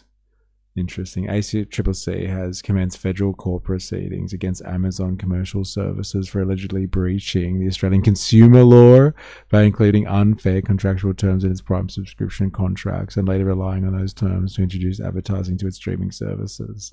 Sucked in. Throw the book at him. Get him. Somebody's going to stick up for the consumer. Of all the sponsors to cave to, yeah. Bastards. Oh, it's Ground News. I'm sure it's innocent. Man. As soon as they allowed ads, I cancelled my subscriptions. Boom. Take that. Literally suing Google right now. In the case of Robbie Starbuck, who Gemini had wrongfully claimed was a sexual predator, Google's defense in a request to dismiss his lawsuit called the case misleading because there was no evidence that anyone didn't know that they were hallucinations. They even went to the extent of accusing him of misusing the platform to create the AI hallucinations as evidence because they weren't technically documented or immediately reproducible. These are not rare glitches. These types of hallucinations happen a lot, almost the majority of the time. Last October, the BBC and European Broadcasting Union published a study that showed that 45% of AI news queries produced, and I quote, erroneous answers. This is an enormous problem and liability that breaks the very thing that these AI models are supposed to be doing. These companies are enormous multi-billion-dollar conglomerates with strategists and economists and massive legal teams, so why in the world would this profoundly and confidently unreliable technology not only be recklessly prioritized, prioritized but forced on users of virtually every major technical platform. Because it's clearly intellectual property theft. The Verge paid Terrence O'Brien to reach out to my manager and set up an interview and then write a short article to accompany it. News sites like The Verge also pay for errors and omissions insurance in case Terrence said something erroneous that would damage my career, and they pay for this with subscriptions and ad revenue. But Google said, we don't feel like paying that writer or for any of the other shit, but we do want that ad revenue, so we'll just have a bot scan the information in the article and then prioritize our regurgitation of it ahead of the actual link. For all that IP, yeah. Hey, it turns out the corporations themselves don't care about intellectual property when it suits them, and they'll scrape the entire internet for all the data they can find to feed their insatiable machines. Hey, so much for intellectual property. Am I right? Hey, it doesn't matter. Unless it's theirs, yeah. Even if it's a small payout, it's as a precedent for larger cases. Yeah, fucking oath. Go the ACCC. Fuck you, Amazon Prime. Actually, I can't say that. I'm streaming onto Twitch right now, aren't I? I mean, good on you, Amazon Prime. We love you. We all love you. And you too, Jeff. You're a great guy. And if we make a completely insane mistake that no reporter would actually make, then we'll shrug and say, we didn't do it, it's AI. That's exactly what they do with image generators. Why take photos when you can make money from other people's photography? Why bother paying a musician royalties when you can just scan their music and sell regurgitated versions of it? Why license a book and pay a writer when you can just regurgitate the text inside the book? And at the same time as this happens, the same government and Justice Department that literally imprisons people for sharing music files classifies critique of generative AI as anti-tech extremism in the most recent U.S. counterterrorism report. When news organizations, software companies, record labels, or any type of IP-based business lose enough revenue to AI theft, then they'll have to lay off the workers who created the IP, and then they'll be incentivized to integrate AI into their company to keep things going. And if all goes to plan, then across the board, your devices will fully use AI to summarize and organize articles written by or assisted by AI. And the data centers required for this transition, even after Mystery changes his position on Amazon because he streams on Twitch. Typical commie behavior. You're damn right. Hey, I didn't say anything bad, Jeff. Don't hold it against me, bro. Don't listen to Captain Bucket. He's crazy. Inflation adjustment exceed the cost of building America's railroads and highways. According to Forbes, by 2030, the cost for this expansion will exceed $1.7 trillion. This is an amount of burned cash and investment unlike anything any economy has ever experienced. It's far more than the estimated cost to permanently end world hunger. It is then, on the other end of this transition, when you cannot access media or information without their infrastructure, that you will be required to chip in and pay the debts. It is then when tech will have done to intellectual property what private equity firms had done to Toys R Us. This isn't my wild theory, that's literally the pitch. These companies are openly scaling AI to 100% adoption. That's why the investment keeps coming and the largest bubble in history hasn't popped. Believe it or not, part of me supports and is even excited about this nuclear bomb going off. I have faith that those fighting for the exploitation of intellectual property will make people increasingly consider the absurdity of treating ones and zeros as if they were a tangible commodity. Oh no, please don't jeopardize Spotify and major labels. They've been so good to us musicians. Oh my gosh, please don't force society to reinvent how news is shared. It's been working so well for democracy. Please don't encourage us to create a completely free and open decentralized internet. What the hell are we going to do without this system you provided? Just stop playing your games and spend time with our loved ones? I'm getting increasingly worried that there's a much more sinister plan in place to deal with this liberating ideology, though. Stick with me. Dun dun dun. Well, at Art Media Graphic Design School, you get trained on Adobe products. Companies would want people to know how to use Adobe because it's commonplace for businesses. Adobe changed their TOS so that no one owned their IP, and they used our projects to train their AI. Fucking thing. Adobe costs a lot as it is. I wonder how much AI is used to spy on us. How many data centers will it take to watch everyone at all times? We're working up to it, man. I can say what I want because I'm on YouTube. Yeah, apparently. Just can't watch whatever we want. Or the stream gets shut down. Assholes. If Elon Musk and his entourage of private security pulled up my driveway right now and he rolled down his window and said, "Hey, I love your channel style. I'll give you $10 million to make a video about the dangers of transgender culture," I'd tell him to get the fuck off my property. This isn't some edgy precedent either. This same situation plays out with nearly every brand that emails this channel. I know what I want in life, and I know that I'll be happier not making a video I don't want to make than I would be with $10 million. But that's a privilege that I've worked extremely hard for. But like, what if something happened? What if I had a child that had cancer and couldn't afford the treatment? Or what if I was behind on my property taxes and was expecting the county to evict me any day now? Well, then my integrity might be more compromisable, and I might swallow my pride and make propaganda or insincere content for my subscribers. A really fascinating and important study called Income and Emotional Well-Being, a Conflict Resolved, zeroes in on the root of this very thing. These researchers found that money and happiness are closely intertwined, but this usually flattens out between $60,000 and $90,000 a year. This also happens to be the average income where a person or family of comparable earners can turn their income into wealth. They can own a house, they could start a business, they could save for retirement. Of course, people in this range still have to work and they would still be affected by setbacks, but for the most part, they've escaped complete financial control. They can afford to take the risk of reporting sexual harassment, or they could start a union without the immediate threat of being homeless if they're illegally fired as a result. What's fascinating, though, is that those making $130,000 per year are generally just as happy as those making $80,000 per year. They don't need to be wealthy. They can live in a small suburban home and have to keep the AC off on a warm day to keep the power bill down. They can drive a mid-range vehicle and eat generic cereal, and they're just as happy as the people who don't have to make those compromises. It's almost as if economic happiness is defined solely by having just enough income to say "f*** you" when you're mistreated. Each little marble here represents $1 billion, and depending on how the SpaceX IPO goes, Elon Musk's net worth will land somewhere between $800 billion and $1 trillion, so let's just say $900 billion. And this is the total purchasing power of the city of Austin, Texas, and every person who lives there, $268 billion.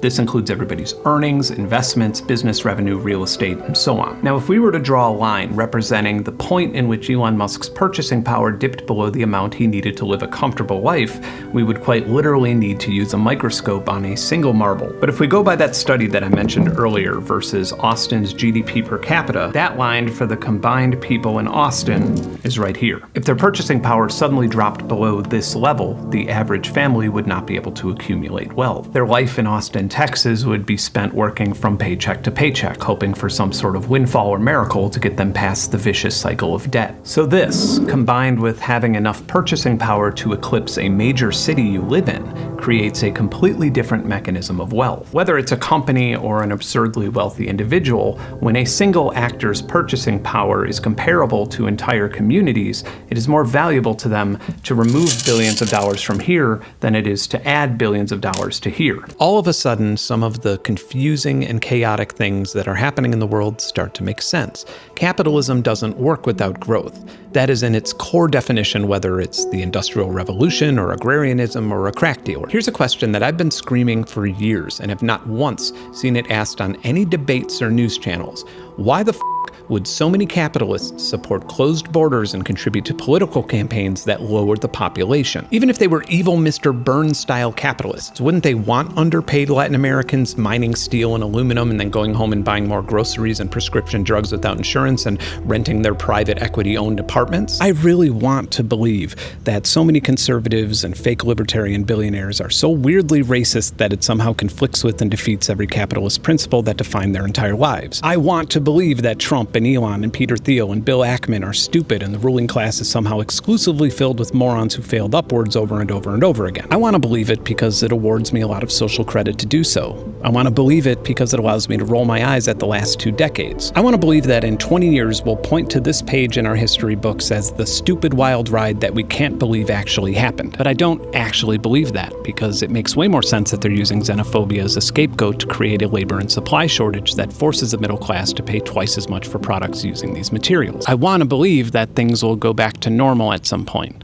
but I don't think that they will. Consider that 4 out of 5 of the wealthiest people in the world attended the presidential inauguration, and the 5th, Larry Ellison, was in the White House the following day. Or consider that the wealthiest person in history spent nearly $300 million on the presidential election, illegally paying between $47 and $100 to people who promised to register to vote in swing states. He then selected right-wing registered voters at random and awarded them with $1 million checks. Then the wealthiest person in history, equipped with 0 minutes of government managerial experience, Perhaps you've heard of it. Perhaps. was given his own government department that fired hundreds of thousands of government employees, terminated 15,000 grants, and gutted the Department of Human Services. The administration then terminated the food stamp benefits of 4.3 million Americans and expanded work requirements to people over 55 years of age. And all of the money we saved from this is eclipsed by the amount of our tax dollars that were spent on ICE, Border Patrol, and a rapid expansion of mass government surveillance. Where is he going with this? Where is he going? Elon could make his own city, but no, he spends it on stupid shit like AI. Well, he actually did buy a city. It's called Starbase. So he's done both. He's done both. It's been an interesting one. I don't know if my tech issues are sorted. I'm never going to know. I'm so disappointed with that. So thanks for everyone who hung out today, despite the fact that the stream went down for an hour and a half today. But yeah, thank you. And we'll have to pick this one up again.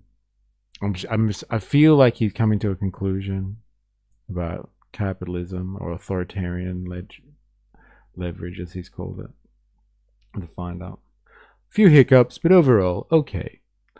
Thank you very much, Spandonk, Ravy Baby, Volta, Captain Bucket, Hobo Joe, 4AS, Benzo Bandit. What else we got here? Jag was in the house earlier. Govan, I think, came in for a little bit. But yeah, thank you everyone who's been hanging out today. Like I said, hopefully our tech issues are sorted. I guess we'll find out. Don't hold your breath. But yeah, we will be back tomorrow. Enjoy the rest of your hump day. Ah, yes, another buffer before you go. Yeah, enjoy the rest of your hump day. I hope it lives up to your expectations. And we will be back tomorrow with some awesome Theory Thursdays coming tomorrow. And until next time, as always, please remember, I am, you are, we are a mystery. Catch you round.